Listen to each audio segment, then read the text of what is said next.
or affiliates. The podcast is intended for entertainment and informational purposes only. We do not endorse any guests' opinions or actions discussed during the show. Any content provided by guests is of their own volition, and listeners are encouraged to form their own opinions. Furthermore, some content is graphic and has harsh language.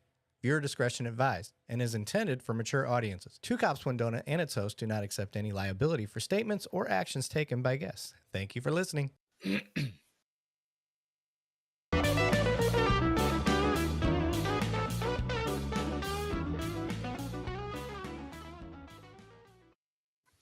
All right, welcome back to Cops, One Donut. I'm your host, Erik Lavigne, with my co-host, Banning Sweatland, and I have a crazy panel tonight.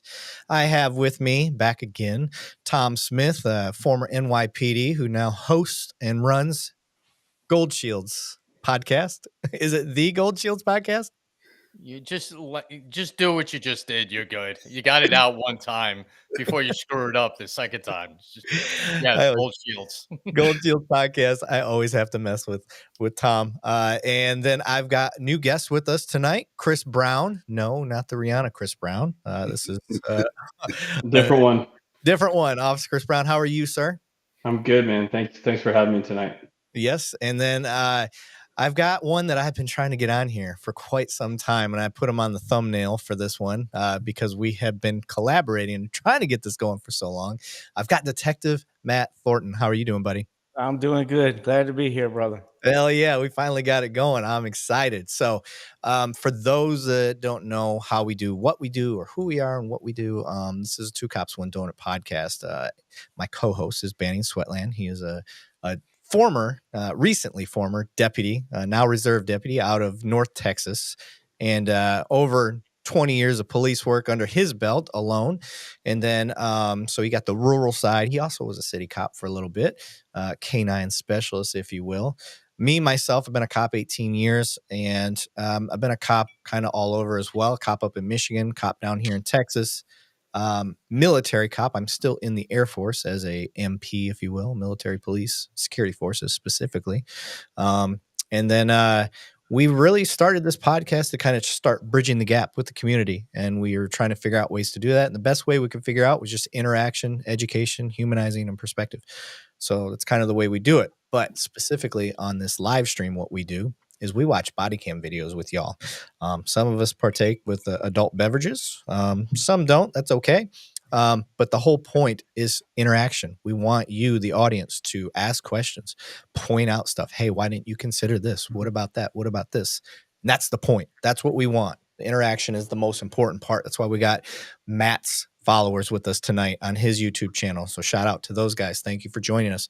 We got Chris's followers. Thank you for joining us. And I think we got Banning. Banning joined. Did you get your LinkedIn on there? So your people are with us too. It should be on there. Yes, sir. Hell yeah. Okay.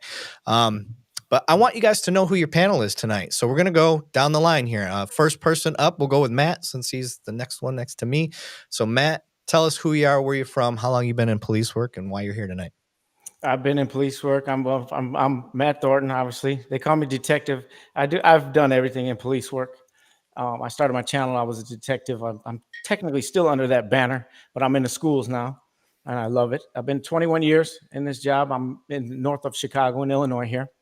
I also run a nonprofit for we call them at-risk youth. It's very successful in my city. Gang members, fatherless people, fatherless youth, really anyone we take in, we mentor them. I teach them about the Lord. I teach them, we walk with them, try to get them jobs. We pretty much do everything within our city. Every youth has been through my program. If you name it, they've been there. I'm also, I have a YouTube channel. I'm pretty outspoken about the things that I want to see done better in policing. Very, oftentimes I can be opinionated, but everything comes from love. I have nothing against anybody. I just want to see this job done the way that it's the blessings that we're supposed to be. And I love being here. I love what you do too. Thanks, brother. And for those that don't know, that's one of the reasons Matt and I kind of got linked together is people were hitting me up. They're like, you're just like Detective Matt Thornton. Like you need to have him on. You need to have him on. And so I started looking into this guy. And what I loved is one of the problems that we have in law enforcement is we very rarely get to, or you very rarely see us call each other out. on bullshit. And we all know that it's there. It's just never done. And there's times when I think it's very appropriate. There are also times that I think it's not appropriate, especially like when there's investigations and stuff that need to be conducted. But with body cams and stuff like that, things that we're seeing recently, like if you look at the Sonia Massey thing that happened, like me and Banning watched that live together, and there was no question. I mean, hands down, we were like, this is fucked up. And we called that. And that is what is refreshing to the public. That's what they need to see. They need to see cops holding other cops accountable when possible. And that's where Matt kind of got his reputation from. I love it. So going down the line here, Matt, thank you for being here, brother. I appreciate it. And I can't wait to see more collaborations with you and see how we do here. But Chris, go ahead, introduce yourself, brother. Let people know. Yeah, thank you. Chris Brown. I was in law enforcement from 2011 to 2018 in Colorado. Got medically retired. Got into a fight with a meth head. Ended up breaking the hand. Three surgeries in a year. And you guys know that if you're not unionized, there's not a whole lot you can do to fight the city, who basically wants to kick you out. If you're not back within a certain time, you're done. So November of 17, I put in for medical retirement at 33. Never thought that would happen. I was in narcotics at the time, having the time of my life. Absolutely loved that work. Did 4 years patrol, about 3 years narcotics, and was very good at it. Loved it. Absolutely enjoyed it. And so I got the boot in late January of 18. Really took it hard. And then 4 days after, my brother-in-law was shot and killed in line of duty in Colorado. So ended up being a huge blessing that I didn't have to wear the badge anymore. It was my wife's oldest brother, Micah Flick, with the El Paso County Sheriff's Office. So gave his life, taking a bullet for his partner. Guy fired 9 rounds in 4 seconds, hit 4 cops and a civilian, and Micah ultimately paid the ultimate sacrifice. So after that, I was very blessed to get hired on with a nonprofit called Shield 616 that donates rifle-rated body armor to cops all over the country. So I became the VP of that, helped run that and grow that over about 2 years or so. Became a federal contractor for a couple years, and then got the opportunity to start selling body armor for Angel Armor. So I got to plug Angel Armor, best body armor company in the industry. If you haven't seen it, don't work there anymore, so I've got nothing to gain other than to help better protect cops. And if you're in the Dallas area, my boy Cliff Foster, you look him up on LinkedIn, he'll take good care of you. But did that for a couple years, and then had the opportunity to join Mark 43. So Banning and I actually work together, and now I do the implementation for RMS software. So I get to work all over the country, from California to I've been in Massachusetts, Florida, Tennessee, New Orleans, the whole 9 yards. So when you talk about seeing different ways police do things across this country, it's pretty eye-opening. So good, bad, or indifferent, right? It's a really neat experience to get to see different police operations, no matter where you are in the country. So Yeah, honored to be here tonight. So hopefully can contribute something, even though I've been out of the game for a little bit. So for those listening, if you're like, what is he talking about? RMS? It's your report. Oh yeah, thank you. Yeah. So us as police, when we type up our reports and stuff, whether it's information on a suspect or, we went out to a call and this is all that happened, your RMS, you'll hear us say that a lot on the show. Like, oh, did you check the RMS or whatever? It's your report management system. And that is where we keep, as cops, our internal information for everything, reports and informational stuff and intel and all that. So just in case you're like, what the fuck's he talking about? RMS. No, thanks. Good call out on that. Yeah. Gets us caught up in the acronyms, right? I know. And that's one of the reasons we do this. And I'm always trying to figure out a way that I can somewhat instruct somebody something. So next up, Tom Smith, the Tom Smith. Guys, you have a 9/11 hero, just by the way. I just want to let you know. I love Tom. I give him as much shit as I can simply because he is from New York and they're so good at dishing it out. So I just like to give him shit, but I truly do look up to this guy. He is inspirational in law enforcement. So Tom, give people a little background. Do I have to after that? Shit. You do. You do, sir. Did in the NYPD for 30 years as a detective. did patrol, narcotics, the gang unit, robbery squad, and then 9/11 happened. Changed my entire line I was looking to do. I would have been very happy.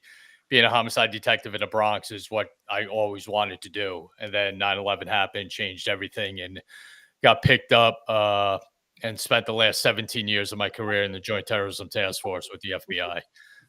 Traveled around the world doing terrorism investigations in different countries around the world. I think I hit about 18 different countries. Was in Afghanistan for 3 months doing a kidnapping case.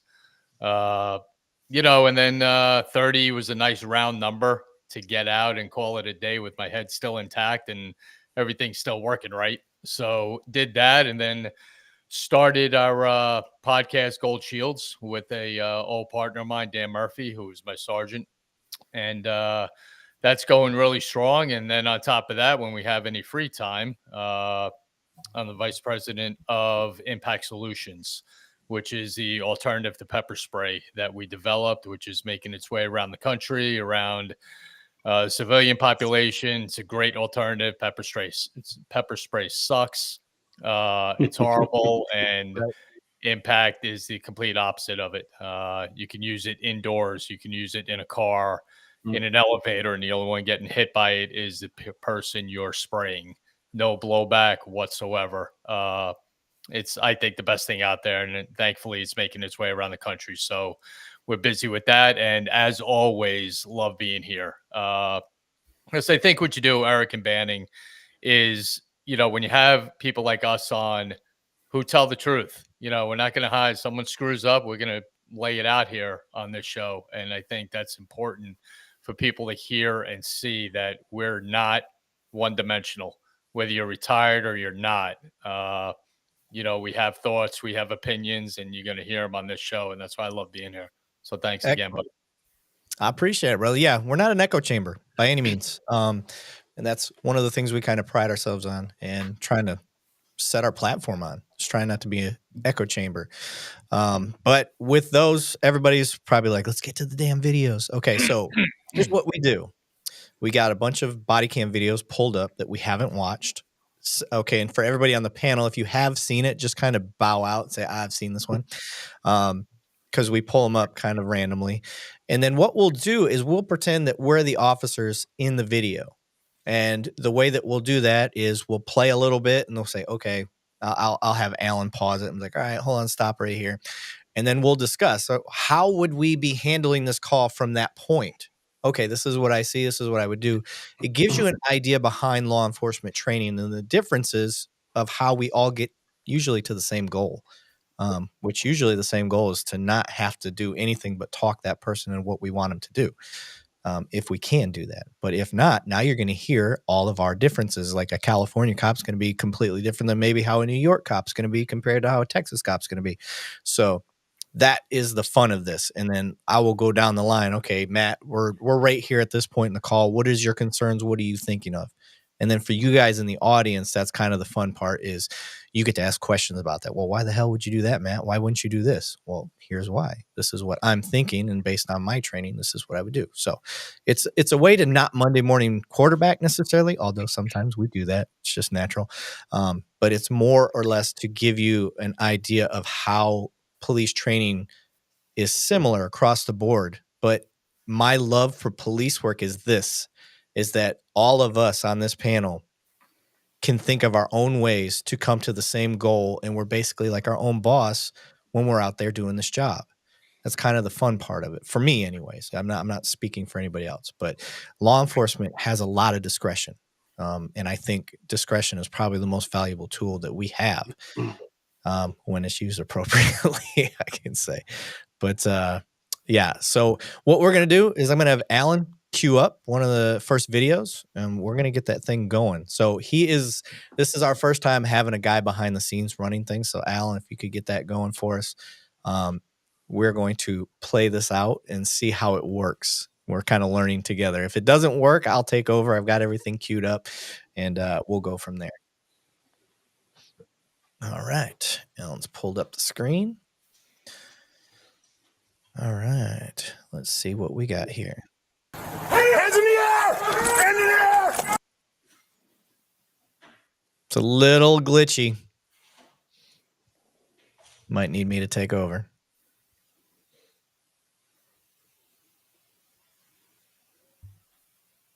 Yep, I don't think this is gonna work. We might have to get a little glitchy. All right, I'll take over. No worries.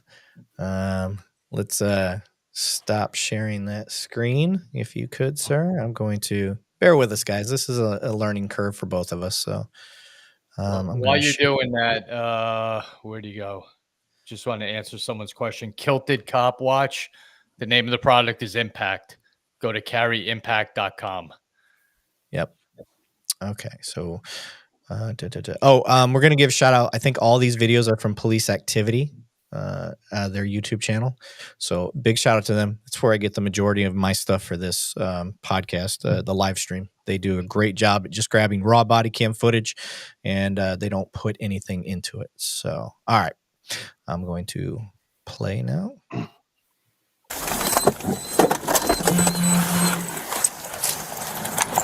Can you guys hear that? Hands in the air! Hands in the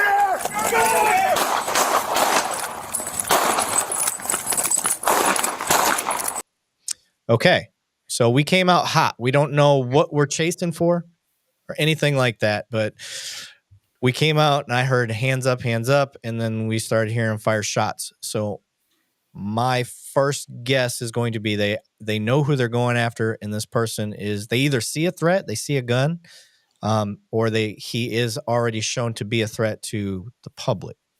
But I'm gonna go with Chris first. Chris, you get out of the car, your partner's already shooting shots. Like, what are you doing from right here? What are your concerns? Man, that backdrop is horrible, right? Yeah. Obviously, residential area, that's the first thing you're looking at. If I'm missing rounds, I'm lobbing rounds into a dwelling, right? And I remember in the academy, they said, like, hey, each one of those bullets is a little defense attorney, right? And if that bullet doesn't land where it's supposed to, that's a defense attorney coming after you because you could be potentially hurting someone, right? Yeah. So man, it's one of those things where it's like, even if you've got a gun, right? What's one of the number of rules? It's like, know your target and what's beyond. And I'm not comfortable with that target beyond, right? That's the first thing I say. It's like, worst backdrop ever, right? So yep, especially with him running across you like that. Correct. I mean, you're running in front of windows and doors. I'm also thinking about, I think the partner's off to the right. And you're right. I think, right, his partner's off to the right. So then situational awareness for other officers, man. This guy's lobbing rounds potentially right over my right shoulder. Because he's running and approaching up to the guy as he's running. And so that adrenaline's kicking in, right? We've all been there. That adrenaline's kicking in. I got to get this guy, but where am I in relation to my partner? Yeah. And rounds are already flying. So, and then, someone mentioned it on here, obviously the gun came out, always a +1 rule, but can I keep engaging in the back at that point? Right. That might be a little hairy. So yeah, that's just my initial first take on that. Tough call. Joe Cool said, my concerns are trying to shoot a guy in the back running away. Does anybody want to chime up and talk about how that can be something that we do? Has anybody got a take on this? They want to talk on that. Well, I'm just going to go ahead and speak without seeing this video. And maybe if we slow down the video, I'm trying not to quarterback this too much. I'm trying to find the immediate threat. I'm sure it's going to be opened, but right now I'm not seeing an immediate threat. So right now my mind's already, what's going on? We can obviously read the title or whatever, and that's fine. But what I'm seeing unfolding, it's just kind of scaring me a little bit. Right. From what we see. Yeah. Yes. Yeah. And if you guys are sitting there, they're like, it says in the title, we try not to read it. we try not to know shit about the video when we watch these. We just want to go based on what we're seeing. So from what we see right now, I didn't see a rifle. I didn't see anything. I just see them going after a dude. So I'm trying to use my training experience based on how I've seen police work done in the past. Is this guy has either done something recently to where they feel confident they can fire at him, regardless if he's got a gun. Maybe that's a house full of children that are being homeschooled right now that they know about, and they can't let him get in there. I don't know. So I'm just going down that rabbit hole. I'm just racking my brain to make what is that serious that he's gonna shoot into that house. I mean, the backdrop. That's first rule of firearms is the backdrop. Like, that's my house. I got 5 little girls running around my house, and somebody like I just that looks crazy to me. Yeah, agreed. Especially I mean, that's number one. All of us said the same thing. Yeah. But then, you know, once he goes past the guy, you know, that we're focusing on with his body cam, he passes him, looks like he drops a weapon. Eric's, you know, my experience when we were, you know, in the city, he drops it, your gun goes in your holster, and you tear ass after him and get him. You know, the shooting's over. He's dropped the weapon, you know, so you just put your gun away. So you got more mobility. You never want to run with your gun anyway. And then just go get him. Yep. The fleeing felon rule. Okay. So here's something that I like to point out is just because you can doesn't mean you should. That's something to consider. Yes, this may be a fleeing felon. Yes, he may have a gun in his hand, but just because you can doesn't necessarily mean you should. And this could be one of those cases right here. Now, this is where I get into the not Monday morning quarterbacking. I'm not in this officer's shoes. I don't have his confidence level. I don't know his ability to shoot. Maybe he's confident that he can do it. It's on him. It's not on us. We're at the luxury of sitting at a desk right now and assessing. So that is a concern. And that is a reason, that is a justifiable reason, depending on the threat to society that this guy is. If he is an imminent threat to the civilian population around or these officers, they absolutely have the right to shoot him in the back, even if it's in his back. That is something that you can do. So, but we don't have enough information. But we're going to keep playing. Let's keep going.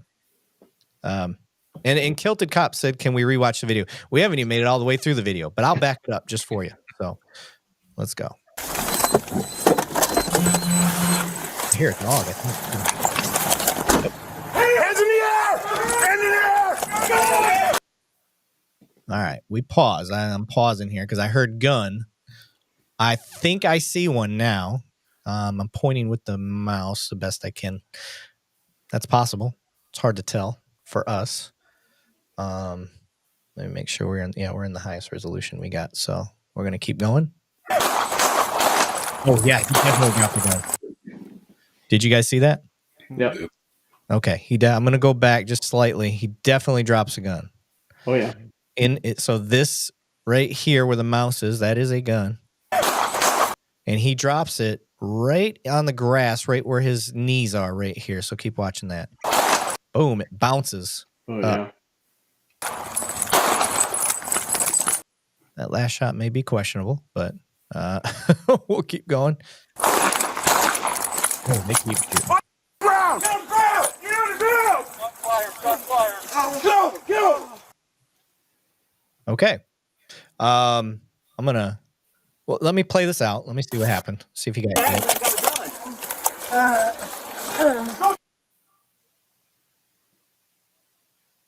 It muted itself. That's not me. Just so you guys know. Good medic. Okay, so he was here. Okay, so we're gonna get another angle. This has got Matt written all over it, so I'm gonna let him talk when this gets done.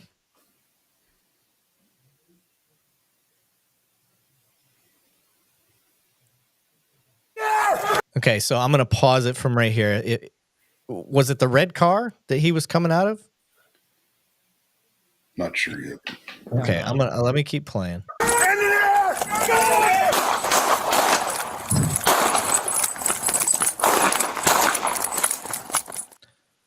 Okay, before I let Matt go crazy, the one thing that I will say that is a possibility, I just want to throw this out here. It's not an excuse for these officers or anything like that. The officer yells out gun, and the officer that is firing, at least the one that looks like he's firing, he may not have seen that gun fall because he's aimed in.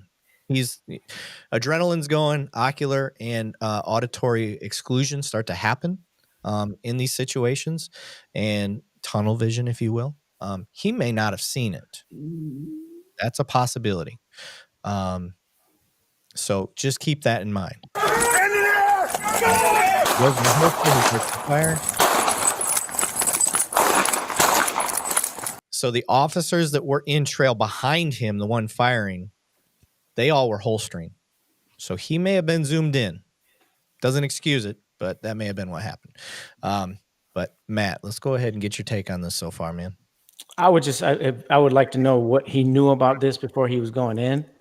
And I mean, distance is your friend at this point. He ambushed him, rushed up a little faster than he should have. It didn't even give himself time to assess what was going on. Yeah. And like it's our responsibility to be able to see if he throws a rifle down. Yeah. And it was full on tunnel vision, and it could have cost dearly. I'm not sure how this turned out, but like if I'm a jury looking at this, I heard 3 shots when the gun is on the ground. Yeah. And there's a defense attorney who's gonna destroy him for that. Yep. So, I agree. Yeah, I think that gun hitting the ground, it's just like in a pursuit. You don't want to be right up on the ass of a car. You want to be back. You want to, because if they take an exit too quick or real quick on you, you know, whatever it is, they drop dope out of the car, you're going to miss all of that. And this just comes with training and experience on the job. So the same in a foot pursuit. I'm not super speed. I've lost that years ago. I'm 42 now. I don't have that in me. So I'm more of a, you know, because I'm still in the streets. So I was in a foot pursuit like a month ago. I stayed back. I did, and you're a sergeant. Yeah, I did what I'm supposed to do as a sergeant. I kept eyes on, and I let the fast guys get up there.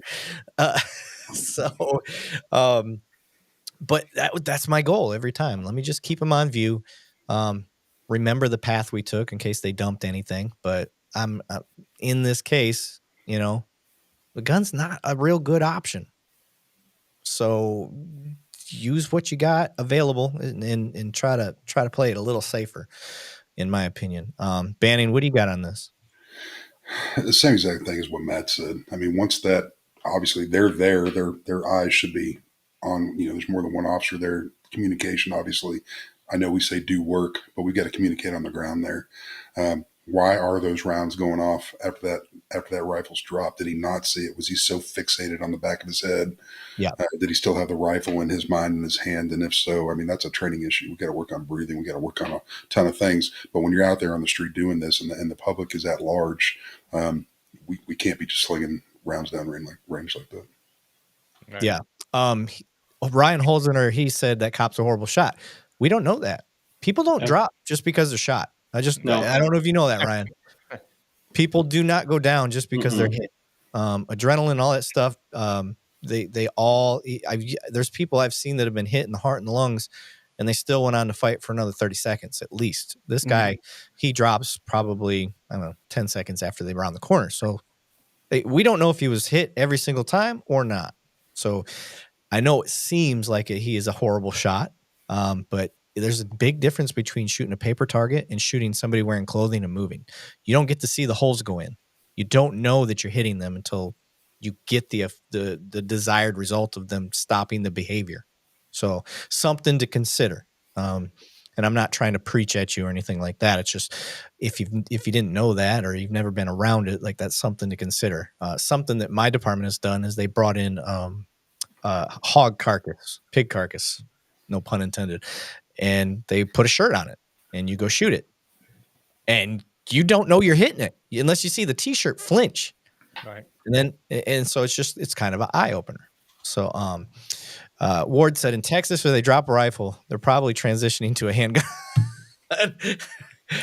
Ward is a coworker of mine and he is being funny. So but that's a pretty good point. That's always possible. The old rule, there's one, there's two. True. Eric, you know, I cheated and I looked at the title and it says, you know, a 16-year-old homicide suspect. Okay. So, I mean, you know, obviously it's hard when you don't have the full context. So if we're going off title alone, right, and it looked like a possible task force based on some of the clothing, right? You had some plainclothes guys with plate carriers. You had some uniforms. So maybe they were after this guy. and they run up on him to arrest him, and he's still armed, right? So, obviously when we're getting to the gun dropping and shots in the back, still tough at that point, even if the guy has just committed a homicide. Like you said, right, could go either way. But it's tough without that context, right? So, Right. Yeah. Yeah. I'm laughing at Joe Cool. He's got me crying. Yeah, I saw that. Yeah, that was a good one. Kilted What's on Cop. our channels, Joe? Yeah, Kilted Cop said 9mm blow through body. It is a fast round. You're right. It They do is go through, fast round. they go through. Little known fact is cars are not very good protectors from bullets. They will rip right through the doors. The only things that will really stop it are the frame and the engine block. So everything else is pretty much like butter for those. They go right through. But Ryan Holzinger, I would be honored if you followed our channel and started chatting on some of our stuff too. But he cracks me up. I like him. He's a good dude. He's on my channel a lot. Yeah, I like Yeah, I him. like He's that cracking guy. me up already. I'm going through the comments here. This is part of the fun, guys. We like to go through the comments. My mother is on. Hi, Michelle. She said in Flint they have one in each hand. We're from Flint, Michigan, baby. So she's not wrong. And then Kilted Cop, thanks for watching the video. Charles Mustang Mike, he said, hello, Detective Matt. You're a good man. I believe that you are correct. There's a lot of people that say that about you, Matt. It's one of the reasons we got you on there. And Appreciate it. Banning said the same thing about Chris. That's why we got Chris on here. And for some reason, I'm just an old New York man, so I got time. He's over there checking his jitterbug phone right now. Jitterbug phone. And if you guys were looking for Tom's pepper spray, which is not pepper spray, but that's what we're talking about. And my understanding, the coolest feature about this is the decontamination time is supposed to be like 5 seconds. That's incredible. Yeah. I took a hit. I took one for the team when we were in IACP up in Boston. Nice. We did a demo in the booth, and the person who volunteered originally to get hit didn't come back. So we got like 60 people sitting outside, our booth. So I said, okay, I'll do it, and got hit. I haven't gotten hit with my own stuff in a while, and forgot how much it freaking hurts. But you just can't see. It totally takes your eyes out of it. It's like glass in your eyes. You can't see. You can't open them. And then once the water hit my eyes, I think it was about 32 seconds or so, I was fine. Completely back to normal. Fine. No problems. I found my cans of it, by the way. Found them. Good. Thanks. I found them. Yeah. So for those wondering what we're talking about on the last one, I have recently moved just a couple months ago. And like anybody that moves, my garage is still full of boxes because I haven't unpacked them. And we've been looking for our cans of Impact. And I plan to do a full demo of it and make a video of it and have Banning spray me in the face. And I'm going to give an honest opinion if it works. I want to see that aftermath, because I remember sitting for 3 hours with my eyes like this in front of a fan. And it was the gift that kept on giving when I showered that night. I'll never forget that day. Oh, Yeah. How was that? How was that with the new stuff? Go ahead, Maddie. I'm sorry. Go ahead. How was that with this new stuff? How's the shower afterwards? That's the one I remembered the most too. There's none. Yeah. There's no reactivation. There's no impact on your respiratory system. There's no cross-contamination. I can spray you, Matt, and jump right on top of you, and nothing's getting on me. Wow. So, Chris, give me, when we get out of here, shoot me your number. I'll send you the video of me getting hit. You can see done deal. Yeah, done deal. Yeah. I can tell you this, that most people in the public and cops will understand. You could do this in an elevator with 6 people in it, a standard elevator. You could have your target in there, spray your target only, and then you can literally grab the face of that target, rub your hand in it, rub it on your face, and you're not going to feel it. It's that first initial target, once received, gets that blast, and then it goes inert. And Tom, if I'm not explaining that correctly, but I've seen it, I've done it to myself. It literally, it's hell when you're going through it. As soon as you add water and a clean towel, it's gone. I mean, that is the 100% formula that's going to fix this country on OC spray and pepper spray. Wow. Yeah, Other people Tom, use- are you? Is this getting embraced across the country Yeah. right now? Yeah, a lot of places, a lot of departments in Texas are on it. Some Good, in New good. York are on it. A lot of private security, hospital security. Yeah, it's getting around there. We're heading out to Arizona man. next week. To hit a couple of departments out there, so it's making its way around. And like Banning said, if I do a demonstration and I'll spray whoever happens to volunteer, I'll literally walk up to them and wipe their face off with it and wipe it all over my face, and I'm fine. I don't feel it one That's bit. incredible. That's incredible. The only everybody's like, well, there's got to be something. There's a slight smell of vinegar. Vinegar. I'll That's take it. that all day long, as Yeah. opposed to Yeah, right. a guy like me with my pale skin. When I get sprayed, I'm down and out for the rest of the shift. I don't care how tough I think I am. I'm toast with OC spray, but with impact, it's a game changer, man. It truly yeah. is.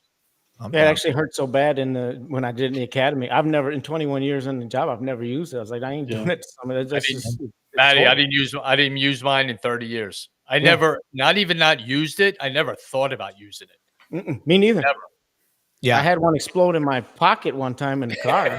Oh no. Singed all the hair off my backside. And the other good thing, the other thing about this, and Kelly, thank you for reminding me. My good friend Kelly just popped on. It's got an invisible UV dye marker in it, so you can spray them. If he happens to get away, you shine a black light on him later, and he's covered in it, and that Wow. does not come off. Hell yeah. Impressive. Impressive. Yeah. You're not washing that off. Trust That's me, brilliant. I've had it on me for a day and a half. Yeah. And as some people have kind of mentioned in the comments and whatnot, the thing about pepper spray is it reactivates. So that's what we're referring to is like you take a shower, you get your pores open again. It's still there. When you wash it off, that stuff goes down your body. And if you can imagine the trail, it's going to go down your chest, down your belly, and then it's going to make its way to your nether regions, and it's going to continue to burn. So, and when you use it in the field, everybody gets it, even the person that's spraying it. Oh yeah. So it's not like it's a one and done for the guy that you sprayed it on. It's everybody gets it.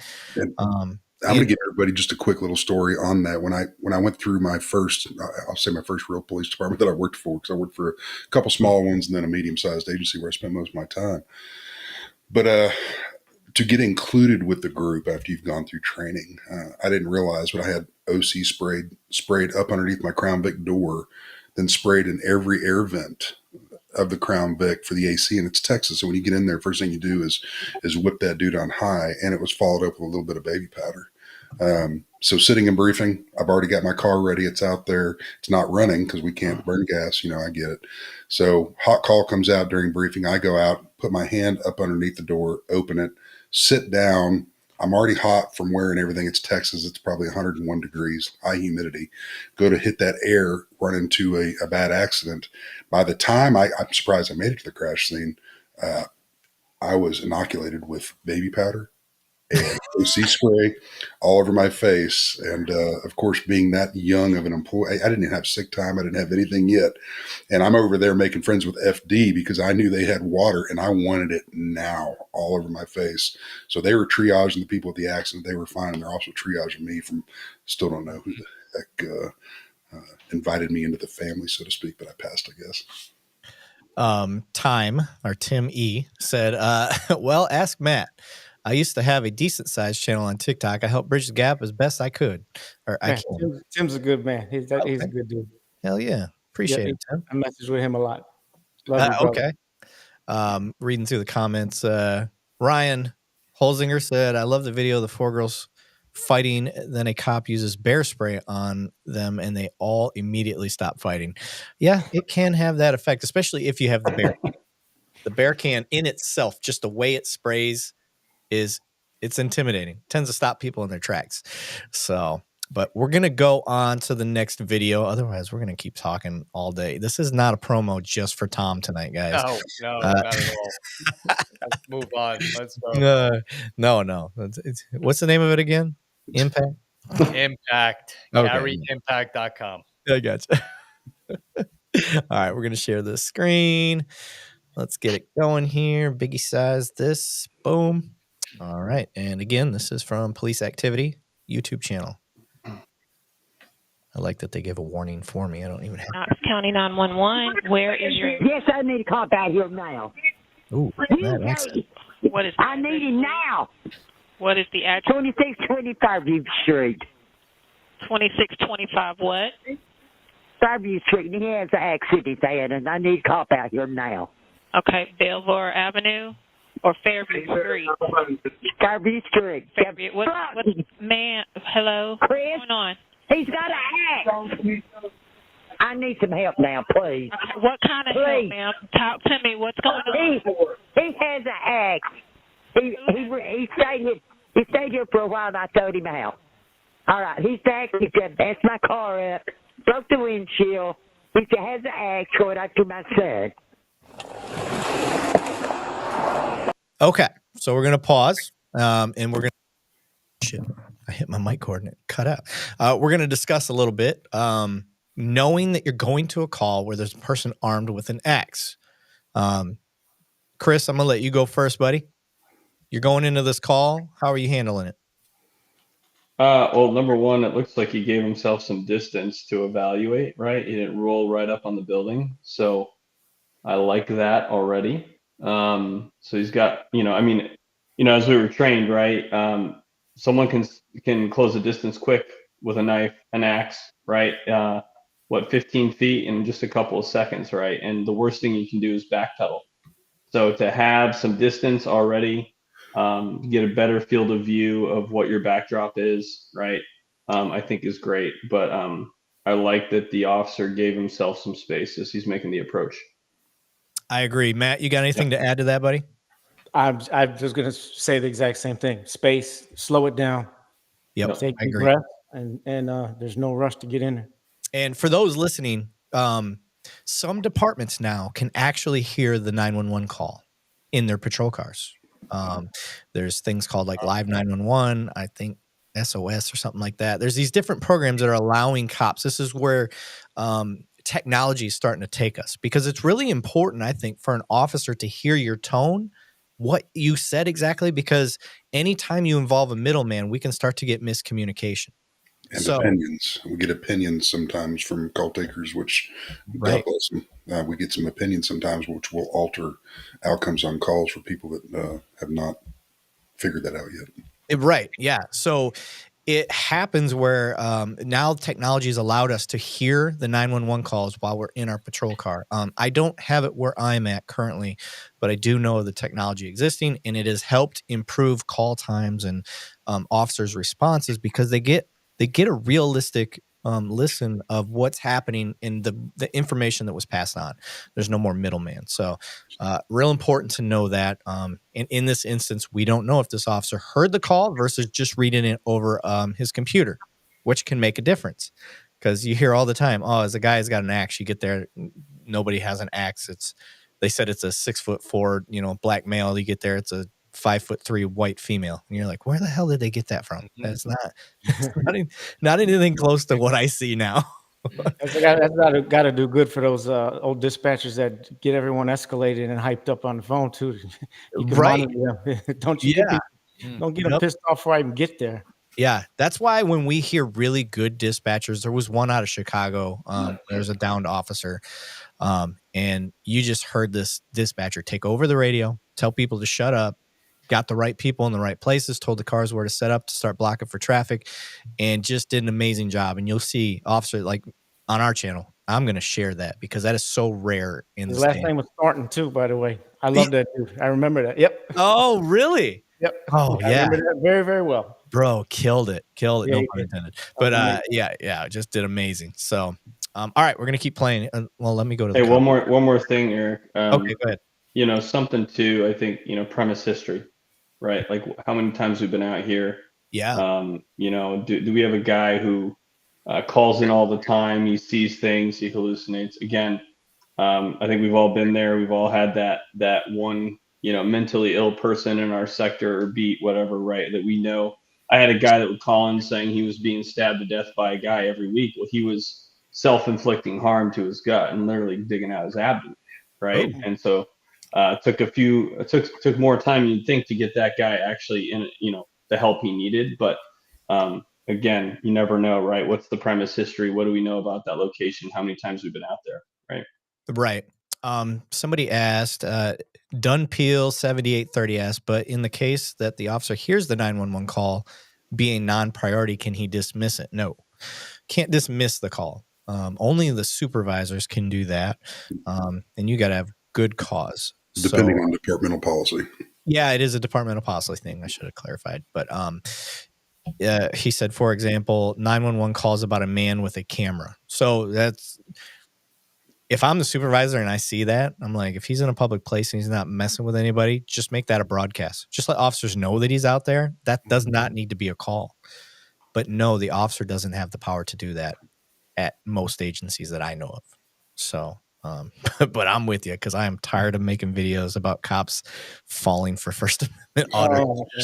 It is 2024. Leave people with cameras alone in public places, for the love of God. Oh my God. Like, how many more of you idiots can get baited into this? I'm sorry, you're idiots now. Like, if Tom knows better, y'all should know better. Tom's been out of the, he got out before the digital age really started to affect him in police work, so he still knows. Love you, Tom. Yeah. So yeah, guys, I'm with you. I see where you're going with that, Dunpeel. Yeah, leave them alone. Like, that should be able to be canceled. But no, officers themselves, if officers could cancel calls, they would never go to calls. It would be a sad situation if they could cancel calls. Right? Oh shit. But yeah, just like Kilted Cop Watch said, it can change your alert level. Absolutely. Because when you read it, it's taken out of context. You get a little numb to seeing these text messages across your screen, subject has ... subject ... subject ... and then you're just reading through this crap and you're scrolling through, you're hitting the points. And then, but when you hear that caller calling in, it's like, oh my God, he's got an accident. Like, I'm not saying let it get you amped, but go ahead. Subconsciously, and it's only because we can read it better, every dispatcher that I know of capitalizes the entire thing. And so if you're in the wrong mindset as an officer, being a doofus, oh God, they're yelling and they're just reading it. And they think in their mind it's yelling, and it'll amp that person up if they don't have the proper training. Yeah. Some LinkedIn user. I see what you did there. They're masters at baiting. Well done. Oh my God, this crowd tonight, Matt. You brought a good crowd, buddy. This is my humor. Very loyal to my people. I love them. He says that's true. Just leave them alone. Yet hundreds of officers still get baited. They do. And I'll get into why. Because they haven't had the proper training. Most of these places. And this is my honest, true belief. Most of the time, the ones that you see, I don't honestly think it's because they're trying to flex authority. I think they're ignorant. I think they really think that they're right. They think that the law is on their side. They think that they had the right to do what they're doing. And that goes into poor training. Now, you got to remember, some of these smaller departments especially, they only get so much money in the budget for training. And a lot of times that's going to go towards the range. It's going to go towards whatever huge political push there is that year. So whether it's de-escalation or it's, I don't know, what's another one? Culture appropriation awareness training, stuff like that. So it's going to go towards that stuff. They don't have the money and they might not see or know the First Amendment auditor stuff. And I know some of you are thinking, well, it's the Constitution. They need to know the Constitution. I don't disagree with you, but until you've had to apply what you've learned as what is law and what is interpretation of the law, it's really difficult. And what do I mean by that interpretation of the law? Rolling a stop sign. It's pretty clear cut. If your tires don't come to a complete stop, you've rolled the stop sign. You've run a stop sign. It's black and white. There's no question. However, there's a law like criminal mischief. Well, I'll go one better. Disorderly conduct. How do you tell me what disorderly conduct is? There's no black and white on that. It's subjective and kind of up to somebody's determination. And the same. How was it perceived? How was it perceived? So the same can go for some of these laws that we're talking about. Now, I do think that you know, the First Amendment order stuff is pretty black and white once you learn it. Hey, they're in a public area. You can't touch them. You can't mess with them. It's pretty black and white there. You know, it's always driven me nuts about that is like since I started in my career, back when it was like the razor phones and there was hardly any cameras on there. Half my city is housing. Every call we go to, every stop we make, there's a ton of people out there filming. It's always been a part of it. It's never bothered me. Like, okay, I don't have nothing to hide. Right. That's what drives me nuts. Yeah, but then you see these cities like rural places like where Banning's at. One, you're probably not ready to see that out there at all. And I'm glad I came from a medium-sized municipal agency before I came out to the county.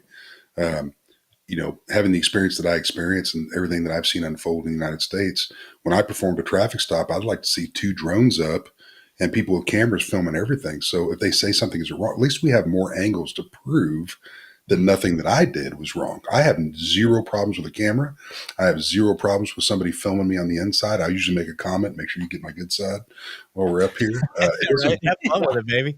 It doesn't bother me, but to each his own, I guess. Yeah, I'm with you. All right, let's keep going here and loving the comments. Everybody's really chiming in and putting some stuff on there. Very cool. All right, let's.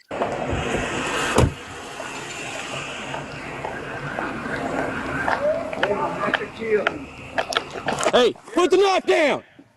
Put it down!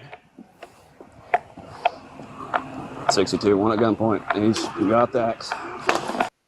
Okay, I'm with exactly what this guy did. He sees the threat, he calls it out, and then he creates distance automatically. He didn't do what a lot of cops do when they see a threat. We tend to get magnetized towards the threat. We start walking towards it.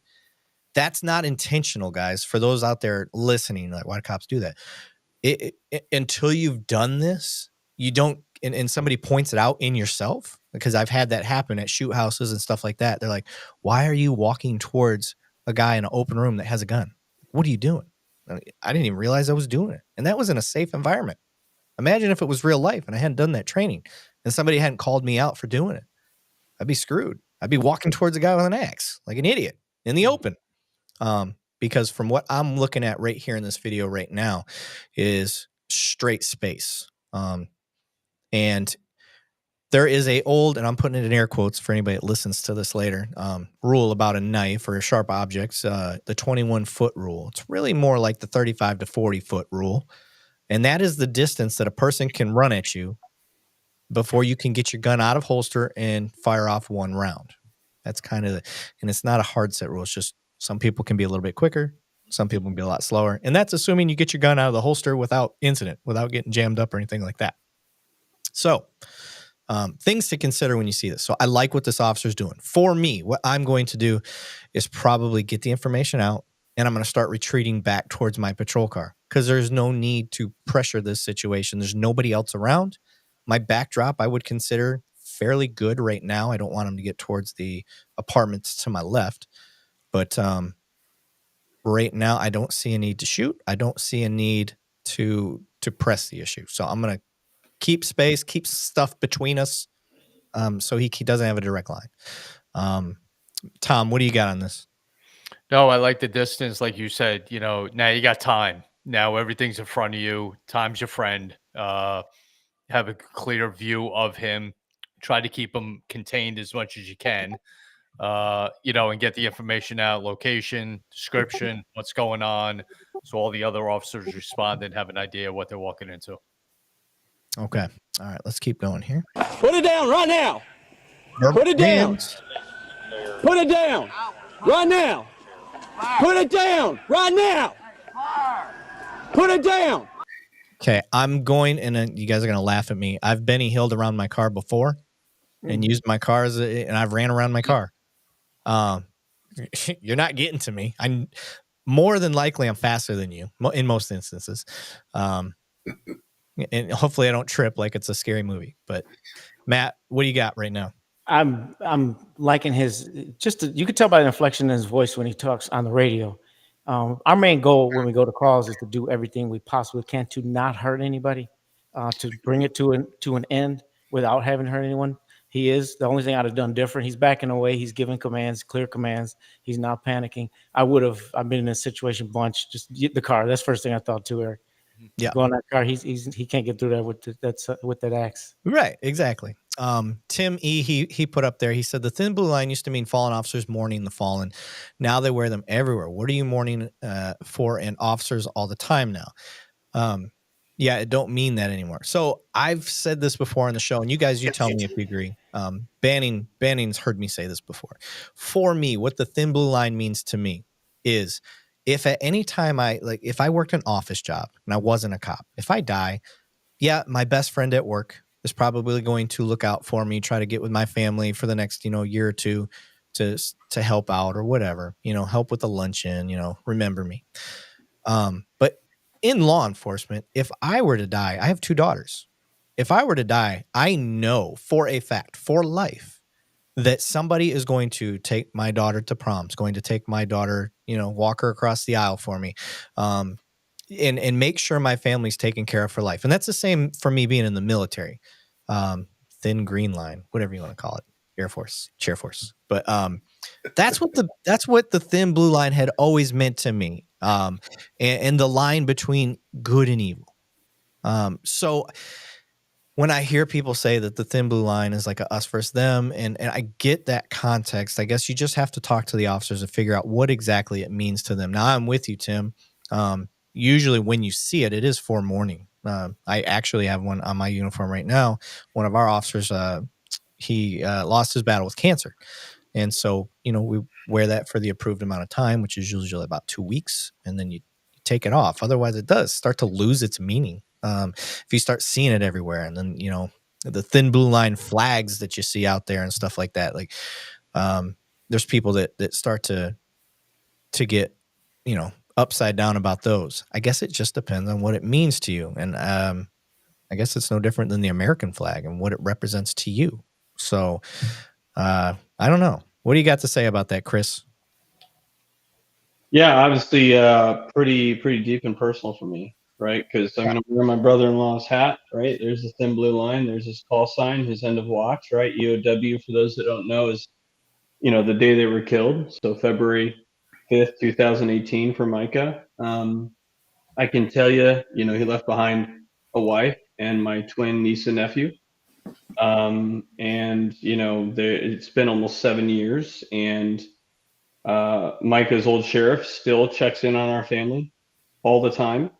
The command staff at his agency still check on our whole family, not just my sister-in-law and the kids, but all of us, the parents, my wife, me. It's incredible to know that, because he gave his life, he'll always be remembered. I mean, literally carved in stone into 2 monuments in this country, right? One in DC, one in Colorado. But for me, the thin blue line too is a representation of a group of people, like in this room right here, who understand the darkness that we have experienced.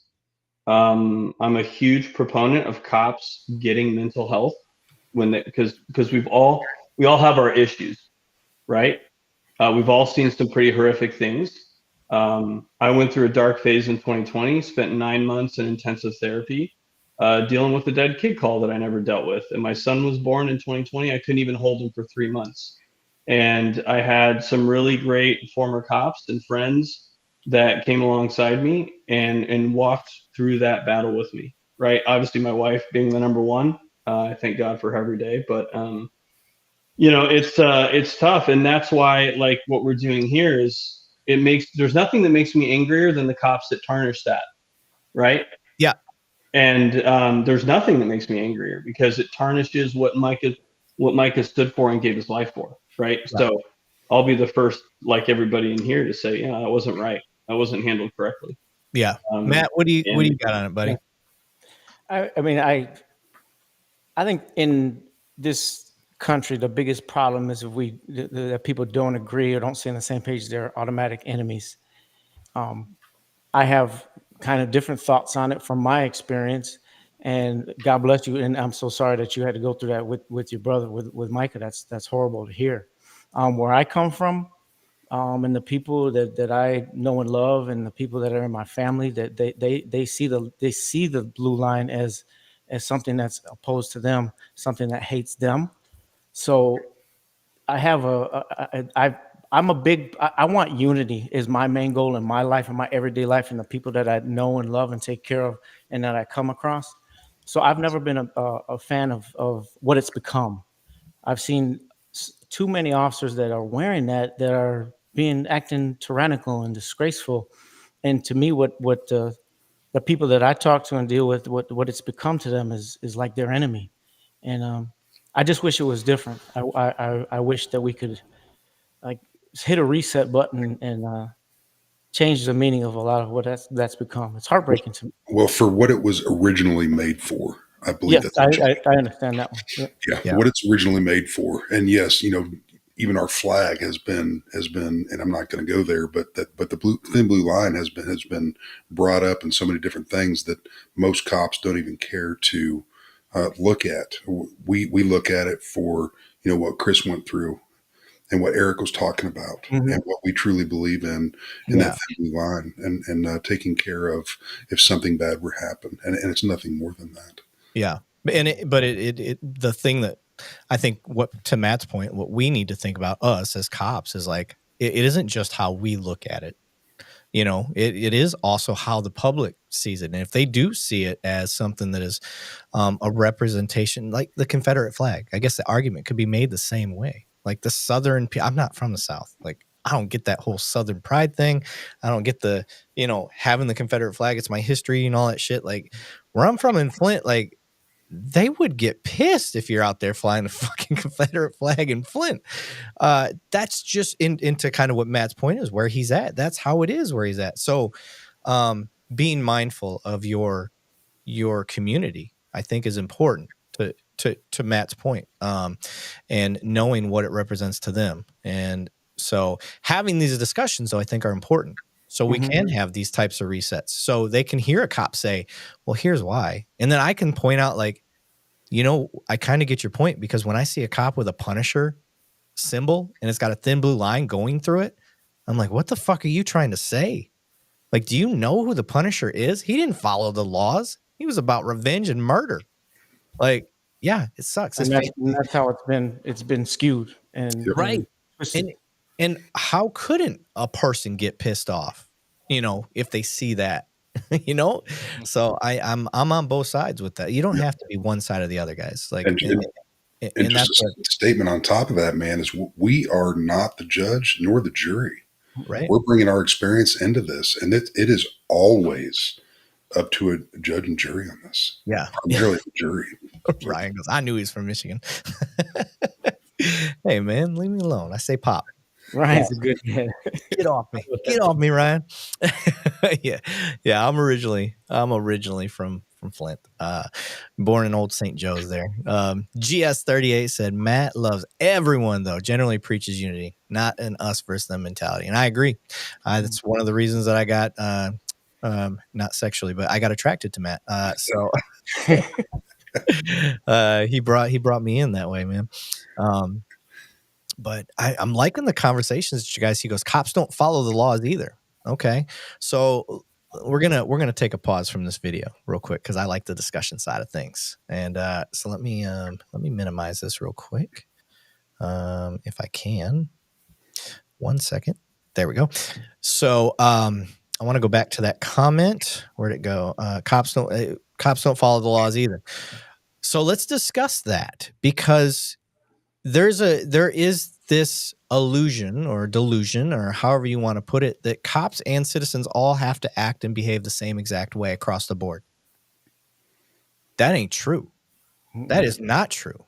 Cops are granted certain powers to break certain laws to affect their job.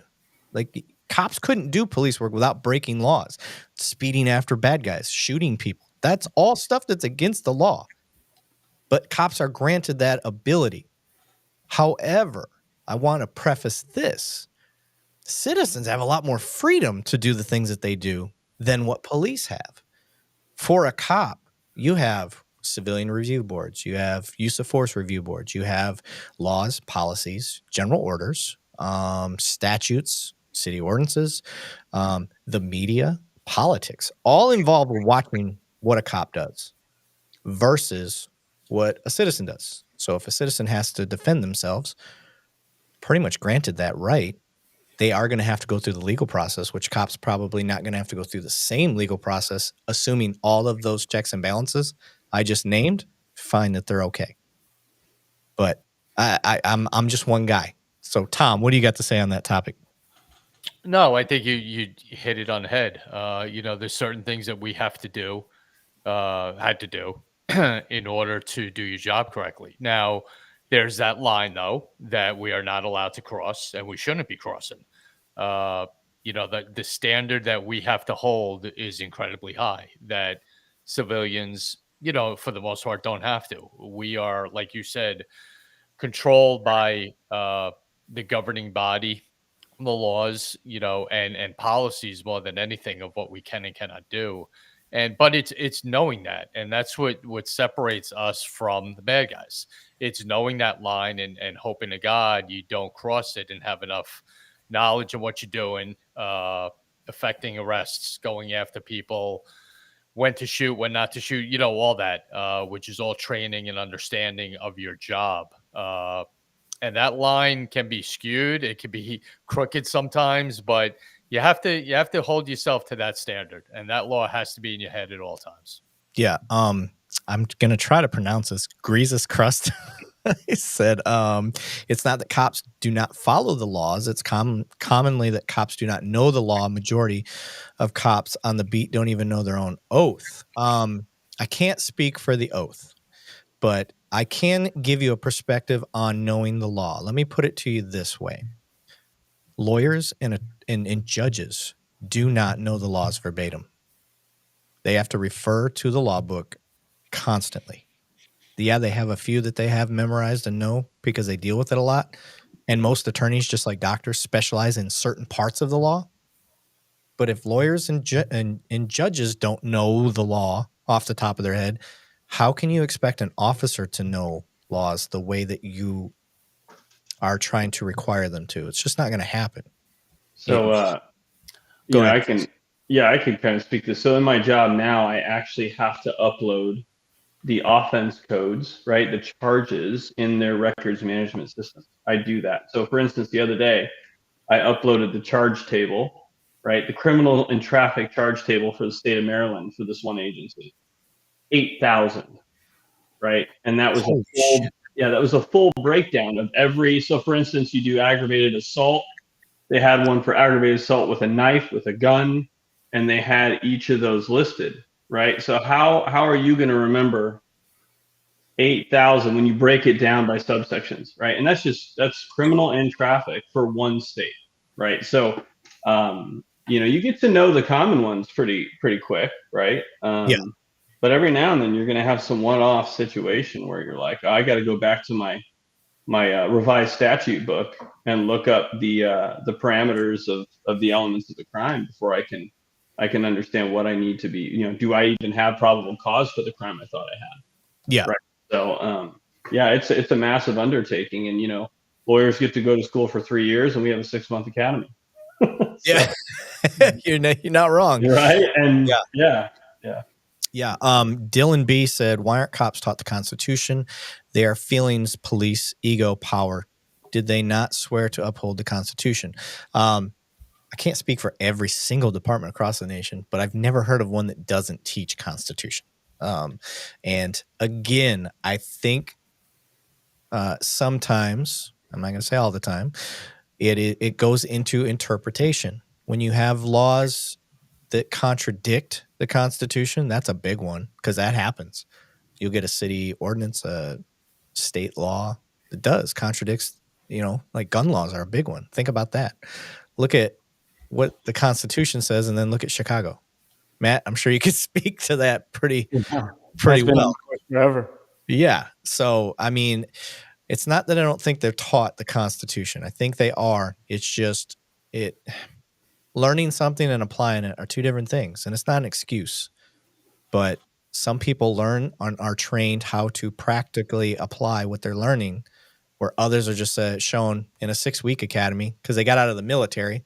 And they're counting their military time as police training, and then they go to a 6-week academy, and now all of a sudden they're cops. I've heard of that a lot, And I am against that wholeheartedly. And I'm a cop in the military. And as a cop in the military, I can tell you, I was not prepared to jump into being a cop in the streets for a municipality. It doesn't work that way. You guys have great comments, by the way. I'm digging. Go ahead. I think what a lot of the public has issues, just the simple. Most people just want to be free, want to know when their freedom is taken temporarily, whether it's for a minute or however long. Yeah. They want to know that it's being done correctly, and I think we keep seeing this over and over again, where either they have the right to be doing what they're doing, they shouldn't be bothered at all, or they're not being explained. Detention, not detention. I think that's what most of the basic comments about the Constitution and knowing. I think that's something that we should be like hit a home run every time on. It should never be a question. As far as like knowing the statutes verbatim, I can't remember what I had for breakfast yesterday. Right. So I mean, I just and bring it up on my phone. I think to your point, where we see a lot of videos where we get in trouble is I don't want to say in trouble, but that go viral is because people are expecting, they'll go up to you and they'll say, Matt, what's this, what's the Third Amendment? And they want you to read it verbatim. And if you don't know it as a cop, and that's not how us as police, we either know that we can detain you or we know we can't. We either know that we can arrest you or we know that we can't. Like that is, I don't know another way to explain it because maybe it's the whiskey. But that is, to your point, like that is what we're trying to find out. We should be hitting home runs about when we take somebody's freedom, whether that's for a detention, for an arrest, or whatever. And I think we know that for the most part, and the ones that get in trouble are the ones that don't. And then when you see these videos of them trying to corner a cop, all right, what's the Second Amendment? Well, shit, I can't say it verbatim. Like, I know you have the right to have a gun, and that's kind of to the point, is that we don't always know stuff verbatim, but we should, just like Matt's saying, we should know when and when we cannot detain somebody, when and when not we can arrest somebody and take somebody's freedom. Yeah. So, all right, I'm going to go back to this video. I'm sorry if I didn't get to everybody's comments. Like, this is a lot of people on here, and I'm not used to this many comments coming through. I'm gonna give that to Matt and Chris, saying that their crowd definitely helped out tonight. That's all Matt, and it's not me, I promise. And Banning's got another 30,000. Yeah, and Banning. That's right. Yep. That's right. So, all right, we're going to. So I just want to point out, I don't know what this is, but do you guys see the sniper in the grassy knoll there on the lower left? Is that a reflection? Yeah. I don't know what that is, but it looks like a sniper.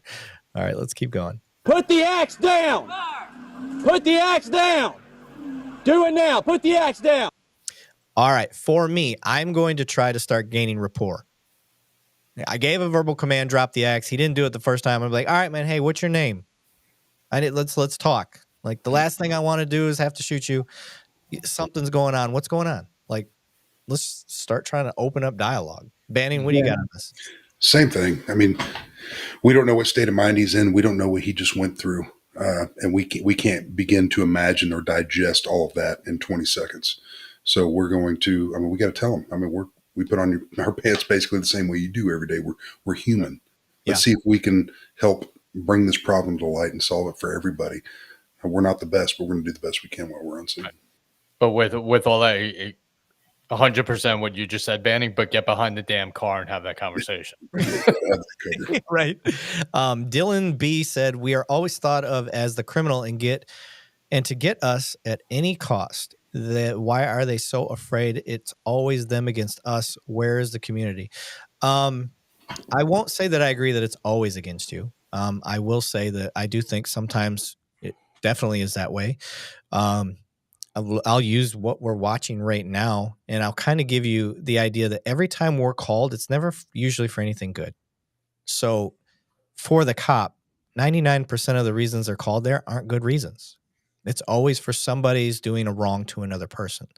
So maybe that's why it appears, perception's everything. It appears that the cops come in with kind of a mindset that they're dealing with a bad person, a suspect or whatever. And safety-wise, it's easier to deal with it that way until it's not than it is to deal with it as it isn't, and then all of a sudden it becomes that. I'm not saying that that's right or wrong, but I'm giving you that might be the reason why that is. So, anybody got anything to add to that? I totally agree that like the repetitive commands, the redundant drop the web, like you gotta kind of put yourself in these scenarios and be ready to, okay, you gave the command, now humanize yourself. Hey brother, I'm not trying to hurt anybody today. I'm sure you're having a bad day. I can't have you holding that act. Like you can bring it down and de-escalate it, and it works more times than not. And but by barking orders like that, is really just ramping the guy up. Right. Yeah. Yeah. You get caught in that loop and you just, you're a broken record. Oh my God. How many videos have we watched where there's a fight going on and there's somebody screaming in the background? You're like, what are you doing? Shut up. You're not stopping or helping anything. It's hard for people to get out of that. Joseph said, not dropping an axe after a million commands, mental health. What happened to taser shotgun rounds, longer range? Well, I don't know if they have taser shotgun rounds. Is that a thing?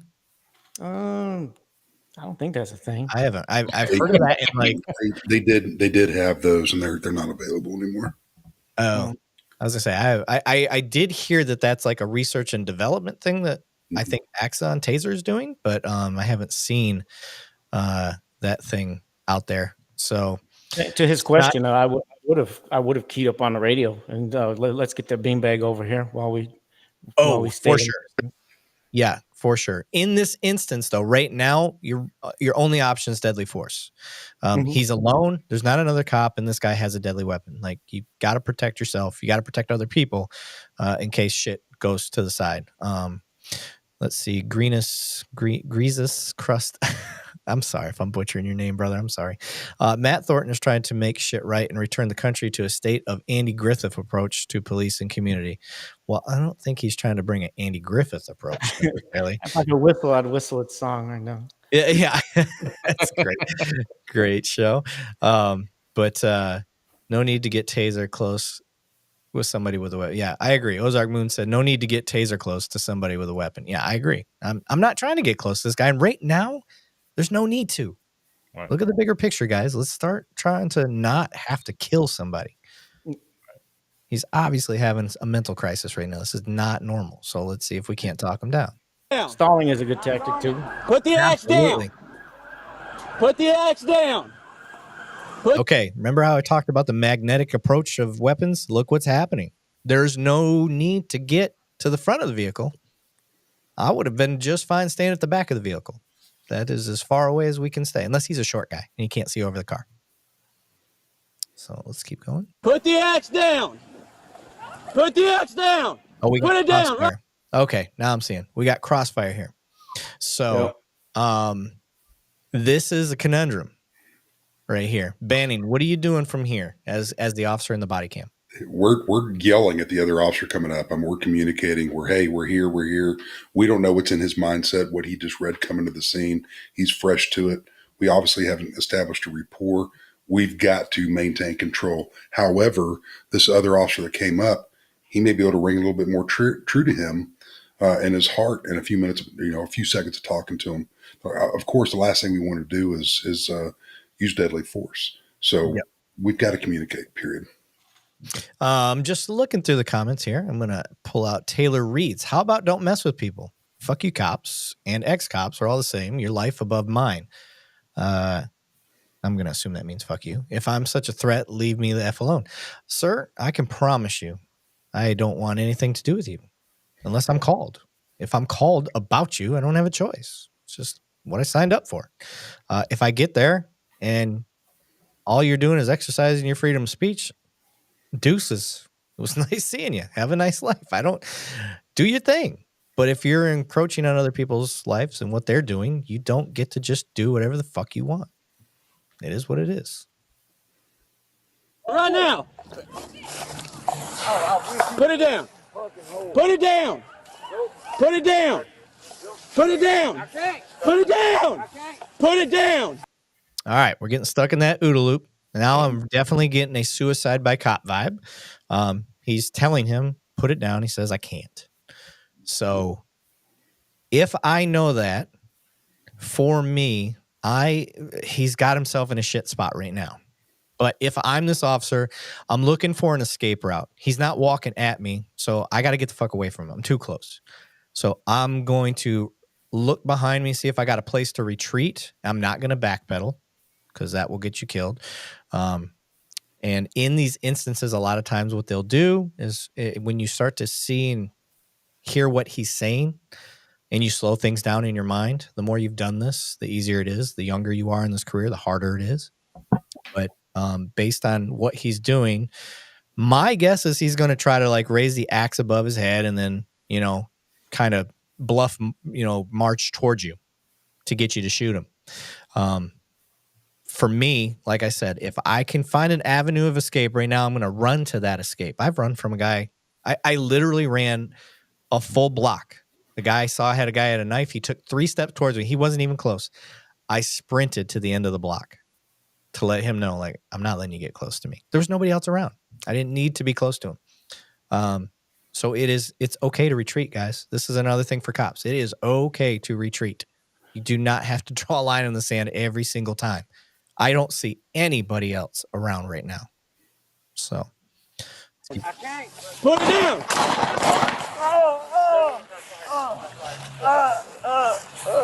it down. All right. Yeah, this guy's trying to. This is a suicide by cop. Absolutely. So he started getting close to this officer. Another officer felt threatened for that cop. Fair.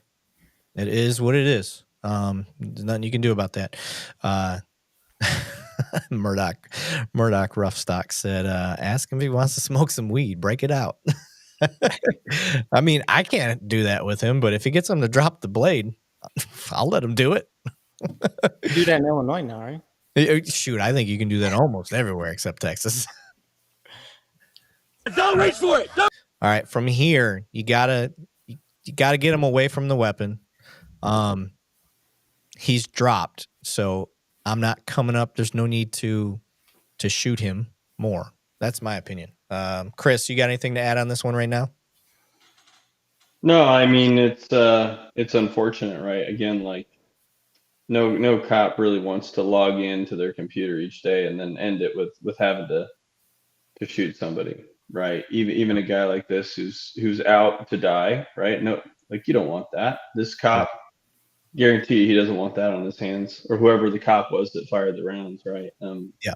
You still have to live with that, right? Yep. And I've got buddies, and I know we all have buddies who've had to do this, and even if they were justified or not, right? Even if it was the right thing to do, they have to live with that every day, right? Yeah. Yep. Oh.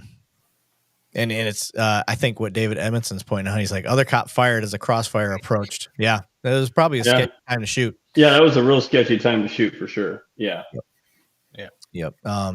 And troglodyte.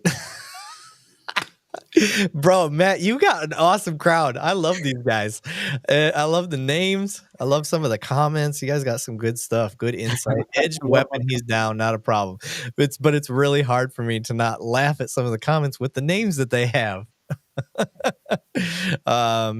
Neo says liar. I don't know what he's talking about for liar. Maybe he's talking about what Chris said. Maybe he thinks or assumes that there's it could be that want to come shoot people. Most of you are exactly. That's what I'm saying. I would agree with this one. I don't think you're too far off. The cop that Sonia Massey probably wanted to. Yeah. There are some out there. Yeah. We're not disagreeing. There's definitely some fucking nut job psychos that make it slip through the cracks. 100%. That was close by me. That was terrible. Was it close to you? About 2.5 hours. Okay. Damn. I've been to that city a million times. So gotcha. Marine Blood said, hi, all. I can't stay long due to my wife deciding to stream tonight. Oh, okay. Sorry, brother. That's one of my regulars that's on. Just going through the comments here, Neo. Otherwise, you wouldn't joke about it after. That's not true, Neo. There is a long history of psychological things that first responders, military, do to help cope with the stress and the PTSD that they deal with. And some of that is dark humor. Doesn't make it right. But when you don't know how to deal with the stress and stuff that you're dealing with. Sometimes it comes out that way. Again, doesn't make it right, but I'm trying to tell you, like, that doesn't mean they went out there because they wanted to kill somebody either. Street cops are a bunch of sissies. I'm not disagreeing. I'm not a tough guy. Matt, are you a tough guy? I'm an SRO, so I'm not a street cop no more. I turned in my sissy bit. Tom, were you a tough guy? He was a New York cop. He was a tough guy. There's a difference. But no, definitely not claiming to be a tough guy by any means. Let me see here. Lacey, there's a lot of comments popping up, so I apologize if I don't get to everybody's, but why don't all these good cops stop the bad ones? Well, you have a panel right now, I would say, of 4 or 5 cops that are out here calling out bad cops and trying to do that. I've arrested 4 cops in my career. That's not a brag, but that's what I have had to do in my career. So yeah. I think a lot of the problem is there's a lot of good cops that stop bad cops. You just never hear about it. Why? Because the media doesn't give a shit. Doesn't get headlines. They do not care about cops doing their job. They only care when they don't. They only care when it has a potential to look bad, even if it isn't. Even if the investigation shows that the cops did everything they should have done, it doesn't look good. I love Lacey dearly. I think that's she's saying in her own way, we need to build this page up. Hell yeah. Yeah, and do a lot more of this, because I think a lot of the public wants to hear what we're talking about. I agree. It shouldn't be rare. Yeah, it shouldn't. And Lacey, we're gonna keep trying to do this. As part of the reason we got Matt involved a little more heavily. We're not going to announce anything yet, but Matt's going to be involved a lot more heavily with this, with people like us, with the same like-mindedness, as far as being willing to call out bad police work and trying to fix the problem. Saying shit doesn't do anything. I can say, "Oh, that cop fucked up." It's not going to do any good until we start telling you why and figuring out how we can fix it in the future. Bitching about stuff with no solution, what's the point? We need solutions. We got to be able to bitch and have a fix for it. So I'm with you. I'm sorry. I'm trying to keep up, y'all. So many comments. When it comes to bad cops, this is from Dunpeel 7830. When it comes to the bad cops, I think part of the problem is they hide it well within their department. It's only the citizens they victimize that see some of the true atrocities. I think that is a very deep, fair comment, because they can hide it from other cops. I know personally a cop, after probably like a 15-year career, ended up stealing from a store, and they caught him with those self-scan shits. And I'm sitting there, I'm like, how in the fuck is that a thing? You can't accidentally do what this person did. And they ended up getting caught, getting fired, and charged, rightfully so. Tom Smith, I'm going to let you say your goodbyes, sir. He's got to go, guys. So, yeah, it was a pleasure, Chris, Matt. Pleasure meeting you tonight. Banning, I'll talk to you later. Eric, yeah, I guess it was fun. Love you, buddy. Tom, I love your accent, man. I love it. I'm so jealous. I know. Thanks so much myself to that for another great night. Really, love doing these because I think you're right. It coming from us, calling out good, bad, and different, I think means a lot. When we do it. So, good night, guys. Please stay safe, everybody. All right, I'll see everybody soon. Pleasure meeting you guys. Thanks, Tom. Yep. Yep. Excellent. Can't get past the name. Troglodyte, you got a fucking awesome name. He said this show is a bridge. We need it. I appreciate it, man. That is the entire point of our podcast. And I'll give you guys a little taste. What my hope is with Matt is to create a podcast branch that is for Matt, and to get him out there, and because he's old and dumb. So we're going to help him learn how to do this podcast thing that I've got down. I've got the podcast side down. I will help him with that. And I'm not trying to be the star of that show. I want Matt to be the star of that show. If he wants to have me on as a guest one day, I would be honored, but I want to get Matt's stuff out there. I'd love if he had Banning on, or any of these people had kind of like what I do, I don't just do the police side of things. I've had people that have been wrongly convicted of homicide. I've had people that have been, you know, fucked over by the system, and they tell us how the system screwed them and how corrections officers were screwing up and how police were screwing up. And that helps any of the other officers that listen to this to avoid any of those things those officers did. That's kind of why. Why do you, I'm sorry, Patriot Defense, would you believe bad cops are a big portion of poor leadership? Absolutely. Mhm. Absolutely. 100% do I think that is part of it. That is one of the reasons why we were giving each other shit earlier. They were making fun of me because I put Sergeant Lavigne, Erik Lavigne, as my name. Part of the reason I do that is so you know that I'm a supervisor. And I take that very seriously. I'm a baby sergeant, if you will, in street policing. I've only been a sergeant for a little over a year. To me, it's the most coveted position in policing. I think that we are that bridge between, you know, the upper leadership, the ivory tower, and the troops that are in the field. I'm out there with them. And every time you see one of these officers do this dumb stuff where they're yelling at somebody for filming in a public area, like, that's on me as a supervisor. There's no reason my officers should be talking to anybody the way that we see some of these videos. And I take that deeply personal. That is one of the reasons I wanted to become a supervisor and be a sergeant. Again, most coveted position to me is where I'm at right now. And so, to your point, sir, yes, absolutely, I think leadership. And I think it starts with the field supervisors. I think that is where a lot of these officers get in trouble. And if you as a supervisor aren't keeping up with current court rulings and all of this stuff and getting your guys trained up every single day, that's you. That officer's fault, and 100%. it's on you. Yeah. I mean, you look at briefings and lineups, right? I mean, I remember, granted, it's been a decade or so, but we would always either have, we would do this. We would watch videos. We would analyze them. We would talk them through how we would handle it differently. We would go over case law, right? Both in the federal courts, right? The Supreme Court. I don't know how much that is or isn't being done in today's age, right? But it's such an important thing. And like you said, Eric, it starts with the sergeant. If the sergeant doesn't set that tone for the shift at the beginning of the shift, then it's going to produce a lot of bad habits, in my opinion. Yeah. My guys know it's a standing order. If you get confronted with a First Amendment order, you call me to the scene, because I'm not. My job's to protect them and that First Amendment order. Hey, if you don't have a reason to detain them legally, just stand by. Say, hey, my supervisor is going to make the scene. If you're cool with that, you don't have to stick around for it. More often than not, they want to talk to me. So let me come out. Let me be the guy. I'll either be the bad guy or the good guy, however they want to spin it. But I know that stuff inside and out. And then my officers can learn from my example. I don't want my officer to become the example and then me try to fix it afterwards.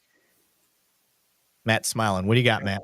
It's just very simple. It just reminds me of, like, that's a great leader. Like my mama used to say, you're a representation of me. You better act right. And she meant that, because it was repercussions. Yeah. And I didn't dare misbehave out in public because I had to answer to her. So I think that same thing should correlate right over to any leadership in policing. Yeah. David Edmondson said, Eric, do you respond? Let me see here. Sorry. Do you respond to the stupid request for a supervisor on a traffic stop? Seems like a popular ploy nowadays. It depends. Depends on what's going on. And just for everybody listening, you do not have the right to a supervisor, legally speaking. You have a policy from that department that provides a supervisor. Where I'm at, if I'm busy, I'll tell my officer, I'm not coming out. I got stuff going on. Take their contact information. I'll reach out to them when I got time. That is what you have the right to, according to the policies where I am. So, but if I'm free, I'm making the scene. Like, if you want to talk to the supervisor, I'm going to come talk to you. Let's find out. Yeah. So that's how I roll. Banning, what's been your experience with people asking for a supervisor? Because you were a rural cop, so that's not really feasible every time. And when I was a municipal cop going back at it, I've been on some stops or some calls where like we demand to speak to a supervisor. And if that supervisor was available, he or she would make their way over there and we would try to cease and make sure everything was safe, bring the supervisor over. Hopefully the supervisor can answer the questions. Then we can carry on with the call.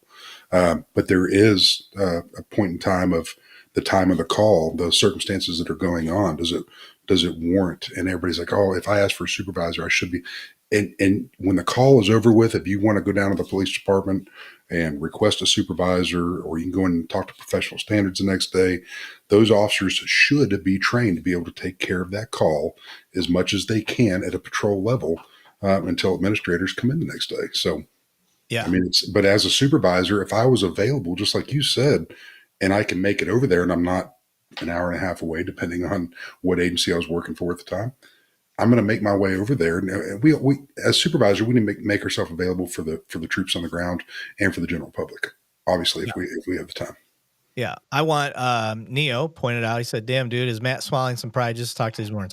If I know Matt as well as I think I do now, the dude's not going to swallow his pride for anybody. He's going to say what's on his mind. So, Matt, you got anything? Is there anything that we're? I think this is you got to listen. This is honest talk from people that are given. Yeah. Like there's nothing really to debate. This is honest talk. This is what I love. I was gonna say I mean, if we're way off, yeah. If we're way off, Neil, let us know. I mean, I'm an open book, buddy. So, there is an overwhelming message though that. And Ryan's reaffirming that Matt needs to go around the nation working with different departments to train them. I would gladly be his assistant. I will follow the Matt Thornton curriculum. I will be a part of that. Big money makers, man. Yeah, right? Cast is, huh? I need to get inked up. I'm way behind, bro. I've only got one. That's pretty cool. I've only got the one, bro. Sorry, I'm going through the comments here. Flashbacky says, how does the local prosecutor's office impact the department's ability to retain good cops or weed out the bad ones? That is a good question. Mm-hmm. Local prosecutors can completely destroy the morale of a department because they will be out there trying to enforce real laws for violent offenders, and they see that same violent offender out on the street within 24 hours. At the same time, you could be at a place where the prosecutor absolutely takes every single thing possible. And what I think they do is they start to incentivize cops because they look good at a conviction rate. That every time a cop files a case and it shows that that person was convicted, now they look good. So I think it goes back and forth. I think you got to look for that even keel. You got to, I don't think it's putting someone in jail is the solve for everything. Yeah, that's a tightrope act that can have impact one way or the other. That's a whole nother show. The real question I think y'all need to ask, and I'll keep this short, but I think you really need to ask your local prosecutors or however they run things is, how are they evaluated? Are they evaluated on numbers? Are they evaluated on the amount of people they put in jail? If that is yes, that's a problem. Mm-hmm. That's a problem. And that's where I see a lot of places fucking up because it shouldn't matter of how many people you put in jail, don't put in jail. It should be, are the right people being put in jail? Do they deserve it? Every call, no matter prosecutor, officer alike, every call needs to be a case-by-case basis. Banning's opinion. It needs to be a case-by-case basis, and we can't go in there and one and done every freaking call out there. You've got to listen to both sides when you get to the call. You got to look at the parameters, everything. Yep. You've got to take that time before you make an action because that's somebody's life that you're dealing with, period. Yeah.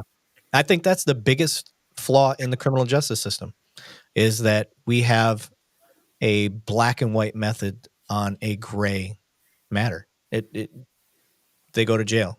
They don't go to jail, because they committed this offense. No, that's not how that should work.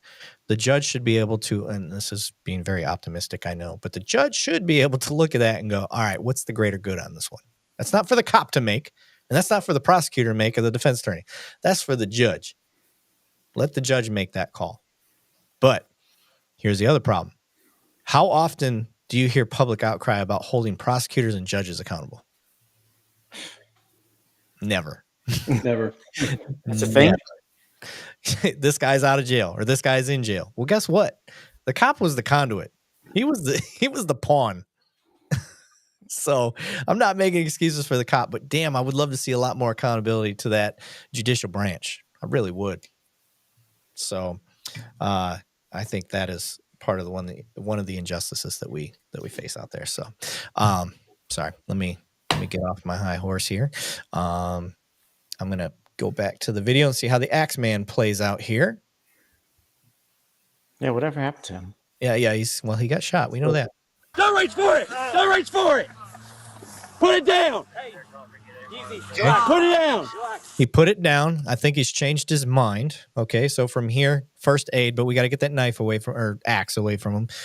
The way that it always goes for everybody out there listening that may not know, scene security, then we start rendering first aid. So got to get that away from him. Here's one of the problems that I think that okay, I'm going to be very careful on how I say this. You guys tell me. Do you think we rush too quick to put people in cuffs that have mortal injuries? I think that obviously there's departmental policy, but that officer on scene that's got eyes on has got to be vested with what his opinion is of the crime. Can he hold him safely to the public, himself, and the offender or the accused until medics arrive? Because I don't believe that every single one needs to be, and they don't all have to be behind the back, and they don't all, this is a case by case basis, and that's what a lot of people don't realize. It's case by case. Yeah, it drives me nuts when I see somebody that is like agonal breathing. And they're like, I gotta get him in cuffs first. Yeah, I told if you look at it rationally. Yeah. Okay, get that axe away from the guy. Okay, you heard the sirens. There's a bunch of grown men there with one guy who's wounded big time. Like, we can't handle him. Right. He dropped. I mean, yeah. Not that he can't get back up. I'm not saying that. But once we get the axe away from him, if you all can't fucking handle this dude, we have a problem. Yeah, and that's why I think the time gets wasted. I mean, it could be life or death for this guy, and my job is I never want to have somebody die. Period. No matter what they did, Right. our job at this point is to preserve life. That is our number one goal right now, is to preserve life. And if that's going to hinder it or slow it down, then we don't need to do that. If you need to step on his pant leg, stuff like if he's squirrely, like do it. I guess my point is we have enough guys there. The threat should be gone. There's no more threat as long as he got another axe. Pat him down, get rescue here, and let's get him strapped to gurney. Freeman Key said, I would love to see Izzo on this panel. Matt, he respects the hell out of you. We've had Dominic on a lot. Several times. Oh, Izzo. Dom's one of our boys. You got the bleep button for him, Eric? What's that? You got the bleep button for him? No, I let him speak his mind. I love that dude. Yeah, Dominic's a good dude. And matter of fact, if you go to our Instagram, he put together a badass video of him recommending us and his time on here. We've had Dom on a lot. Now he does come off the cuff. We disagree on several things. Women in law enforcement. I disagree with him on women in law enforcement. There's certain things that Dom says but that's him. That's what makes him his personality. Again, guys, I want it to be very clear, especially Matt, having you on for the first time and your audience is mixed in with us now. I don't give a shit about you having an opposite opinion of us. That's awesome. I'm glad that we can have those conversations. This is not a fucking echo chamber. No. That is not what we're going for. And I've had Izzo on here. A matter of fact, if you want Izzo on with Matt, I'll make that happen. It's not hard. Dom comes on anytime we ask him to. And he's a great guest to have. So, he's from right down the street. Is he? Oh, y'all are close. Yeah, he's right. The same county. We worked with many of the same people. Oh, okay. Beautiful. Yeah. Dominic's a good dude. He's definitely a shock jock style. And, he can say a lot of things. You guys got to understand too. There's a lot of things I can't say. I'm still a cop. So is Matt. There's a lot of things Matt can't say.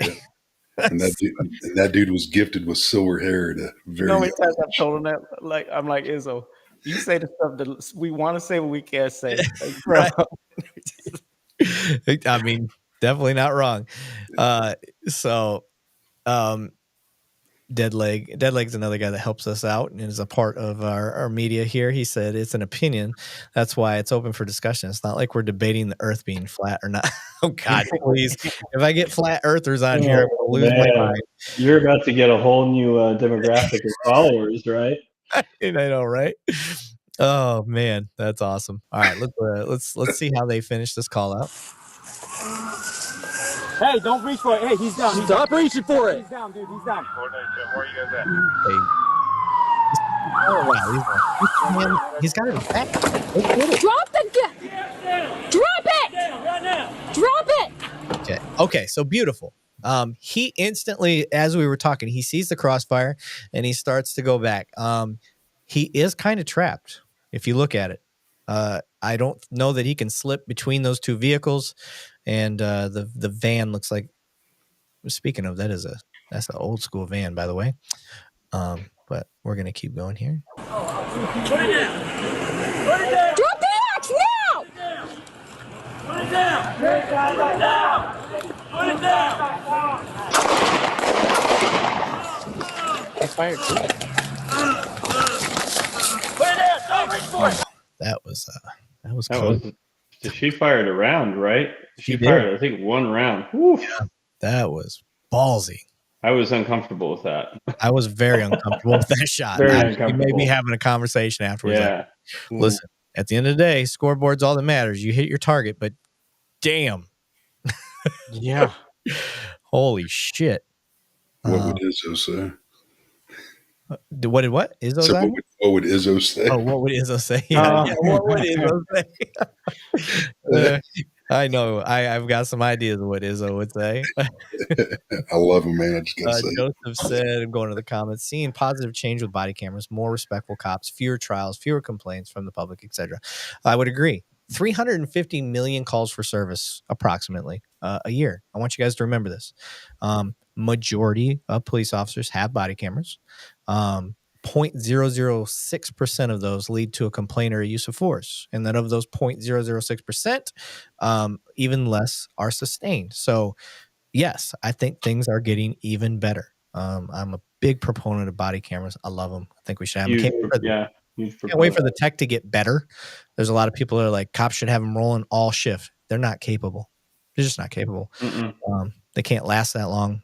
You don't want to see me go pee. You don't want to see me, bullshit and writing reports. You don't want to see any of that. So no, there does need to be some control by the cops. Yeah, there's HIPAA information that you shouldn't be privy to. There's personal medical stuff when we're at the hospitals. There's me talking to my wife about, picking the kids up and grabbing some milk on the way home that you shouldn't have to hear or listen to.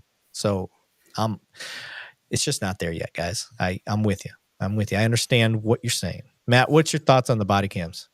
Oh, they're gold. Obviously, practically, you can't do the 24 hours at all time. But like the batteries just won't last. I mean, and I mean, there's so much downtime when you're an officer. You guys, I got 6 daughters that you don't want to hear them yelling at me or my wife cursing at me either. Nobody's interested in that. Right.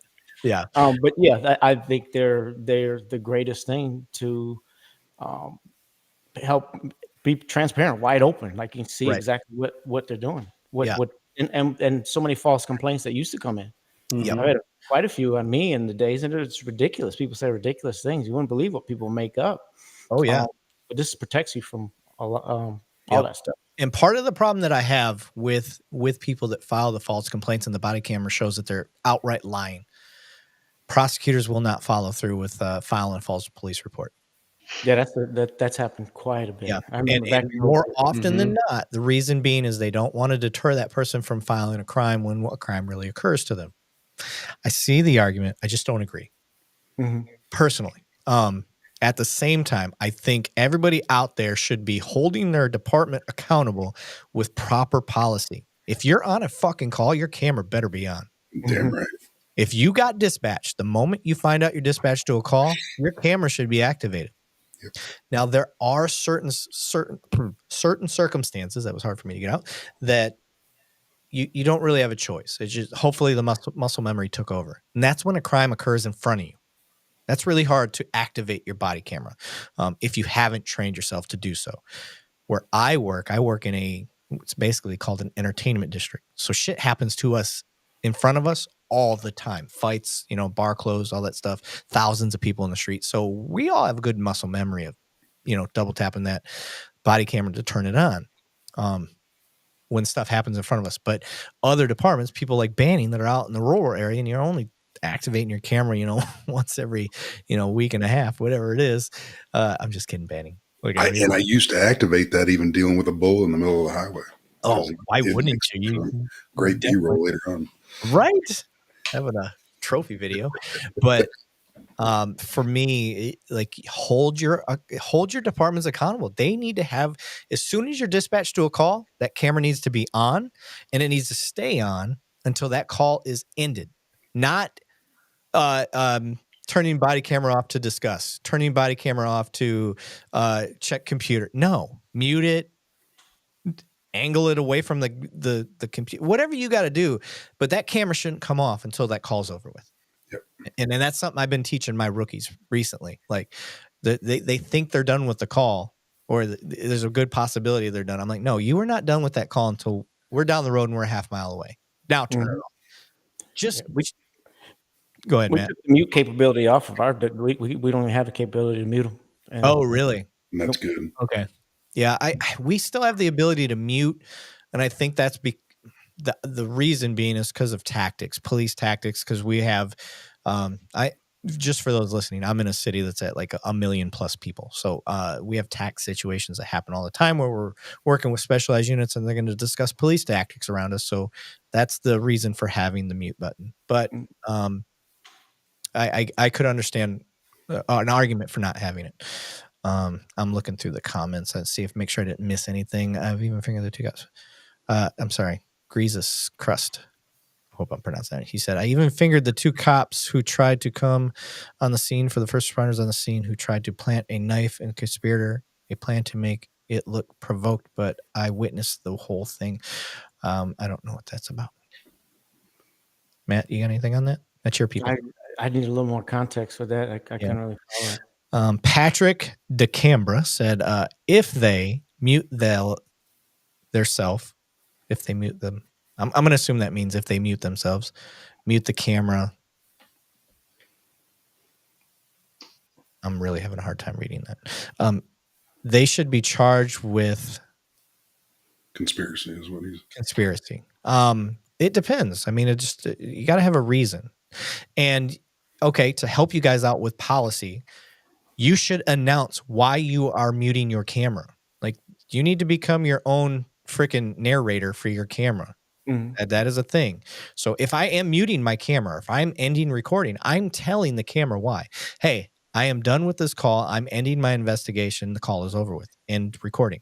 Boom. Now I turn it off. Hey, I'm muting this camera because me and Officer Matt Thornton are about to discuss police tactics on how we're going to handle this call and make entry into this house.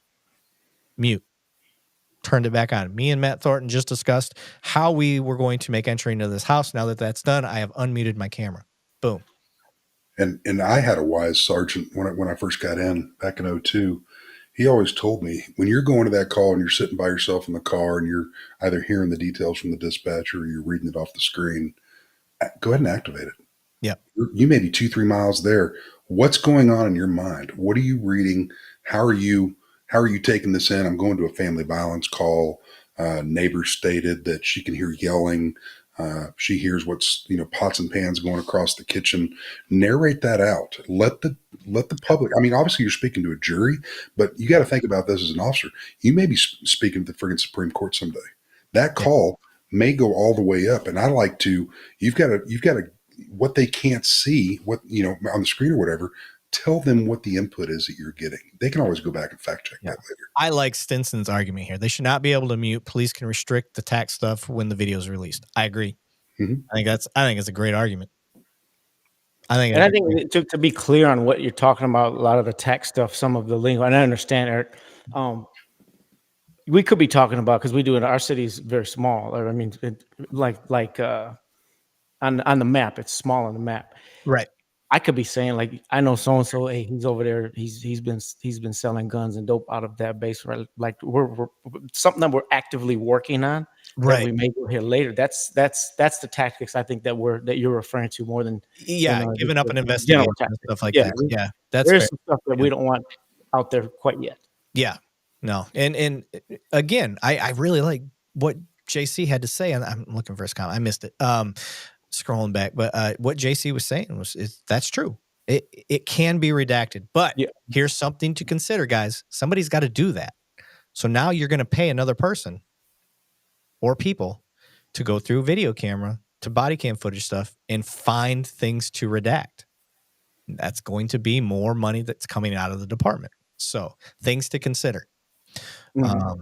Because all of this stuff takes storage. It takes time. It takes somebody scrubbing through and finding out what to redact, what to not redact. And then you got to remember there's First Amendment auditors that will go to a department and they're like, we want it all. We're doing the Freedom of Information Act, and we want every single piece of body camera footage you have from the last 6 months. And that law allows them to have it. And that law, and thank God that law is there, because you're going to find out people that have no business having that badge on. But I know exactly what you're saying. Yeah. So let me see here. One thing that we had, Eric, I was going to say. Go ahead. We used to set reports aside. Another big one too is that you want to be redacted is, hey, so and so told me this information, because that could literally get somebody killed in discovery. So things like that. But what we used to do is we would generally write in big letters, "Do not release this," and we'd let them know they need to redact this. So that's what the system is. I think that would be very helpful. Yeah. Now, normally, guys, I've got 4 or 5 more videos loaded up. We usually go about 2 hours. I go, honestly, as long as my guests want to go. We're almost at the 2-hour mark. I am more than willing to keep going. I have more videos loaded up. We can just keep discussing and talking to people in the comments. So I'm down. Banning, are you still willing to keep going? Man, you know how I am, man. This is speaking to the people. So if you want to go on, we have a shitload of people on right now. I'm going to guess we're near 10,000 ish people, judging by the numbers that we got looking at right here. But Matt, you still got time? I got about 5 more minutes. Okay. I'm sorry, I don't want to kill the party. Mama's waiting. I got some things I got to do with my daughter. No, you good, brother. You good. And then Chris, you still got time? I still got time, man. Hell yeah, brother. Okay. Yeah. So we'll keep going. Since Matt's only got 5 minutes left and his people are still on here, I definitely want to keep the conversations going. So I'm going to go to the comments. We'll finish out Matt's time with the comments. They can add a redaction tone to the system when pulling it. It will signal the system when being pulled. I understand what he's saying. So that is a lot to ask, honestly. That's a lot to ask for an officer, because here's what's going to happen. What if they miss a part that should have been redacted? What if somebody doesn't know that officer is recording and another officer shows up and is like, hey, the Joe Blow, snitch is over here to the right. And then now you just said his name and the officer's going to be pointing at his camera like, bro, I'm rolling. And he couldn't hit his tone. So I could see that being Patriot Bear. People don't want you to go, Matt. Sorry, bro. Hey, man, I'm going to put the pressure on you. But here we go. Shadow Wrath. 5 more minutes. Shadow Wrath. Y'all know my wife. If you're my wife. Hey, none of us would be in this position if it wasn't for our better halves. I'm going to tell you that. That's right. There you go. When your better half says, would you mind doing this? 100% effort towards whatever. That's right. I'm going to, for Matt's crowd and Chris's crowd out there, I'm going to give you a little TMI on mine. Me and my wife, as a military guy and as a police officer, my wife and I have been together since the 7th grade. I am one of the rare officers that have only been with his wife. So one wife, it's like Lord of the Rings. I'm a nerd, as you can see the Star Wars stuff behind me. One wife can rule them all. So I'm in the same boat. Hey, there we go. Yeah. And I'm 42. So for those that are almost 42, I can't math. I'm almost 42. What do I say? I tried. I'm on my 3rd. Yeah, but, see, that's and what would our culture say? Oh, Banning's a real cop. No, man. Everything in life is a learning experience, and I'll be damned. I'm not perfect. I'm learning every day. That's for damn sure. Yeah. 3 times, Banning? Yes, sir. We're retired. Yeah. Retired, he says. So, Hey, I'm on one by the grace of God. That's it. That's it. So let's see. Well, in Colorado, qualified immunity was abolished. No, it wasn't. no, it wasn't. No, it wasn't. Qualified immunity hasn't been abolished anywhere. Qualified immunity is a federal ruling by Supreme Court. So you have cities and maybe some states that are trying to not use qualified immunity, but it's not abolished. That is a misnomer, a myth, if you will. And I think a lot of people don't even understand what qualified immunity actually is, right? This continually comes up, and people think it means that cops can make whatever decisions they want, even the wrong ones, and get away with it. And that's not at all what it says. And we can read the definition on it right now. No. If there are people that want to, understand I want to get into qualified immunity. I just don't want to get into it yet. That'll be another day. Another day. I have, because it's deep. I have a expert that is for, and I have an expert that is against. So I would love to have Matt and Banning. I'd love to have you two guys on for that one. Von Kleem is the expert for, and then I have another guy that's a very big proponent against. So I can't wait to have that conversation. But I don't want to get into that because Matt only has limited time.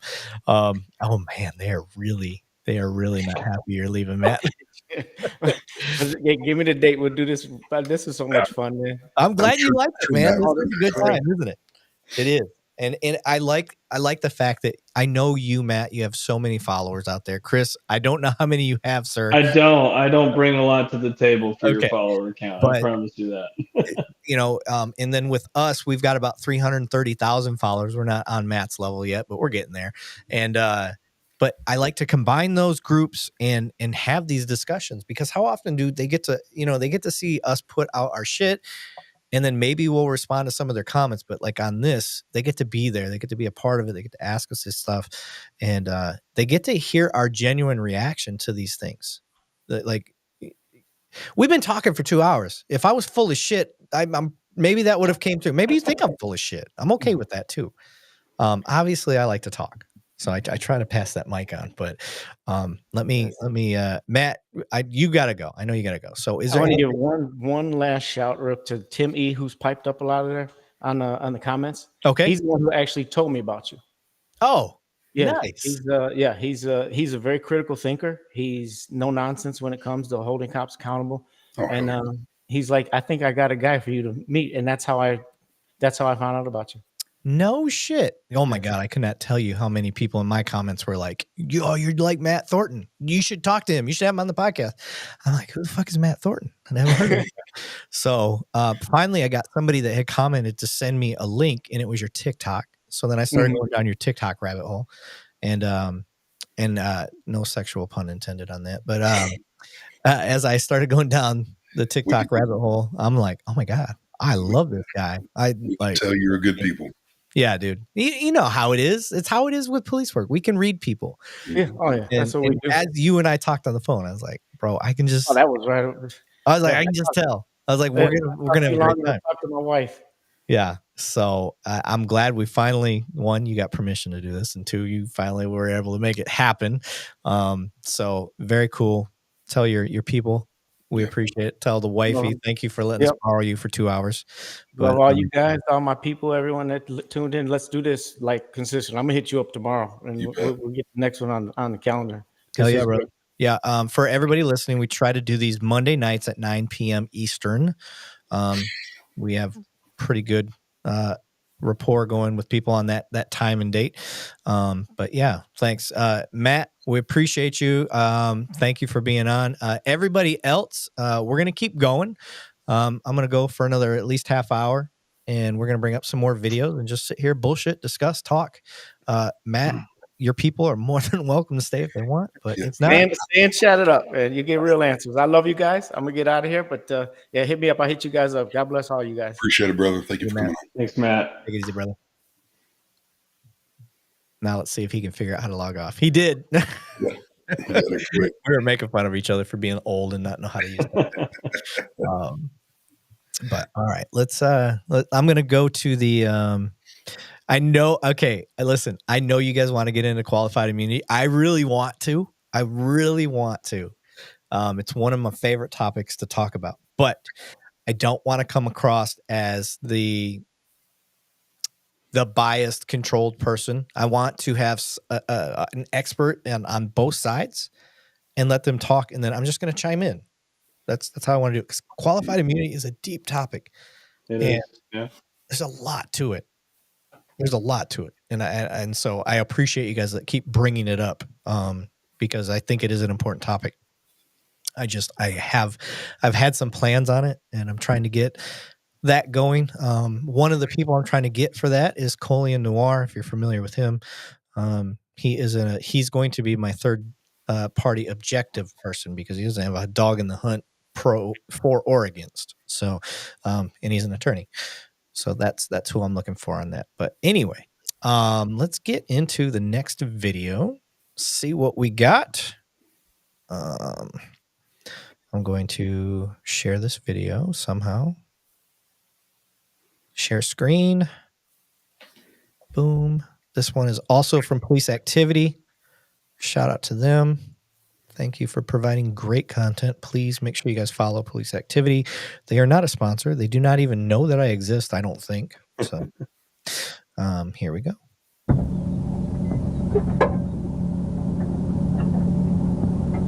Okay, so traffic stops. We covered this a lot, and I know there's a lot of people from other channels on here right now. For me, when I'm conducting a traffic stop, the most important thing to me is just seeing hands. That's it. I just want to see hands. So as I'm approaching, once I see hands, I'm a very relaxed person. Once I know how many people are, this is a truck with no tint, very easy. It is a little high, so I just want to see his hands. So if the window's down a little bit, I'm like, hey buddy, can you put your hands on top of the steering wheel? And that's it. Once I can see that they're empty, we're good. I can have conversations from there. Banning, are you any different? No, same exact thing. Yeah. Chris, how about you for traffic stops? That was the same for me. If I can see your hands, I'm good to go. Yeah, there's really not much to it. I'm not trying to. And then the other thing that I hate, and I don't know if you guys did this, maybe Banning, we've talked about this before. When I come up and I'm talking to you about why I pulled you over, I'm telling you why I pulled you over. I'm not making this a mystery. I'm not coming up there and trying to get you to. I've never understood the secrecy. I've never understood. I've never understood that. Hi, I'm Officer Lavigne. The reason I pulled you over is because, in this case, I'm going to guess your tail light's out. Did you know your tail light's out? That's it. That's all I'm going to say. And I'm going to let him answer. Most people don't know their tail light's out. I can tell you right now, I'm not writing you a ticket because your tail light's out, because I'd never know when my tail light's out. You've got to start that preface to let that driver know. And I believe, and I understand the yelling and the understand. Oh my God, I was never. And that's why we, and I'm not going to say just good cops, but the ones that were taught correctly, we come up there and we say, my name my name's Sergeant Sweatland, Corporal, whatever it is. Yeah. The reason your vehicle was stopped was because of this, and you're laying out that probable cause. And they're going to give you their argument if they have one, and that's great. But now I've got to get your driver's license. I've got to get your paperwork, and I've got to get your proof of insurance for the state of Texas. I've got to get those two things, and I'm going to go back, and the officer can make the discretion of, we're going to write a citation, we're going to cut a warning. I was a huge warning guy, unless I've got some mass murderer here or some guy that's carrying keys. And I did a lot of that drug interdiction stuff. I know what I'm looking for, but these are just traffic stops. And a lot of it's just education. We're just here to let them know, hey, by the way, you may not have known, but your taillight's up. Yeah. Yeah. That's it. And the only time you're getting I still have the same ticket book from years ago. I haven't gone through that whole book. So I'm not, if I wrote you a ticket, you really had a ticket coming. I in my opinion, you're not learning. And I will say this, I'm not trying to make revenue for the city. If it's a safety issue, that's when I'm writing a ticket. So, school zone was a big thing for me. I'm looking through the comments here. Ozark Moon, seems like a lot of officers and body cam ask for ID first before telling the reason for a stop. Not sure why. That's a good question. I know Fridays with Frank Slope, it's one of the things that he does. The reason being is the more rural cop areas, they'll ask for your ID, because if you run or if shit goes south, they've got your ID. They know who you are. And let's say all of a sudden you take off running and I got your ID. I don't need to chase you. I know who you are. Now I've just made the city safer because there's not a pursuit going on. So that's part of the reason why they ask for ID first. I'm not one of those guys. I don't make you give me your ID first before I tell you. My goal is just to disarm you with knowledge. Like, hey, I don't want you doing any guesswork. I'm not here because you got a body in the trunk. Although I would love to discover that so I could get a murderer off the street, but that's not why I'm after you. I am after you because you broke this traffic law. Your taillight's out. That's a safety issue. It's nighttime. It's going to be harder for people to see you out on this road. Did you know it was out? No, you didn't? Okay, well, now you know. I'm going to give you a warning. Appreciate you. Can I get your license? Go check. You're not a wanted murderer. Cool. All right, have a nice day. That's it. So that's how Ryan holds it. Frank is a douchebag. Hey, Frank is a nice guy. I have talked to Frank. I've actually hung out with Frank when I went out to Arizona. He is, I promise you, he's not a douchebag. He's a really nice guy. You would enjoy sharing a beer with him, I promise. And that goes for me too. You'd have a good time with me having a beer. I'm gonna put that out there. Maybe we'll do some karaoke too. Let me see. Grease's Crust said, can you please start a monthly X public speaking space? I don't know what that means. Greases, can you explain that a little more? Is that like what Tucker's doing? Is that kind of like what Tucker's doing, using X as his platform? I don't know, but it does. I'm not sure. It's intriguing. It's definitely got my interest. I'm not sure what you mean by that though, Greases. Could you explain that further? I'm going through the comments here.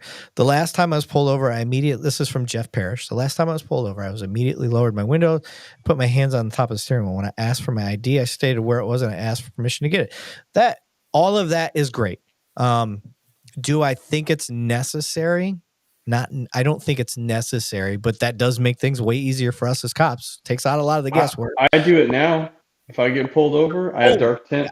If I have dark tint on my windows, I don't care. Yep. I'm rolling the windows down, kids in the car, hands on the steering wheel. I put my hands on the window. That's my move.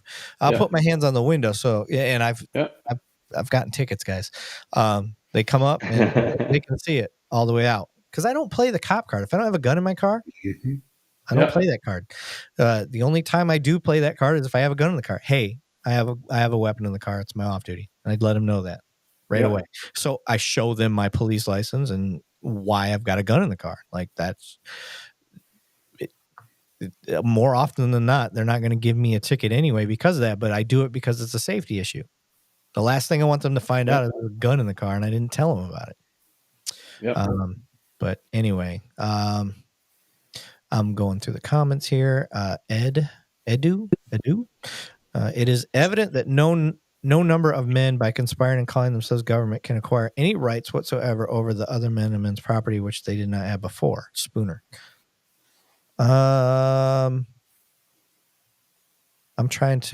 It is evident that no number of men are conspiring by calling themselves government can acquire any rights whatever over. No, I would agree with you. I don't think that that's what police are doing in general. I'm trying to understand where you're getting at. Sounds more like of a anti-government statement, which I'm for as little government as possible, if we're going to put that out there.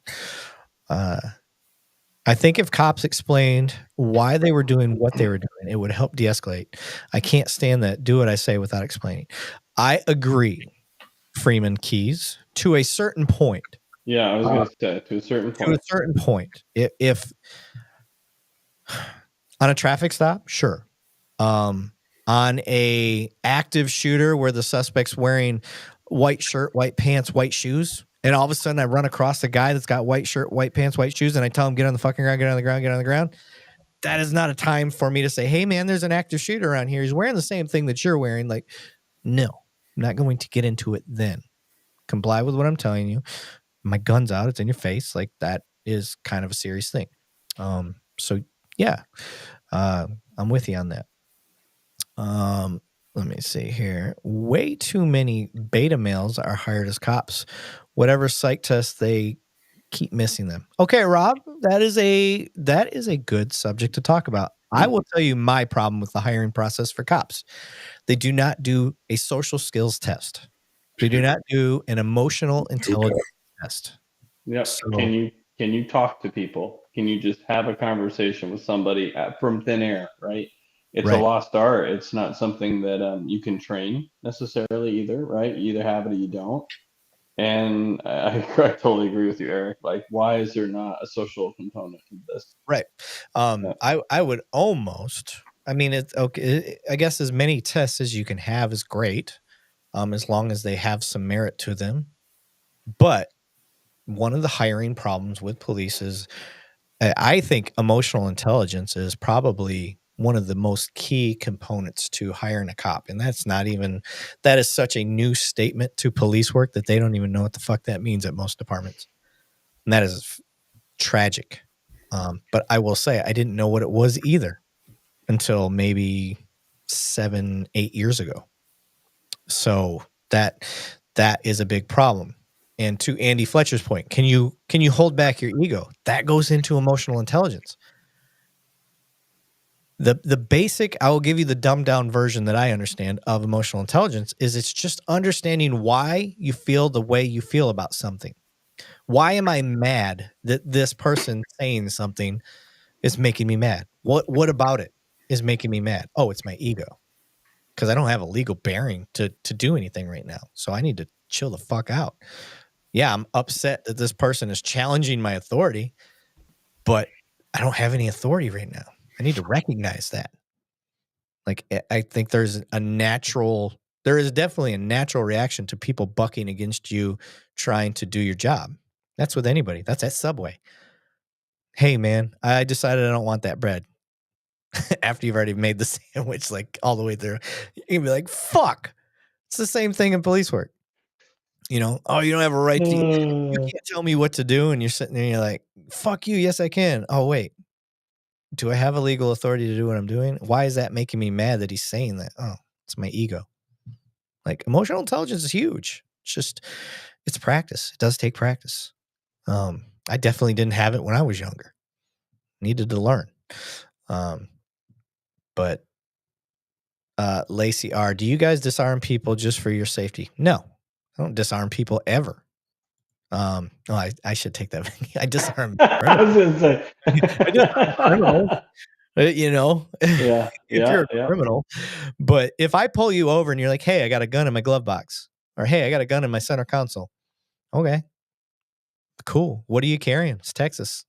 Oh, yeah, right. Yeah. It's pretty normal down here. Money. Oh man, I heard they have drop problems with that. Like, that sucks. Hey, do me a favor. Just don't reach for your gun and we won't have any problems. But appreciate it. Thanks for letting me know. No, do not take people's guns. Come to Texas. Yep. It's awesome. Let me see here. You see Ryan's law enforcement needs annual physical and mental health mental evaluation. Oh, I didn't. Where's that at? It's down just a bit there. I like that one actually. Big fan of that one.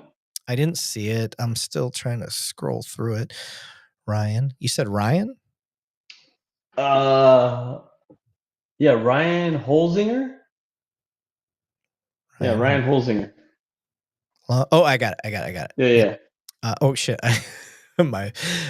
Dang it! Stop clicking, Alan. Law enforcement. There it is. Physical mental evaluations. Yes. Yeah, absolutely. I wholeheartedly agree. 100%. Yes, 100%. Because our mental. Okay, here goes the supervisor part again. When I know my guys are on a tough call, go home. Yeah, I wish I had that back in the day. Didn't have that. That is my call as a supervisor. I don't care if you fucking tell me you're okay. Go home. Yep. That's it. Go home. Let me know how you're doing. Let me know how you slept that night. Like, this goes back to the supervisor. My job is to look at the call, figure out how traumatic it is, because I don't care who you are. All of these types of calls get to us. Yep. So, I can tell you, I've dealt with the dead children calls. I've dealt with the rapes. I've dealt with all the things. You know what I did not know got to me until I had a domestic violence survivor on my show was domestic violence. I broke down. I had a hard time. I was like going through a whole complete PTSD moment Yeah. for something that didn't even affect me, like physically. Like there Yeah. was no, like it was because I have dealt with these battered women that think they love the person that they're with. And I'm getting choked up talking about it, just thinking about it right now. That's why I know I still have a problem with it. But I got to keep talking about it. Is these women, you know, they will tell you up and down that they're in love with these people. That is the trap that they're in. And we have this place where they can go. It's like a women's safety place, and they have a store inside, and they don't spend any money. But one of the reasons they have this store inside is so they can feel complete again, like living a normal life, to go in and purchase clothing. Like how fucked up is that? I've never in my life had to think about buying clothes to feel normal. Yeah, it's interesting, Eric. I read a statistic the other day that said like a cop that does a 20-year career lives through 700 to 800 traumatic events, right? And then the average person, you know, in their life lives between like I think 4 and 10 or something. And yet, right, like you get involved in a shooting, you have a dead kid or a horrible domestic violence situation. And, you know, most agency cultures is, yep, come back to work tomorrow. Yeah. Right? It's just come back. We're shorthanded. We're down, guys. We need you back. Boots on the street, right? Boots on the ground, right? Yeah. You're gonna let your shift down if you don't show up, and that's the culture because, well, it is, right? That's the reality. It's like, yeah, they will be down, right? But you know, how many of these incidents where cops lose it and make the wrong decisions are because, you know, they didn't sleep the night before or the last 7 nights before because they scooped someone's body out of a car that wrecked into a pole and then had to go make a death notification, right? And I think that's the humanity of this job that people don't see. And it's, you know, again, it's easy unless if we don't talk about it and we're not open about the trauma that we actually have, that we don't deal with or do deal with, right? Then the public doesn't really get to understand that, right? I mean, no one understands outside of this group when I had to interview a 5-year-old girl about her dad trying to light their mom on fire, right in front of her and her 2 siblings, right? Yeah. People don't have to deal with that every day, and so 100% agree. A mental health and physical health evaluation every year, 100%. I like Scott Stone said, I do polys for a couple agencies. Oh, Scott, my brother. What's up, buddy? We have an emotional intelligence piece to the polygraph, which is reported back to the PD. We ask a few questions that wouldn't normally be asked. See, that's great. Oh, I got to give a shout out to Scott. Great man. Oh, you know him? Yeah, yep. Oh, okay. He served with my brother-in-law. So good man. So, yep. Yeah. What Dylan B said, Edu now. Excuse me. Can't argue with a pig. However, you can have a conversation with a reasonable person. That's actually a pretty deep statement. Yeah, you can. You can. An asshole cop is an asshole cop. Damn right. Yeah, we'll point them out if we see them. Yep. And I'll put this out there. One of the most frustrating things is the person that does just enough not to get fired, but you avoid that cop at all costs as another cop. Yeah, 100%.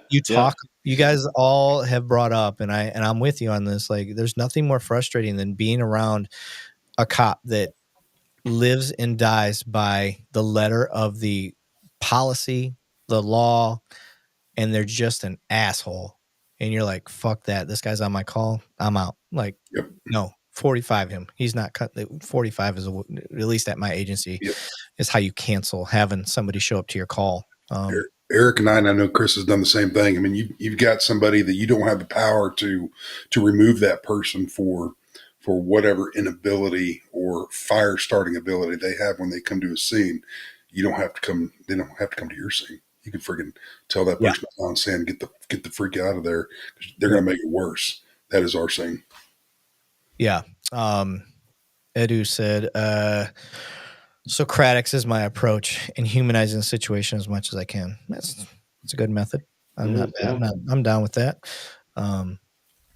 But it sucks. It sucks being in that position as a cop, knowing that you got somebody there that is going to They don't break a policy. It's just the way they talk to people, the way they come across, and it ramps everything up. And then you end up having to use force when you wouldn't normally had to use force. And you're like, what the fuck, man? Like, and then you tell your supervisor, I'm the supervisor now. And I look and I'm like, shit, he followed training to the T. He followed everything. Like I can say something and try to do like a coaching and stuff like that, but that does exist, guys. And if you can help me figure out a way to fix it, please tell me, because I will try. Yeah, I would love to be able to fix that. JC Stinson said, I've had a guy who starts fights just by arriving to scene, no interaction needed. I got that asshole face, I guess. Yeah, something about your face just makes me want to put my fist through your suck hole.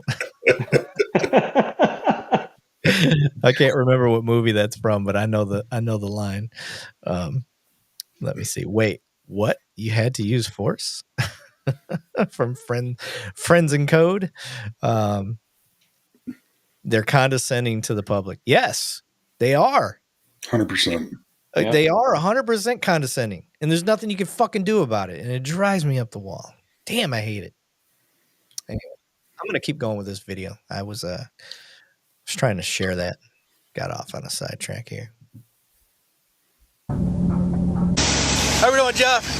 How you doing? Good. He knows him. Called him by his first name. Hey, Jeff. I'm gonna say we're in a small town, guys, and we need to clean our windows because it looks like a lot of bird shit.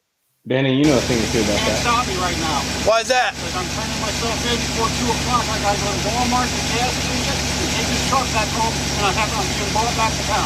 Okay, roll the window down for me. No. Well, roll the window down.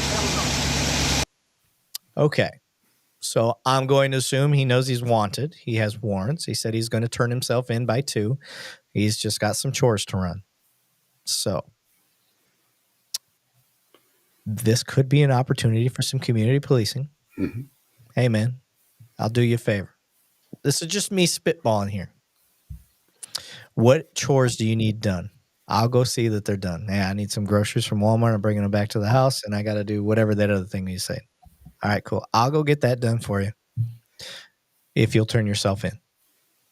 Yeah, depending on, what's the charge on it. If it's something minuscule, if the charge itself. Yeah.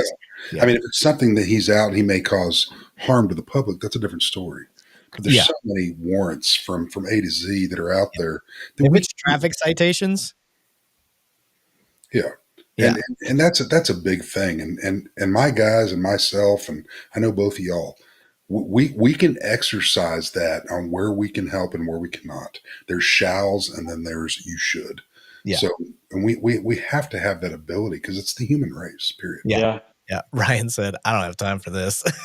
I'm with you. I get it. He's like, 2 cops, 1 donut is a hilarious name. Yeah, well, it was intended to be funny.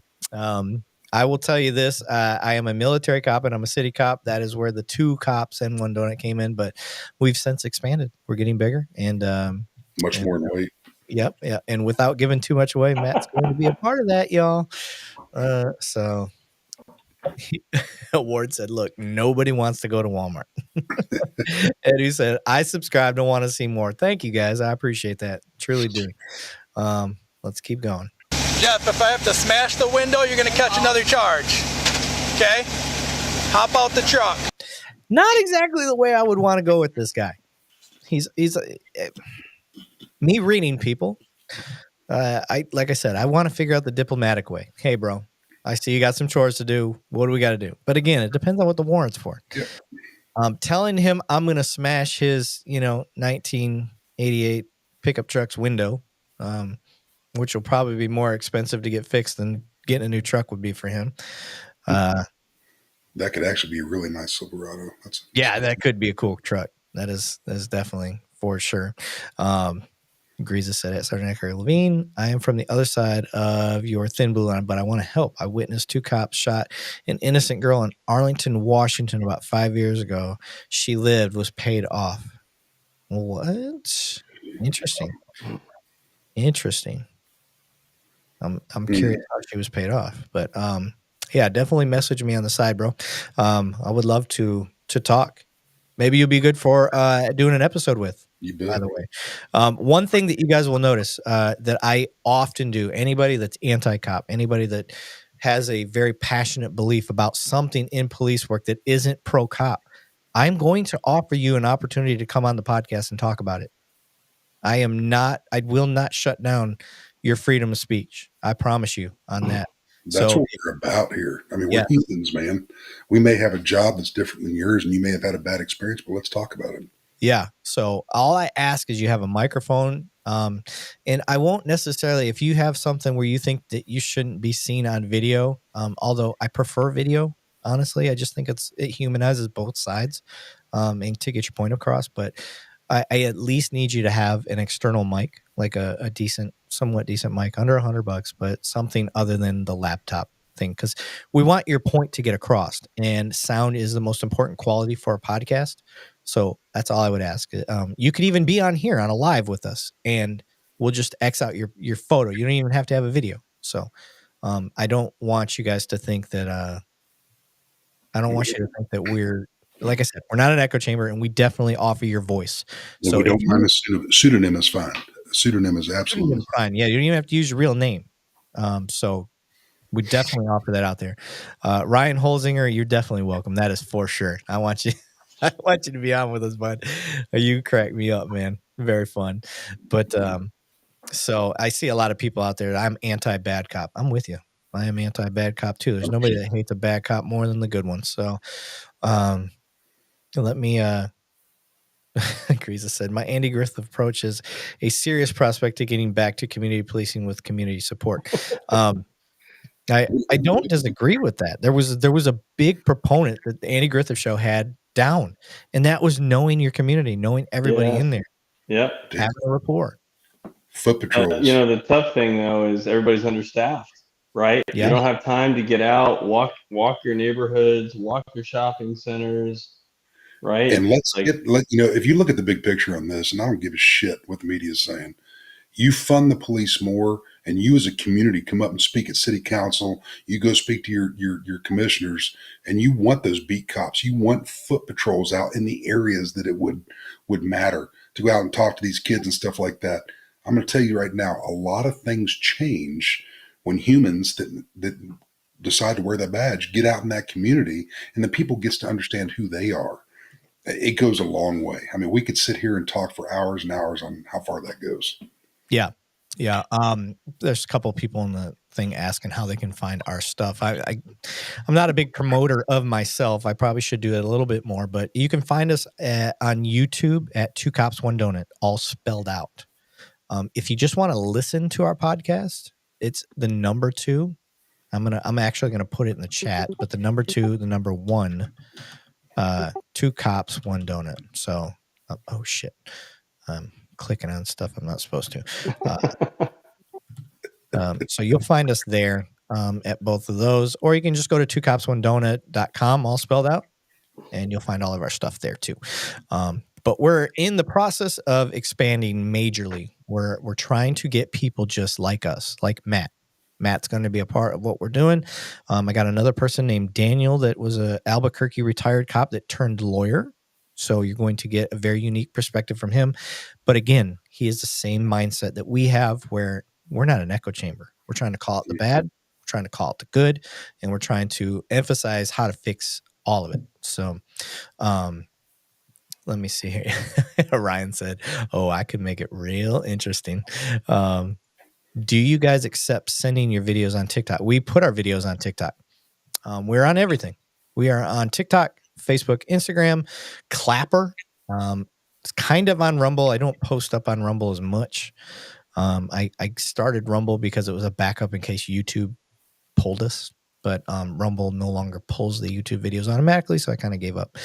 But anyway, Friends and Code said, oh, I know, bro, you could make it very interesting. Stephen Bailey said, y'all aren't having to deal with consistent seriousness of bad policing. It's a life and death here in Los Angeles. Police are a threat here, even to us church-going, college-educated citizens. I will tell you this, where I am at, every year that I've been here, the last 13 years, I'll just give you one cop has been fired or charged or convicted of something. Every year that I've been, it's been more than that. But I just want to let you know, at least one per year. So where I'm at, the thing is that these cops, any of the bad cops, they're being dealt with. So I can't speak for Los Angeles. All I can tell you is, one, be wise of where you move to. Make sure that your police department is, one, backed by its citizens, because there's a reason people back their police department up, because they're doing the right thing.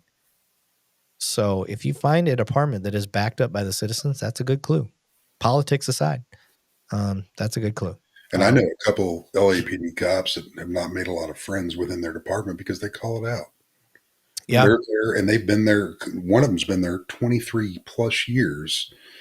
We may or may not have served together. And this dude is constantly, every day, not making friends because he's bringing it to the table. Hey, Officer Schmuckatelli over here didn't do this, and that's the right thing to do. If you're friggin' wearing a badge, not only is it the law for you to intervene when something's going wrong, I mean, bottom line. So Cool Breeze said, you're going to need more. Can never have enough, brother. Tim E said, I've never been a cop, but I can give you a civilian take on what we see. Coming from someone that studies laws and rights, that's beautiful. That's what I want. So, Tim, you are more than welcome, especially since you kind of got me and Matt connected. Definitely welcome to be on the show, brother. Just again, like I said, please have a mic. That helps us a lot. Like I said, your audio quality is important because if you're going to take your time to get your voice out there, you don't want people to turn off right away because they don't like the sound of it. And that's honestly how these podcasts work.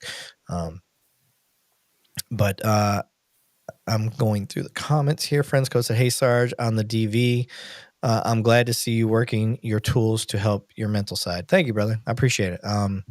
I have, it's crazy because when I had them on the show, the two domestic violence survivors, I did not know myself that I was having an issue. I didn't know. I actually, honestly, we were having the conversation that I don't have any PTSD issues. And it wasn't until I had him on the show and then we started talking about these inners and outers of things. And all of a sudden I figured it out. So, blows up on you. Oh, sorry. So it was one of those things that, I'm glad I know it about myself now. So, in talking about it and airing that out there, and the more I talk about it, I think I cry every time I talk about it, which I'm not now because I got it out. I got that real quick, like teared up portion. It's gone and I'm good now. But, before, like, it was pretty bad. So it shows you're human, brother. Hey, I try to be.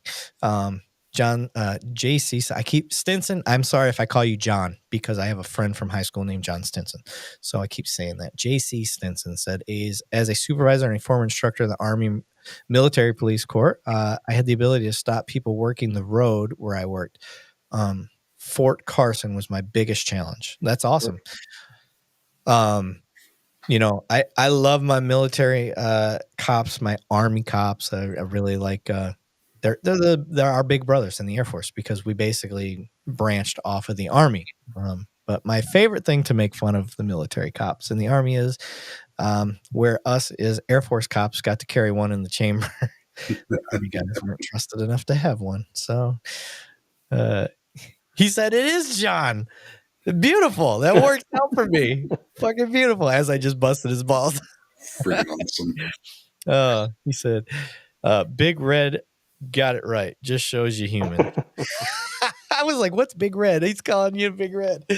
Sir, you just gave me a new nickname. And friends, I'm going to call him Big Red from now on. Thank you very much. That is awesome. All right. I'm going to get back to the video that we were watching. Where is it at? The truck guy. This is what we do, guys. I'm sorry. We go down rabbit holes. It's all right. And we chat. And we could talk about it, Jeff. No, we're not. Jeff, hop out of the vehicle. Who are you trying to call? Okay, and I'll make a phone call. You can do it right now before I take off. Okay, well, hop out the truck then. Who are you trying to call? I'm calling right now. I'm calling Kurt the bondsman because he already talked to the captain. I'm turning myself in before 2 o'clock. To a unit over up. Okay, so he asked, "Who are you calling?" He said, "I'm going to call my bondsman." That's a good sign. He said, "But before I take off." Yeah. I mean, he's gone through the system. That's fine. So, long live Big Red. Long live Big Red. Manning always making waves. Yo, first time here. Man. What's up, guys? Not much, brother. I'm gonna call you Ali. Ali said, "What's up?" And then no more Bam Bam. Yeah, we've called him Bam Bam for all the new guys. We've called him Bam Bam for a long time. Good. Soldier American, I'm really late. Had a test, and yes, I passed. I'll rewind and watch from the beginning. Hey, Eric, Banning, and Detective Thornton. What's up, brother? Soldier American's been on here for quite a while and tries to make all of our lives. So big shout out to you. Jeff, if you leave, you're going to be committing a flee and elude. Okay? Well, I still need you to get out of the vehicle, okay? Jeff, you're going to catch another charge, buddy. You're going to end up going to prison if you end up doing something stupid. I'm going to prison anyway. That's why I'm turning myself in. You've been good to me, man. I know, and I'm trying to be polite and trying to help you. But Okay, I like the effort. It's not exactly the best way. And, some of the things he's chosen to say, but I don't feel like he's going to resort to deadly force or anything like that right now based on this guy's actions. So let's keep going. Put the car in park. 1304. And he was prepared. He popped his tire. I like it. Yeah, that's not bad, actually. That was beautiful. Way better than trying to break a window, reach in while the car's driving away, right? Yeah, jumping in the back. I know who he is. I can disable his vehicle, or at least one of his tires. Like, honestly, I'm liking this so far. Yeah, this is very good.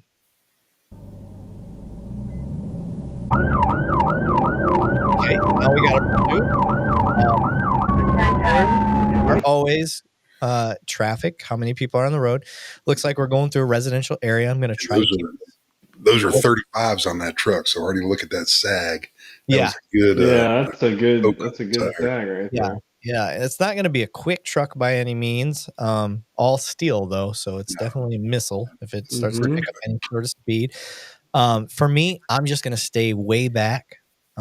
Definitely going to have to pursue him because there's nobody on the road. It looks, I don't want to go in a pursuit through a neighborhood. I don't believe this is a neighborhood yet. I think it may just be a thoroughfare where it has some houses on the road. In Colorado, this is a no-go. This is just shut down now. Oh, really? Oh, yeah. You do not pursue unless it's like a super bad violent felony. Okay. You let them go. Agree.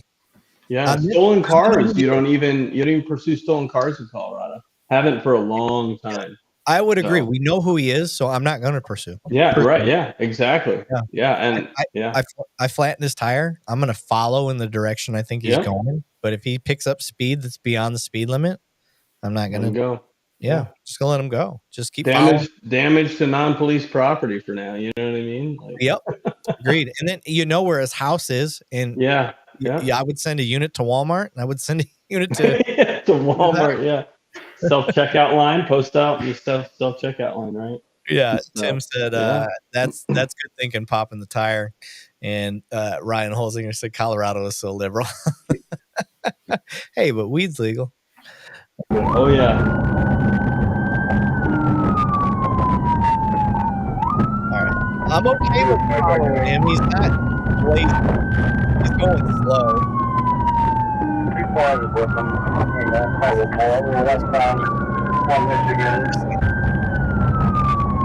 Look how slow the lines are going by. They're not. Northbound on 57.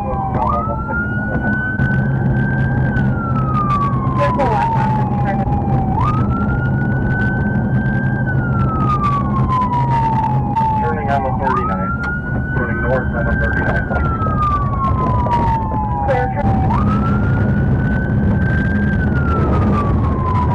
He's fleeing to a beat.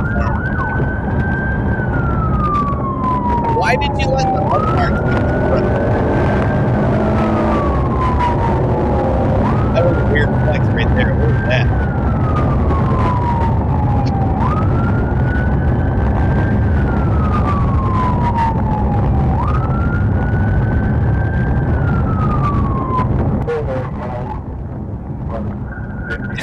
Ozark. That doesn't look like the way to Wally World. Northbound 39th Street, 60 miles an hour, no traffic, 1311.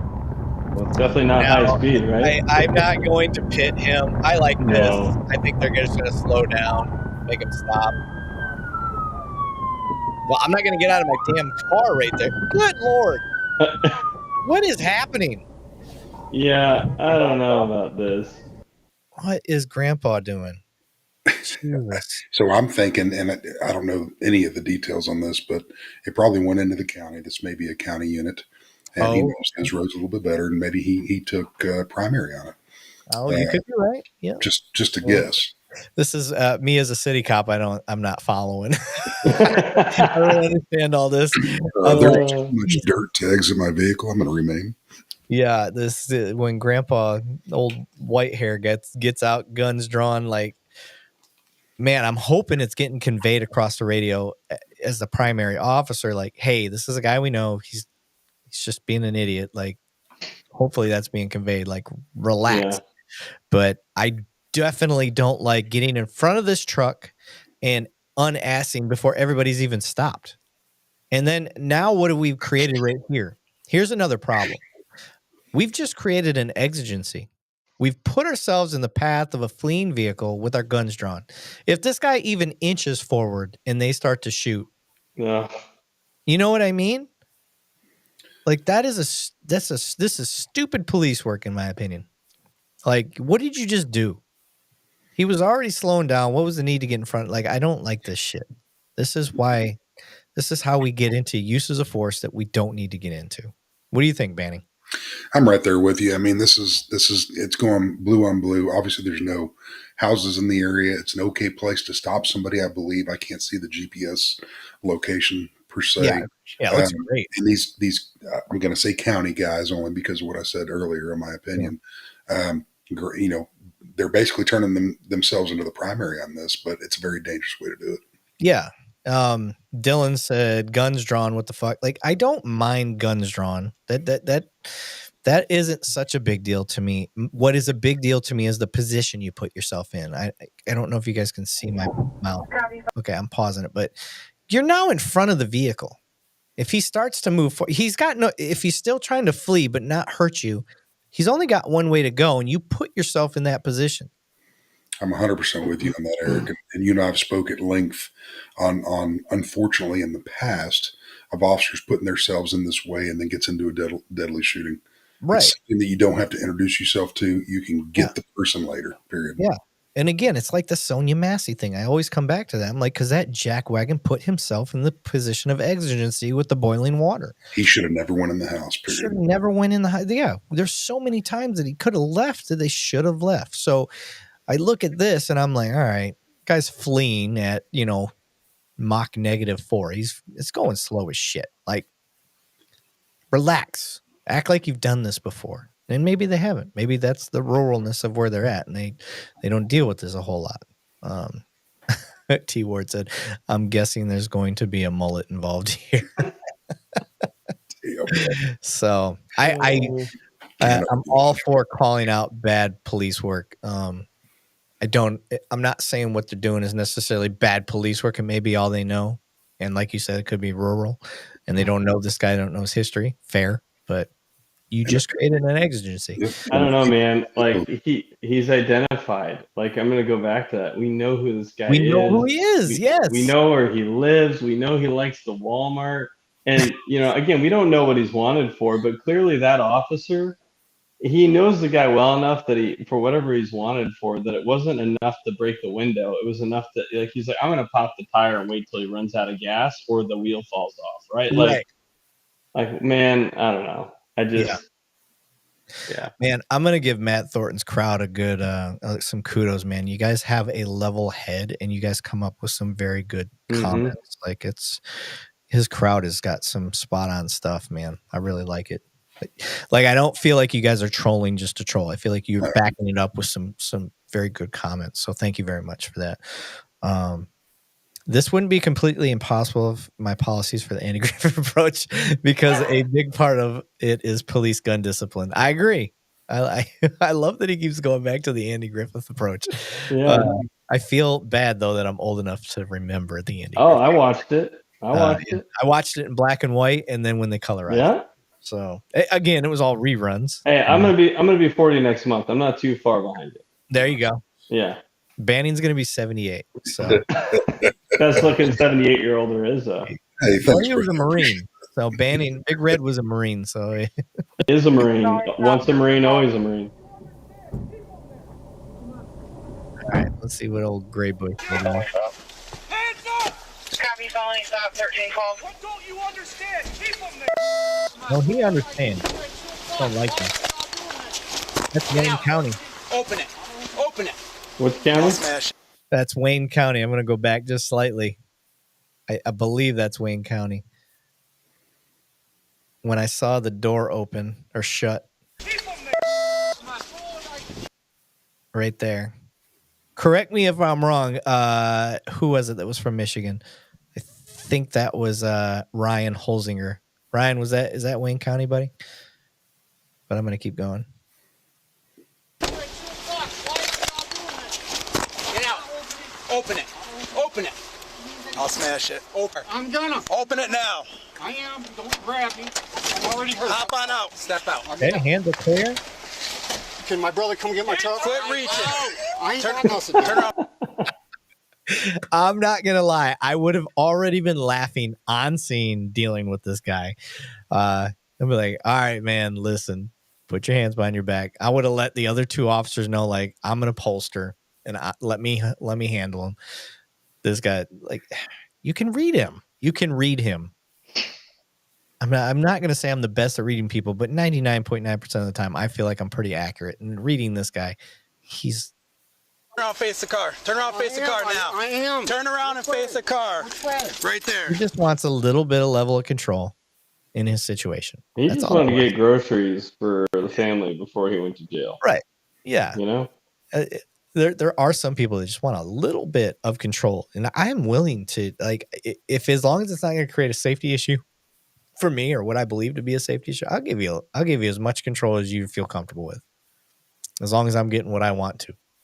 But in that instance, like that, I'm pretty sure that was Wayne County, though. I actually tried to get hired on Wayne County before I left. So let me see here. Of course, Banning was a Marine. I was Navy. Hey, Big Red, your Uber's here. Appreciate the ride, brother. So, you know what? I'm just going to let everybody know if they don't know. Marine, the acronym for Marine, if you spell it out, is My Ass Rides Navy Equipment. Navy is never again volunteer yourself. Army, and this guys, these are just jokes. Army, ARMY, ain't really Marines yet. Again, oh man, just jokes. We all have our jokes about us. Oh, yes, shit. I like the cover for I like purple crayon. I eat crayons. It's all right. The blue voice finally jumping on. Damn, better late than never. Guys, make sure you check out the blue voice. He's got a pretty cool Facebook group page and stuff like that going on as well. Most county sheriff logos look the same in Michigan. Okay, fair enough. I'm pretty sure that was Wayne County, though. I'm going to put that out there. All right, we're going to go to the next video here. This one's got drone footage, by the way. I do know that much. And I know I said I was only going to go for another half hour, but fuck it. We still got here's my rule, guys. As long as I got a classroom-sized amount of people, I'm going to keep going.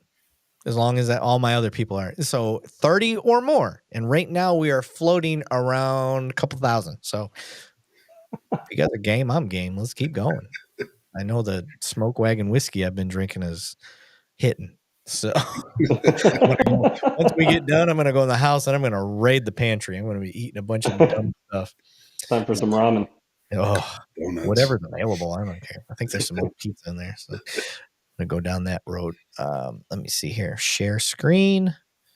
What's it called? Deputies. Okay. Boom. All right. Make it biggie sized and let's play.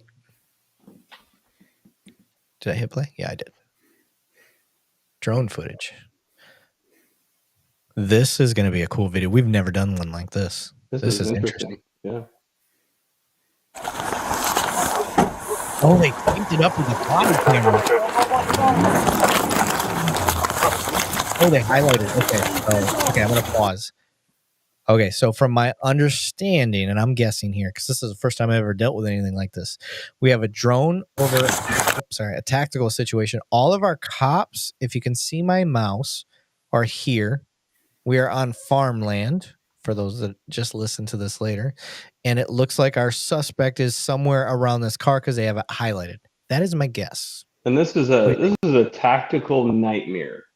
This is like fatal phone. The worst, right? We our SWAT team used to go out and raid marijuana grows out in the rural county, and it was like this type of stuff. It was just awful, right? Like trying to clear all these buildings, and yeah, they got 4 units right now. I mean, there's probably more than four cops, but it's like, oh, you have all these buildings. It's just a nightmare. Well, I can tell you right now, I'm not trying to die for a plant. So yeah, right. All right, let me keep playing. All right, our truck. Okay, so for me, in this, I think I already heard a shot. It looks like he's going to try to barrel through our vehicles. Depending on where I'm at in my situation, I'm just not a big fan of shooting into a car if I don't need to.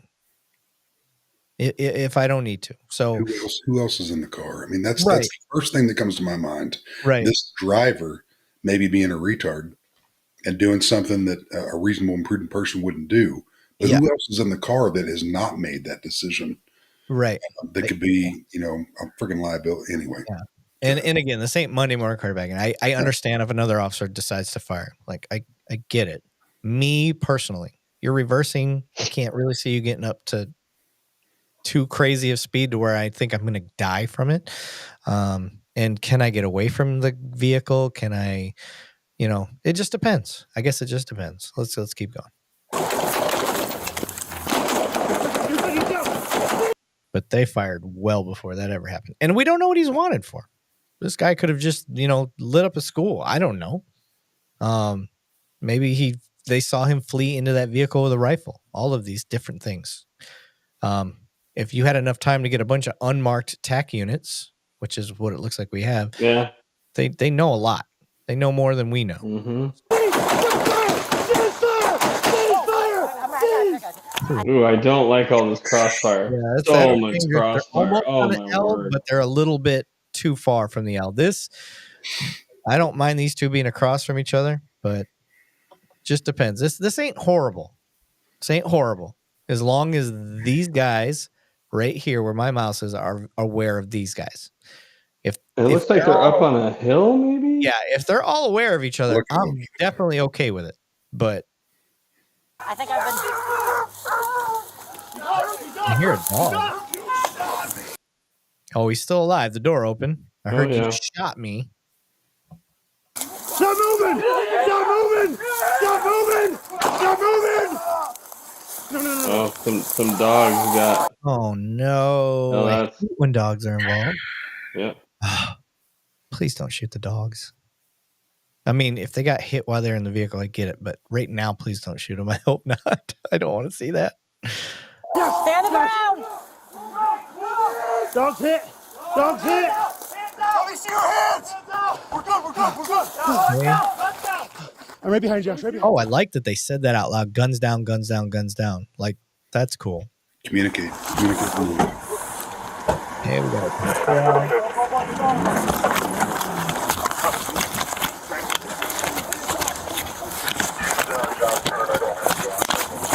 I agree with John here.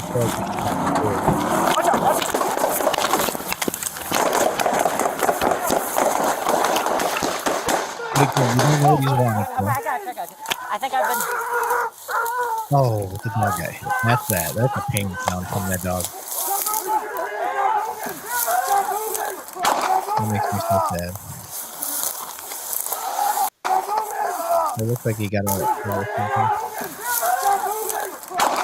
Yeah, he had something in his hand. You get that? Stay on the ground! Let me see your hands! We're good!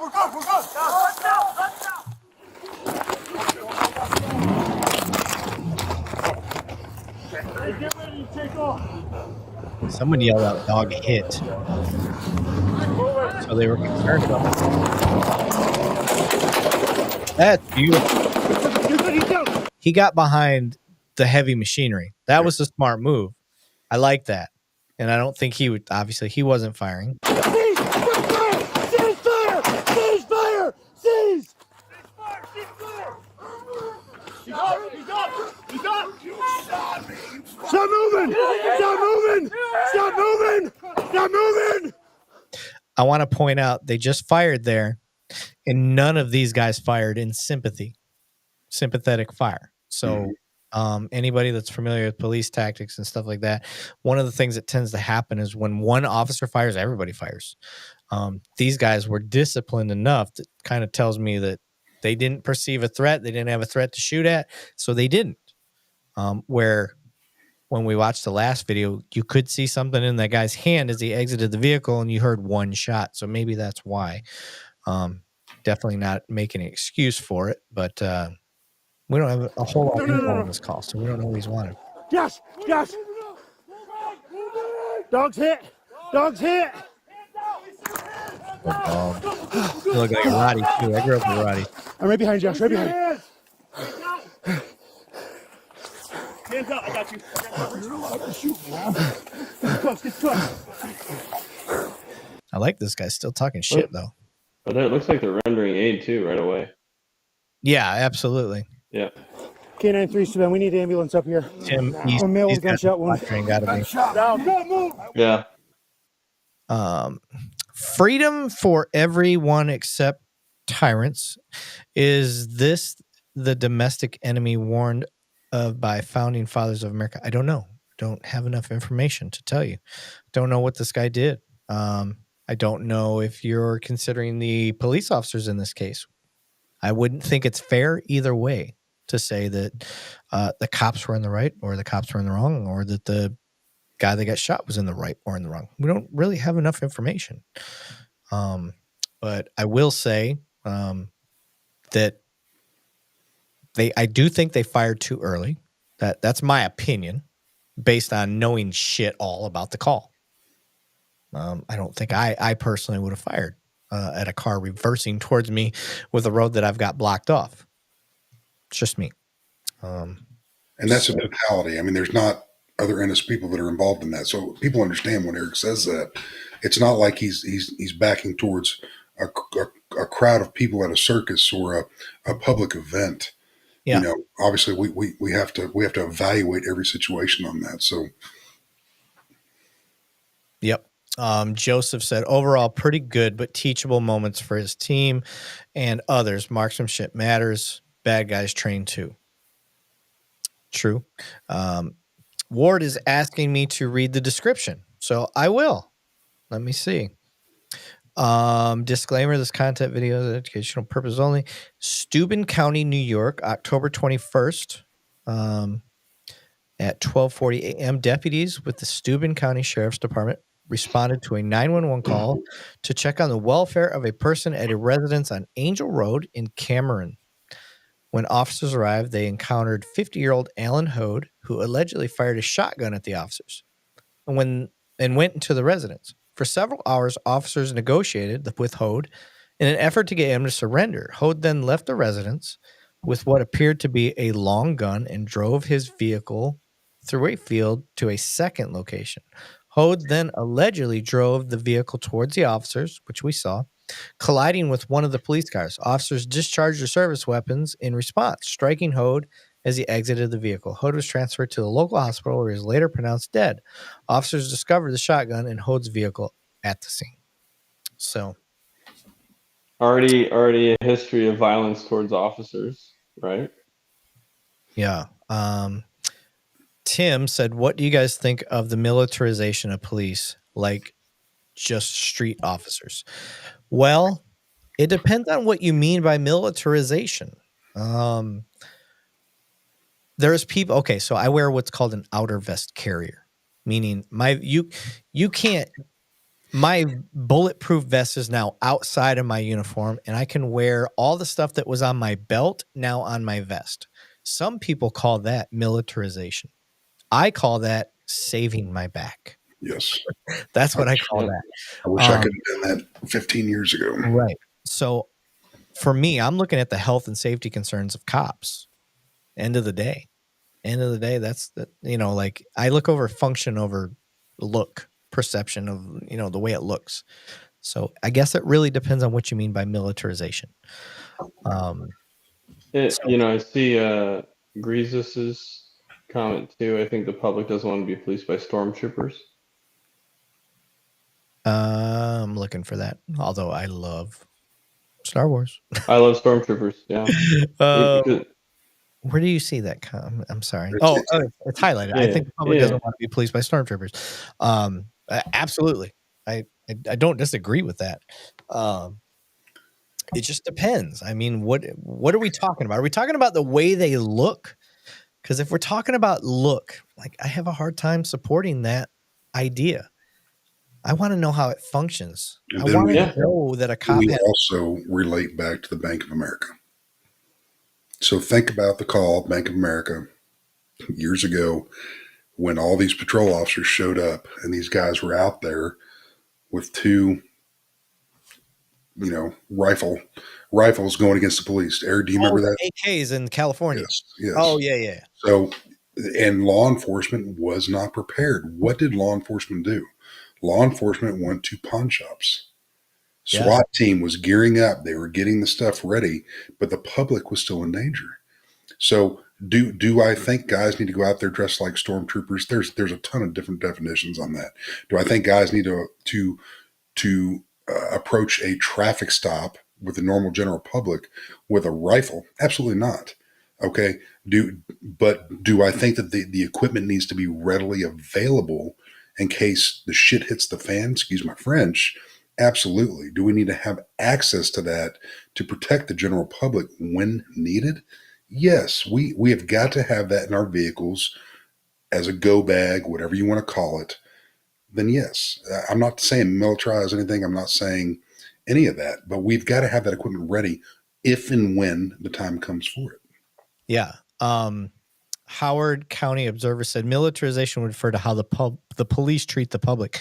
I agree. I mean, I think the public, you should be treating the public just like, it depends on the circumstance.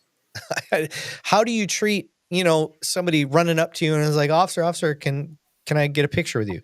Versus, I show up and you're like, they're like, fuck 12. And I'm like, hey, you got a warrant, put your hands behind your back.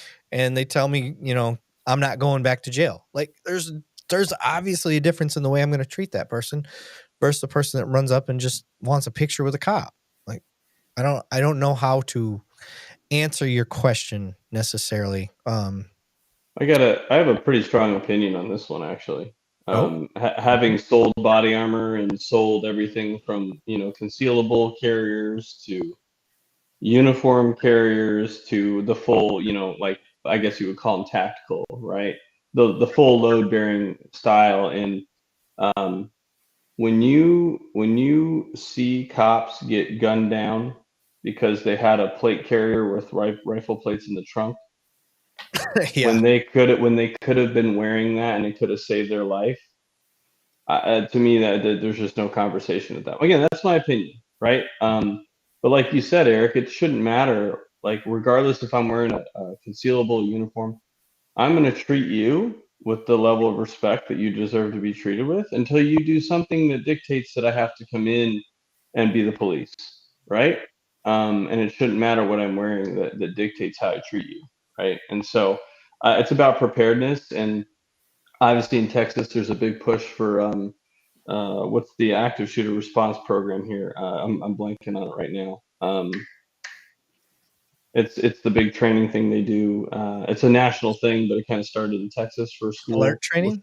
Alert. Thank you. Yeah. Thanks, Alan. Alert training. Alert training. And when I was selling body armor in South Texas, when they're selling Angel armor, the whole thing was all day rifle protection. You wear your lightweight plates with your soft armor, regardless of what your platform is, and you don't have to go to your trunk anymore. So you're saving time and responding to the threat and saving human life over having to go back into your trunk to get more armor.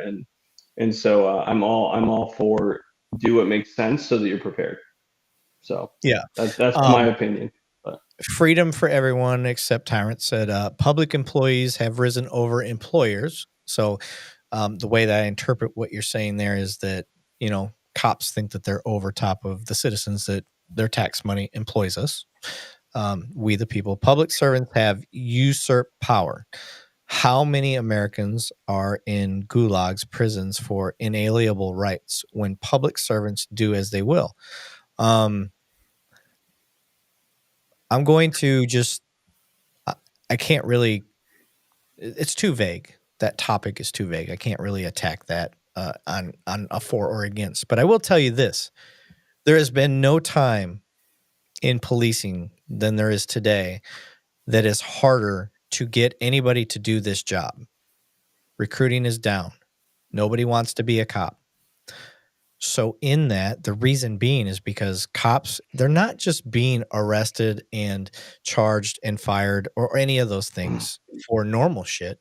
Now they're being political pawns to make a point for prosecutors that are running for office, for mayors and all these other people that are running for office. Nobody wants to do this job.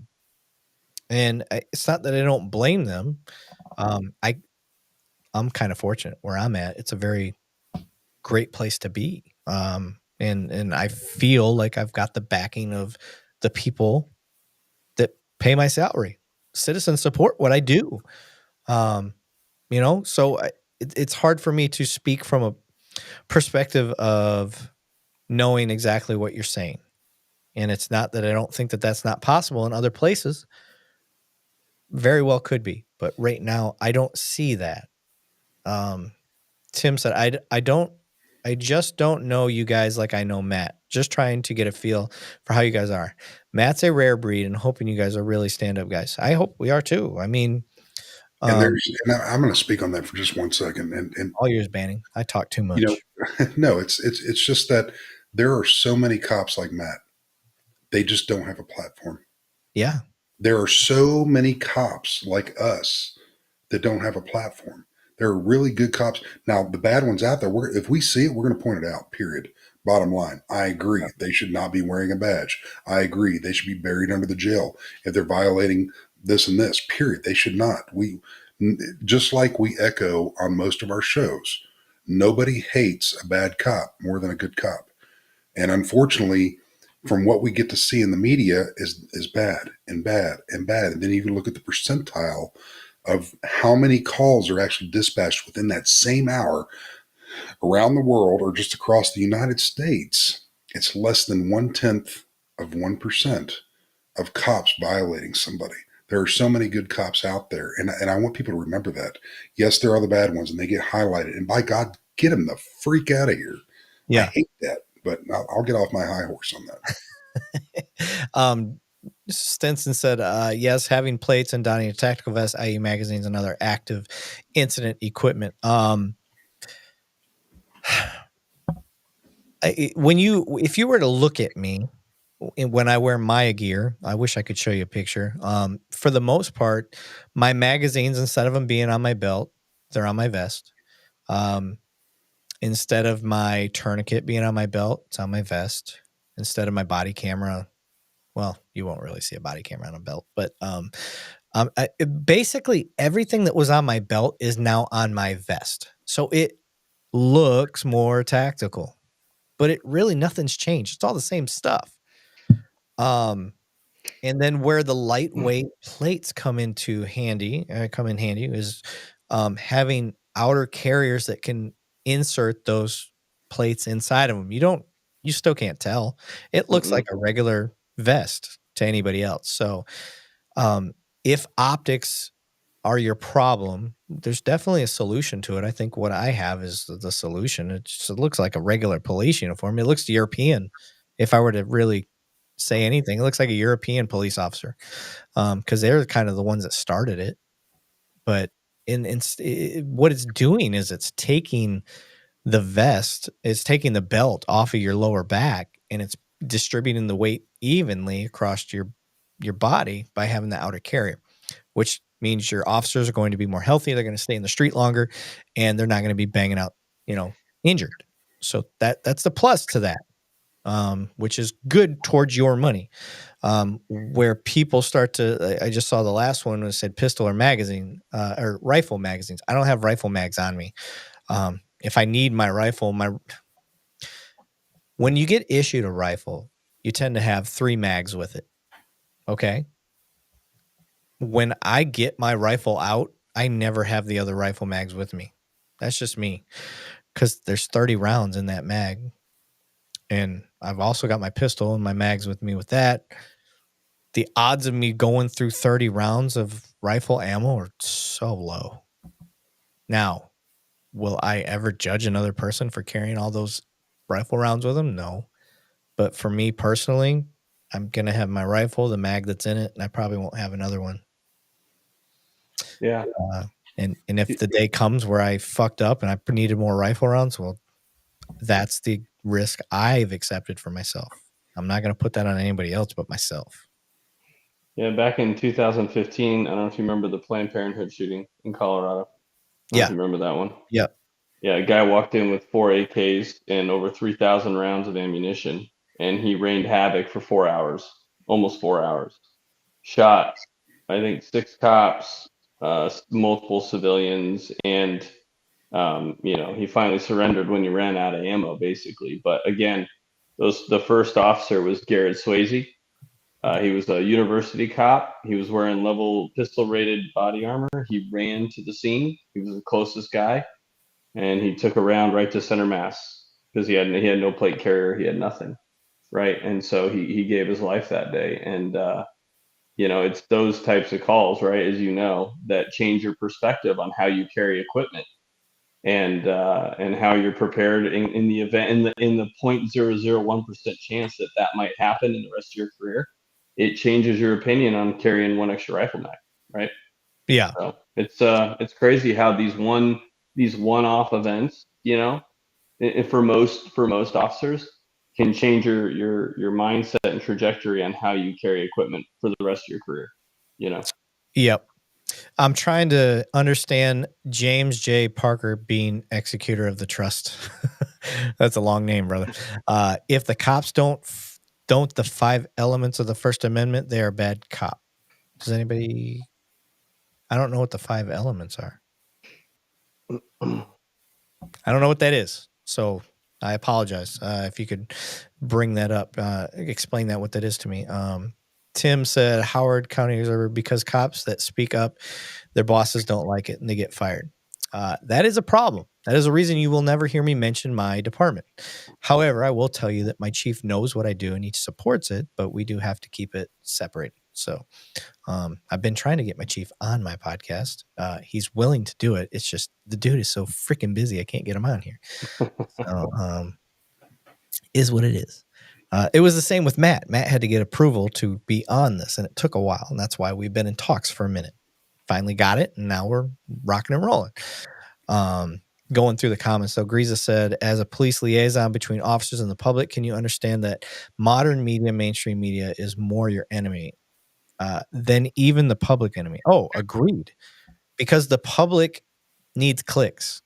The public, or I'm sorry, not the public, the media needs clicks. That's what they're all about. The best way to get clicks is by being controversial and creating division. And I'm preaching to the choir. You all know that. Matt's crowd, Thornton over there, all his people know that. They're not dumb. They get that side of it. Like I said, I would be like, if I thought you guys were idiots, I would say it. But you guys' comments have been fucking fire tonight. I love it. So I think you guys, what's up, and you can see through bullshit cops. Absolutely. And if you guys ever see anything that I put out and you're like, hey, what the fuck did you mean? At least one, ask me for clarification. Don't just assume. But if you see I put out something, you're like, this is bullshit. Why did you say that? Give me a chance to explain. Maybe I fucked up. Maybe you got a perspective I don't have. I am not sold one way or the other on anything. I will always be an open book and never a full cup. Gaming with Lucas Downing said, Officer Bethany Guerrero, who was fired for excessive use of force on someone who called 911 for his life, is now back on the same job. What's your guys' opinion? I don't know that one. It's not ringing a bell. Yeah, I would have to know actually. We got time. Fuck it. We've been going. I'm gonna look that case up. So it's Bethany Guerrero. Oh yeah, Palm Beach Gardens. I'll be right back, Eric. All right. I'll just type in video. Let's see what that says. Boom. That was a year ago.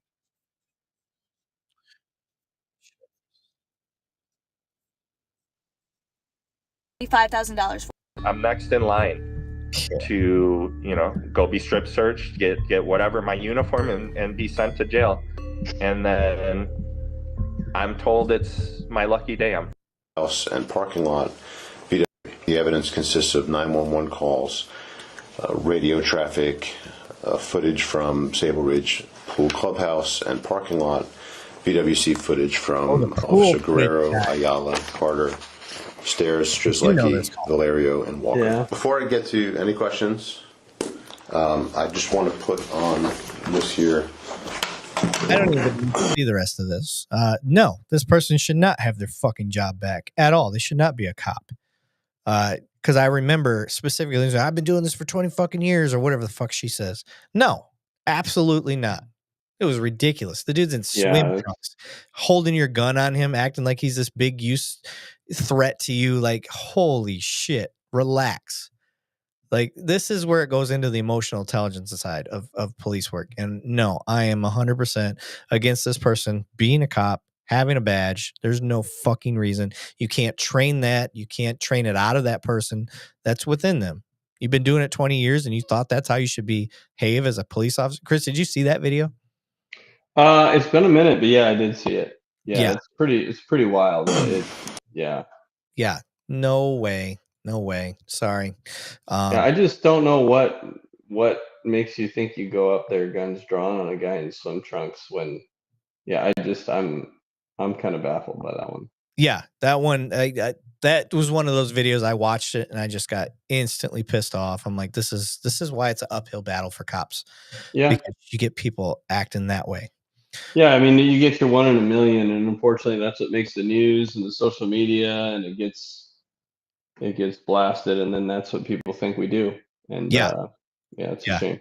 I mean, you got your gun drawn on and it was multiple cops. It wasn't like she was alone. No, cops. Yeah, it doesn't make any sense. And the dude's in swim trunks. Like, is there a possibility he has a gun or a weapon? Okay, maybe, but is there any indication on his body language that he's a problem? No. Holy shit. Yeah, and that's now pretty, that person's a cop pretty again? insane. Holy fuck. Like, and then they hired him back.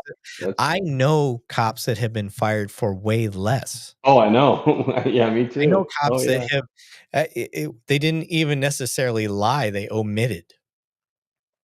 And got fired. Yeah. You know what I mean? Like, 100%. So don't get me wrong. I don't think you should be omitting shit intentionally either. But, there's a big difference between lying and omitting. And they got fired for omitting. And I'm like, you fucked around and found out. Like, that's what you get. She needs a brain scan. Very Derek Chauvin mindset. Derek Chauvin. What one is that one? I know that name. Minneapolis. George Floyd. Oh, it's the George Floyd. Okay. Yeah. I know that name. I'm like, who the fuck is that one? I know that one.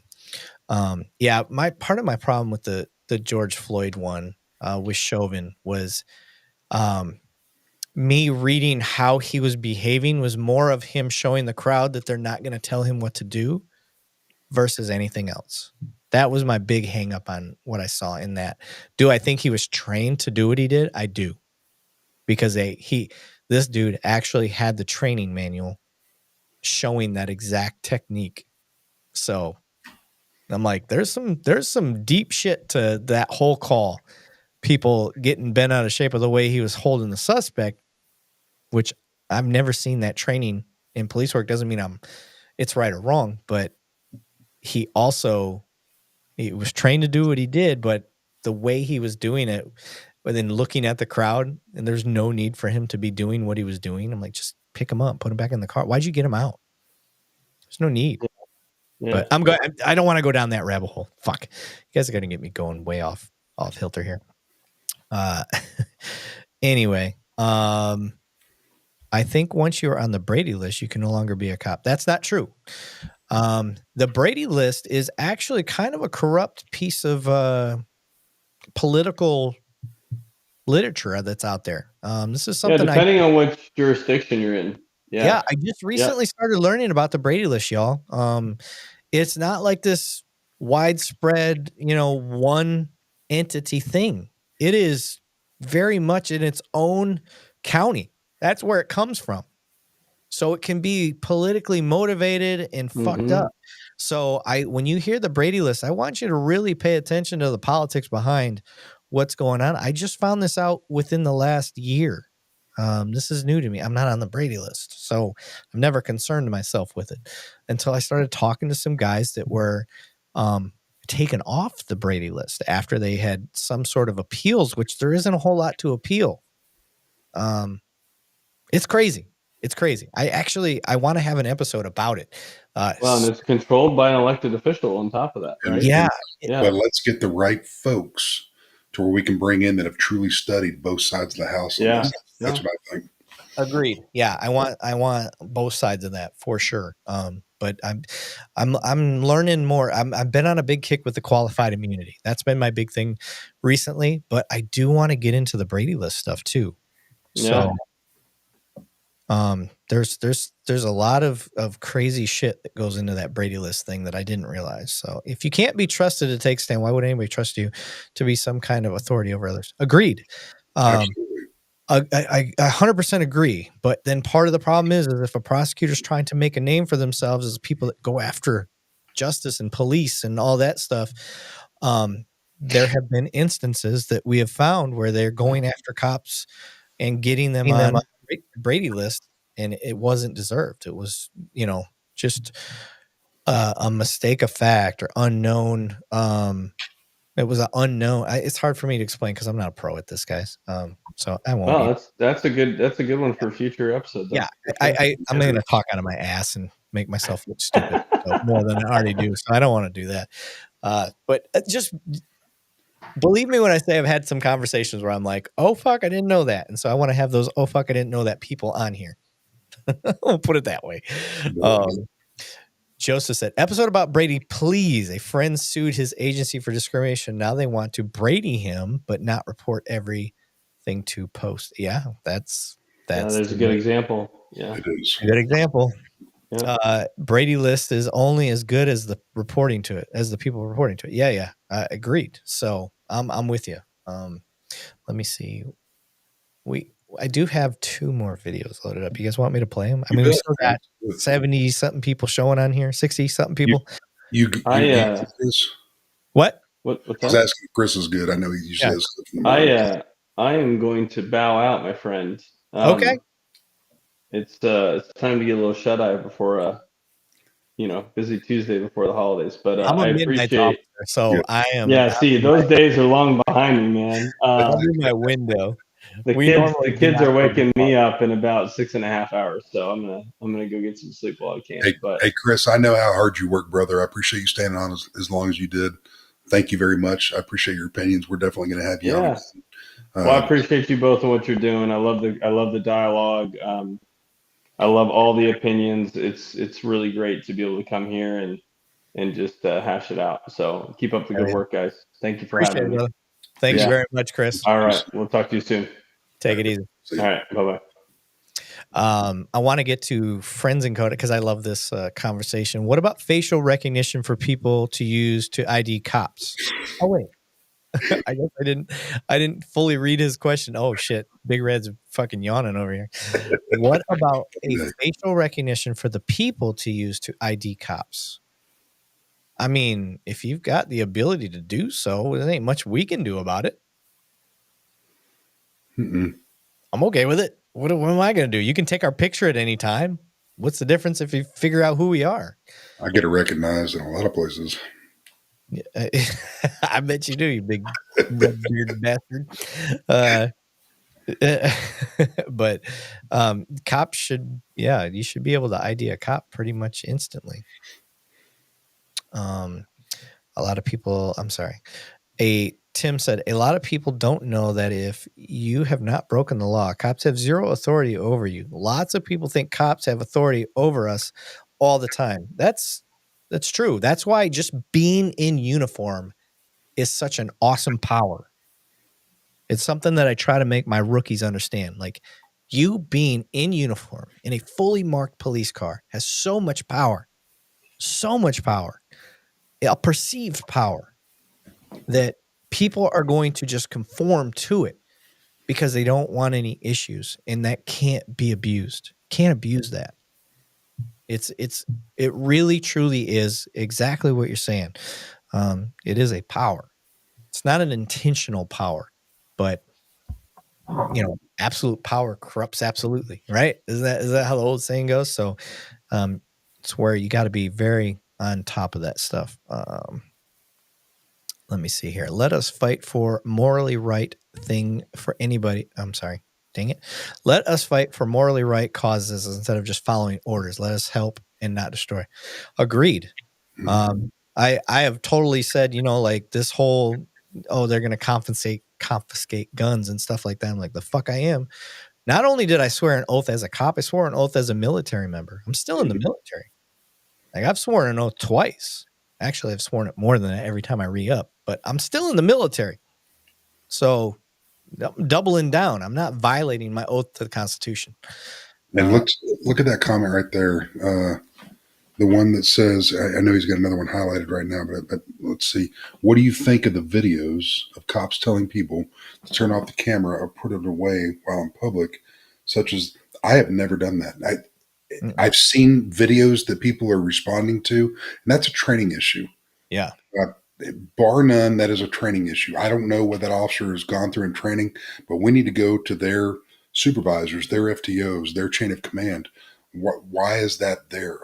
I want more people to video to prove what's going on, and that's just Banning's opinion. And a lot of cops may disagree with me, but don't care. Most cops are going to want more cameras there. Yeah, it just shows more angles of what's going on.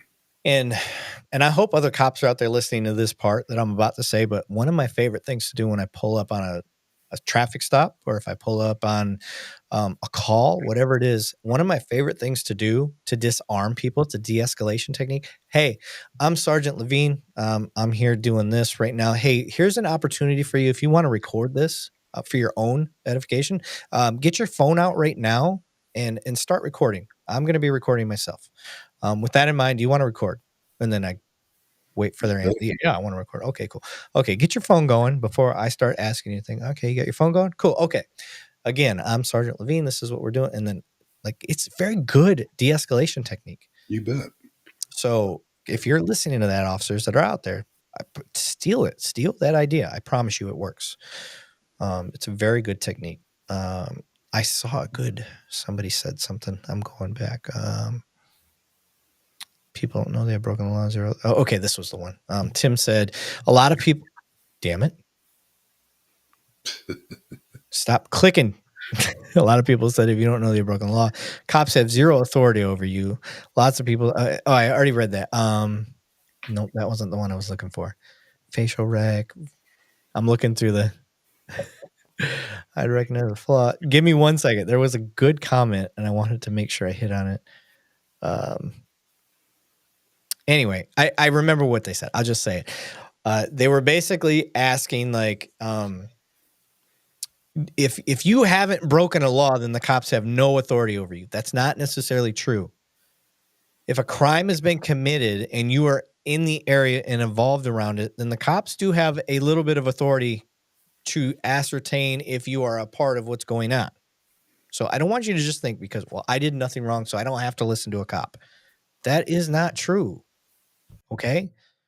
They do have the right to investigate and detain shortly while they figure out why things are going on. So I don't want you guys to get yourselves in trouble that way. And if you think you're right, then fight that in court. Make your protest known. Hey, I don't feel like you have the legal right to stop me. I didn't do anything wrong, and I'm making my protest. Cool. Do you have a body cam on, officer? Yes, I do. Okay, cool. I'm making my protest known. Are you detaining me? Yes, you're detaining me. Okay. Then deal with it in court afterwards. Sue them. Do whatever you got to do. But I just want to make that clear that just because you personally have not done a crime, but if a crime's been committed and you're in that area and they are trying to investigate, like, you may be temporarily detained. That can happen, and it is legal. So I'm just putting that out there. You might not like that information. Read that one there. All the higher ups in my area say it is wrong for someone to record into the patrol units, assistant chief, major captain, IA, because it is their office space. That is let me give my opinion on that. Okay. This is just, man, Eric and I have not spoken. So here's the deal.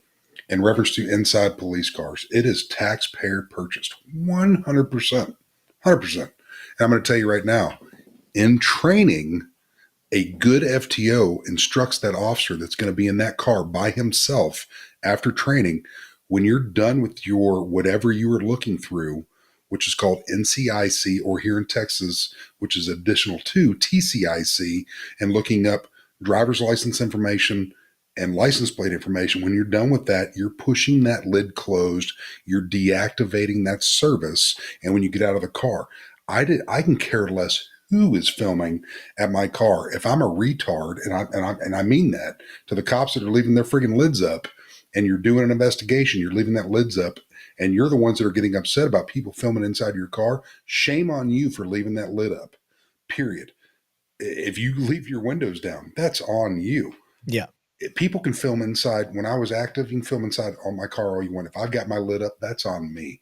But there should be nothing in that car that's classified or this and that. That's bullshit. Yeah. And Friends Code is 100% right. As soon as the words are said, yes, you are detained, I assert my Fifth Amendment rights, and then you shut the fuck up. I highly recommend that. Absolutely. That is right. You can be detained for a second during a investigation for a crime. That is possible. And then as soon as that is cleared up, that you are no longer a part of it, you don't have to answer any questions during that. You don't have to ID.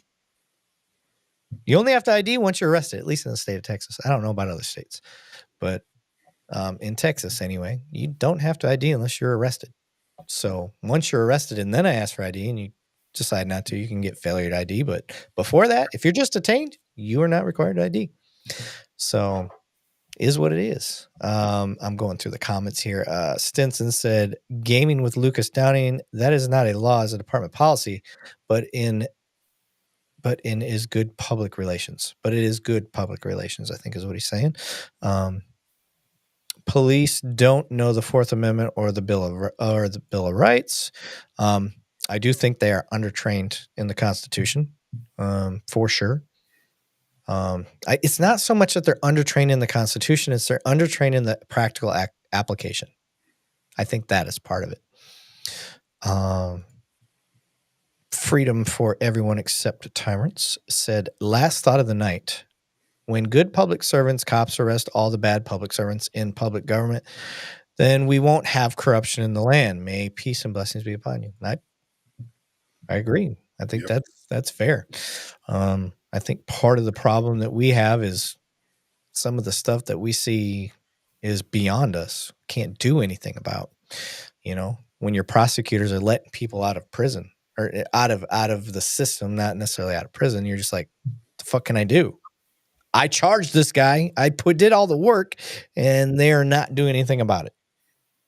That's frustrating. It's frustrating as a cop. I'll give you this before you go. I hope you're not off yet, but I found I actually got a merit award for this, and I'm not big into ribbons. It's the only award out of military and police work that I ever bragged about. But I had an elderly man in his 70s. I think he was 78. His older brother, 83 something years, something in his 80s, was his caretaker. He had a little mental issue going on, the 70-year-old, but he was just good enough he could live on his own. And his brother was kind of like his caretaker, would give him money every week and all that stuff. Well, as a detective, I ended up finding out that this guy had been basically extorted for the last 5 years by this piece of shit in the streets. To the point where he had been robbed several times, to the point where he stopped reporting a lot of the stuff that was happening to him because the system hadn't done shit. I had found problems with some of the police work. I had found some problems with the system, to the point where I had a candid conversation personally with a judge and said, here's what I see. This is the problem. We screwed up. We need to fix this. And ended up getting a 40-year sentence on a guy for a home burglary invasion, which is unheard of. But it was a culmination of bringing back all the past charges and showing where we screwed up, kind of aggregating everything. And I got an award for it, which was kind of cool to have that police work recognized. But to my point is seeing the screw ups and fixing them when you have the opportunity. That's really where you start to make a difference. In this one instance, in an 18-year career, it's the one time I feel like I made a real difference. I know there's other times I've made a difference, but this one stood out a lot for me. And yeah, toot my own horn. I don't give a shit. Nothing wrong with it, man. Yeah, but in this one, like, I just so happy that at their age, 70s and 80s-year-old, they can sleep at night knowing that the person that had been plaguing them for the last 5 years and where the system had basically screwed them up finally fixed itself. So kind of cool. Howard County Observer said, I appreciate you saying that. By the way, Banning, I hope you meant it. Guys, I only surround myself with guys like Matt. Banning's another one of those. I'm hoping we're giving you the impression that we're a lot like Matt. That's the idea behind what we're doing, trying to show that we do it all. As far as we're not an echo chamber. I've said that we sound like an echo chamber saying we're not an echo chamber. Ozark Moon said the sheriff in Florida calls out when the folks his deputies keep arresting are back out on the street and says it all on the courts. It is good that he does that. Yeah, I think she's talking about Grady Judd, if I were to guess. Let me see here. Stinson said, Grease's Crust, tell them to download US Cop app. It is the one I carry on my phone. I don't even know what that is. What's the Stinson? What is the US Cop app? Explain to me, please. And I'm in all agreement of information.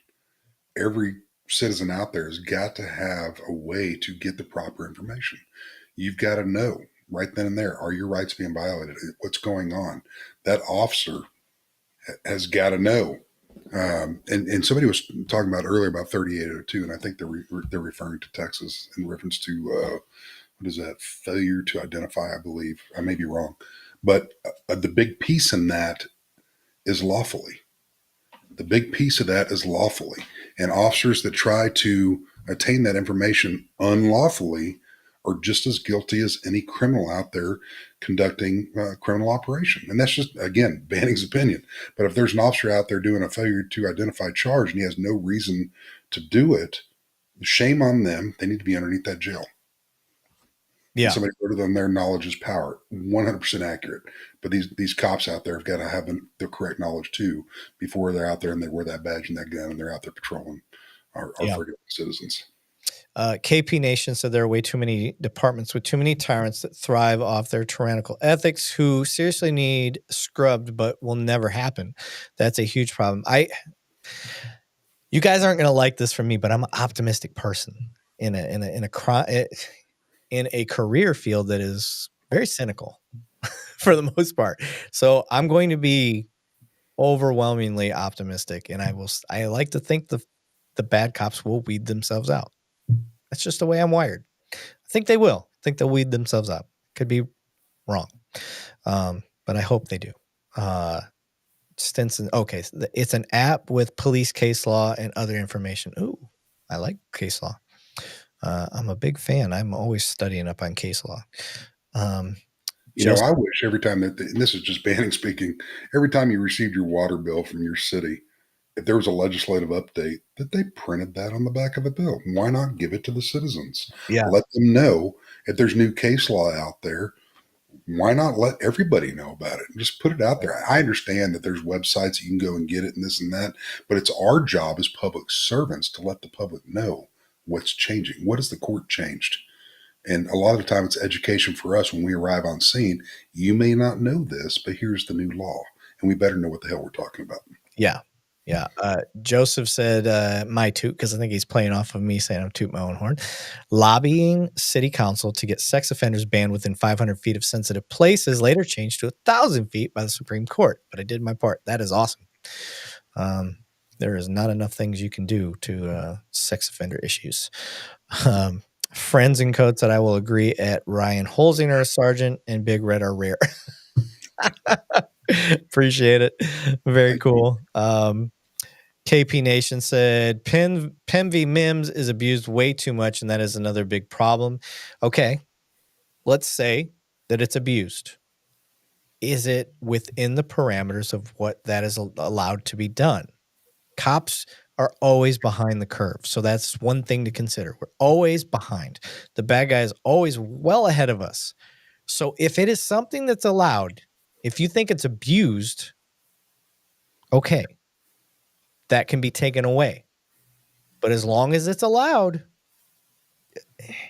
it's hard for me to, like, cops don't have as many tools in their tool bag as the bad guys have. So what they can use, wouldn't it be advantageous for them to use it?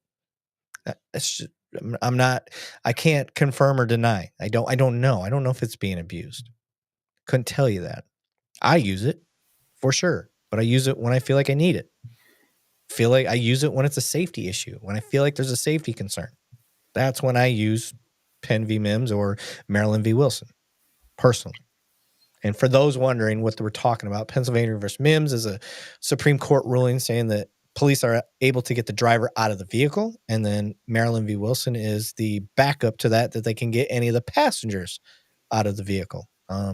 They didn't delineate of when and why and all that stuff. I would say that the writing on the wall was it has to be because of a safety concern, but they didn't specify. So that, I think that's what KP is trying to say is like, hey, this is being abused because the courts didn't specify.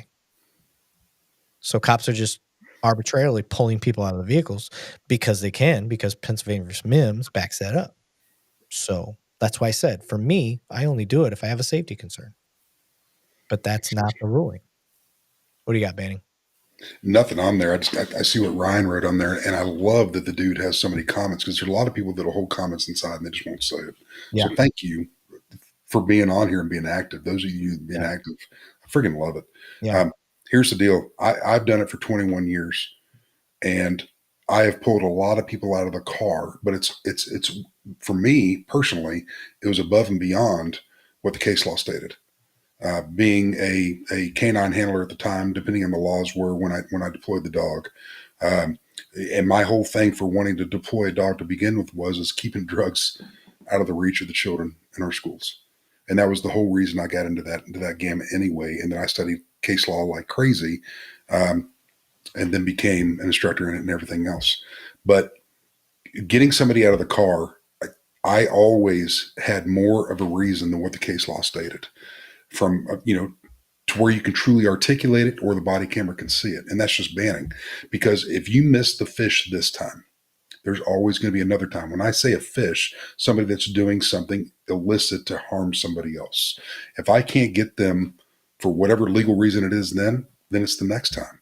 And you let the folks go. And there truly are so many more good cops than there are bad cops out there. And I know I get on my pedestal, but I've arrested cops too. And I don't mind throwing somebody in uniform on duty in cuffs. If that has to happen, that has to happen. But that's what the laws are there for. Yeah. I really like this comment. Gaming with Lucas Downing. The bad officers are already weeding themselves out because they can't contain their ego on camera. So that's part of the work done now. We need the bad chiefs to start weeding themselves up. So agreed. These cops on camera they're like you said, they're weeding themselves out. And unfortunately, not every department has body cameras yet. I'm hoping we get to 100% coverage on that. The fact that all departments don't have body cameras yet, with the grants that are out there and everything else is beyond. I don't understand that. I do not understand that at all. Yeah. But with that said, okay, guys, here's another issue that I have. There are times where prosecutors get so dependent on a body cam that you will have a rock solid case where the camera doesn't show something and they will not want to follow through because it's just going on the word of the officer. That's a fuck up. That's a big problem. That is a big problem, in my opinion. Because we're going to start setting the precedence that if it wasn't caught on camera, it didn't happen. Now imagine that that is your loved one that's on the receiving end of a crime. And because it wasn't caught on camera, now it doesn't count. That's fucked up. It can't go that way. So here's a problem that I'm going to throw out there, and I don't care if I piss off some law enforcement across the country, but when you read a narrative as a supervisor and you have, let's just say you have 15 police officers at your department that are involved on a call, and all 15 are writing a supplement in the initial narrative, and that's everything encompassing of what the law enforcement saw, body camera footage, etc. And then you see, for me, when I look up there, and because of somebody's rank, they say, I'm the sheriff or I'm the chief deputy, and per policy, I did not have my body camera on. If you're out there playing in the woods with your folks in uniform and you're out there playing, turn your damn body camera on. There's no reason why you don't need to have, and I'm not pointing out specific departments, this is across the nation and in different areas. If you're out there with the red and blues and you're conducting traffic stops and you're doing everything as some other officers, turn your damn body camera on or stay your ass in your office. Banny's opinion. Yep. Agreed, sir. Greaser said, bad cops with big egos get military tactics, then given a gun. Now they have a gun ego in a super soldier complex. I can see that happening with some, but I also see a lot of great officers that came from the military prior and do wonderful.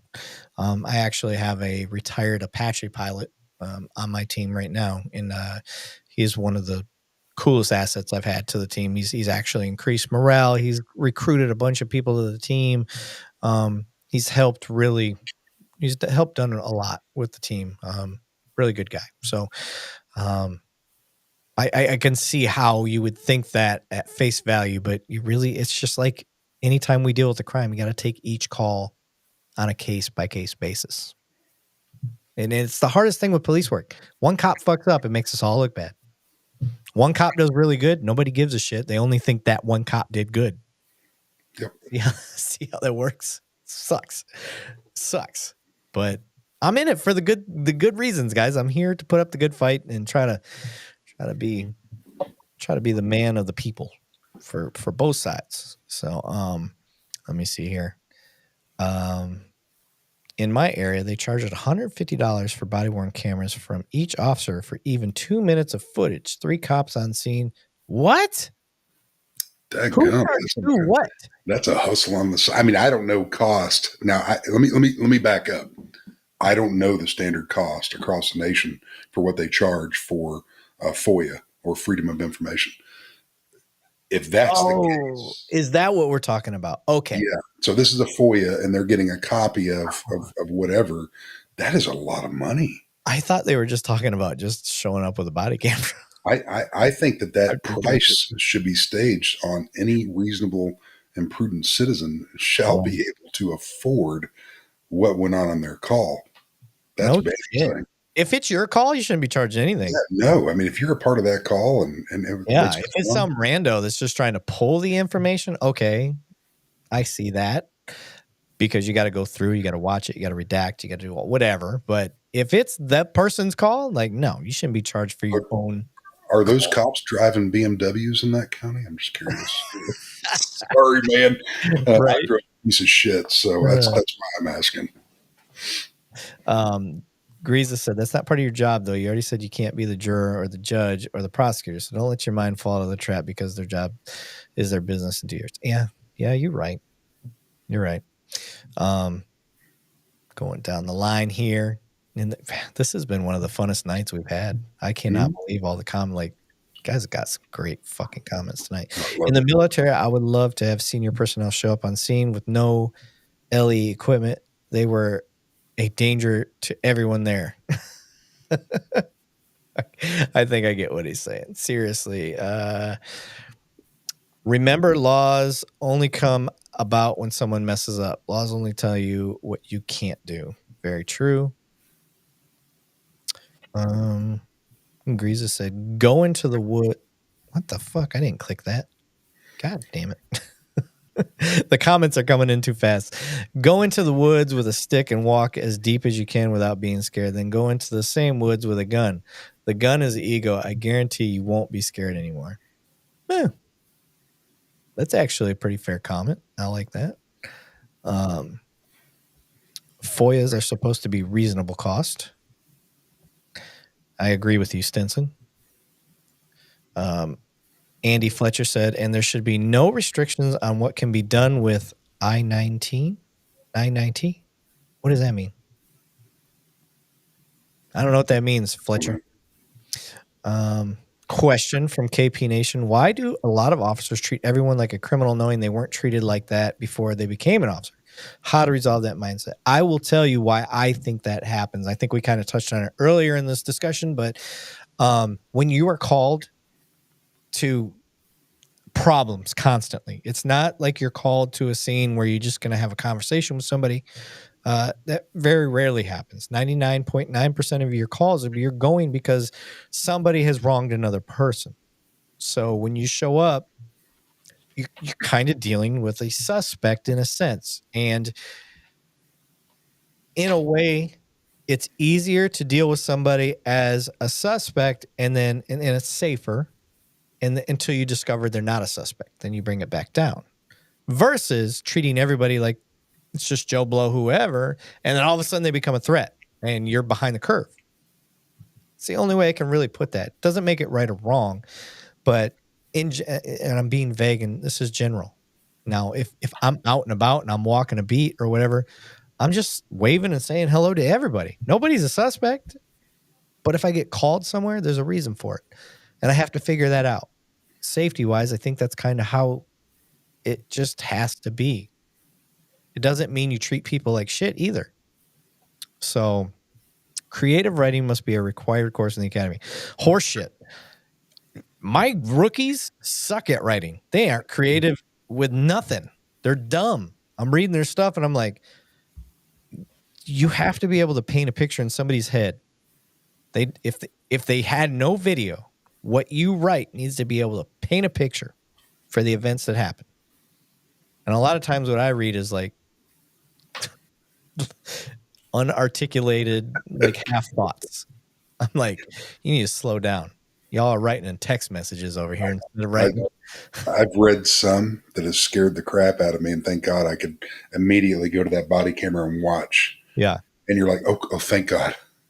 Okay. Right. Then you bring that young man or woman in that's a young officer and say, hey, let's watch this together.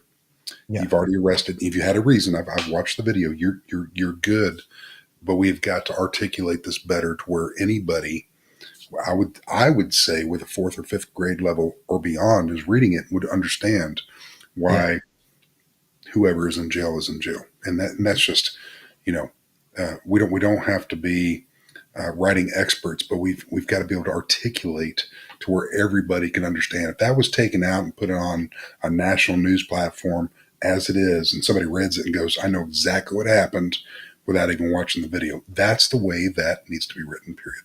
Right. Ryan Holzinger said LAO. I don't know what that means. Allow? Learn and observe, I'm guessing. I guess. Gaming with Lucas. By the way, we're almost at 4 hours. Holy shit. We've been having fun tonight. An officer's ego is the worst thing ever. Someone could call 911 on someone who's just sitting on a bench and a cop will come. That is true. That is very true. It can happen. So it's not that they just, I guess it's so hard because I don't show up that way, but I've seen other officers that do.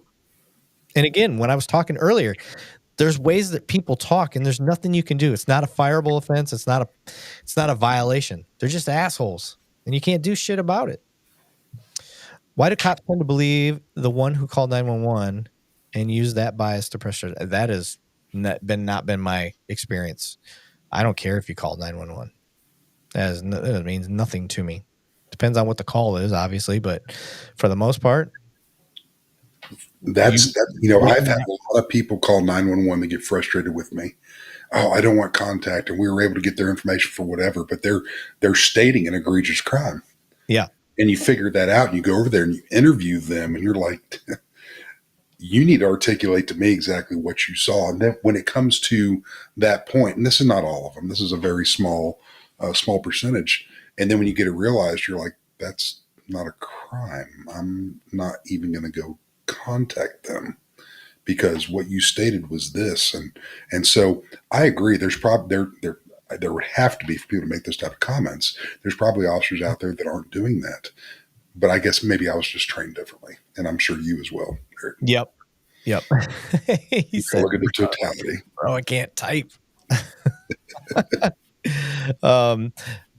As long as I'm getting questions, I'm not going to stop. But what are the thoughts on the Street Cop seminar? I believe it puts the wrong mindset with officers.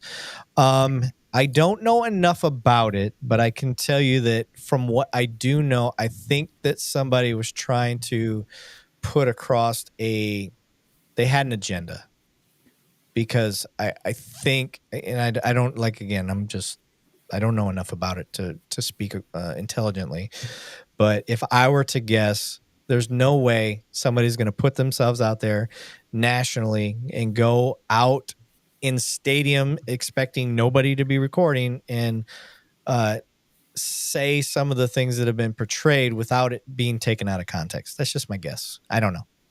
I don't know enough, so I can't really speak on it.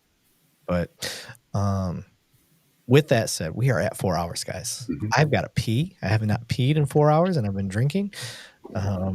If you called 911 through your cell phone, how do responding cops track your location? Do you also have to give your location? Me as the officer, I don't track your location. The 911 dispatcher does, at least where I'm at. It's called triangulation. It's called a ALI request. It's ALI if you're going to Google that, okay?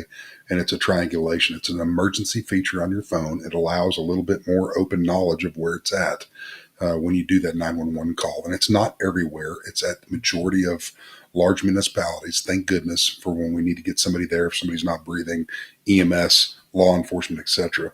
I work with a company that does great stuff with these 911 calls. So that the ability to do that when needed, to save somebody's life is outstanding.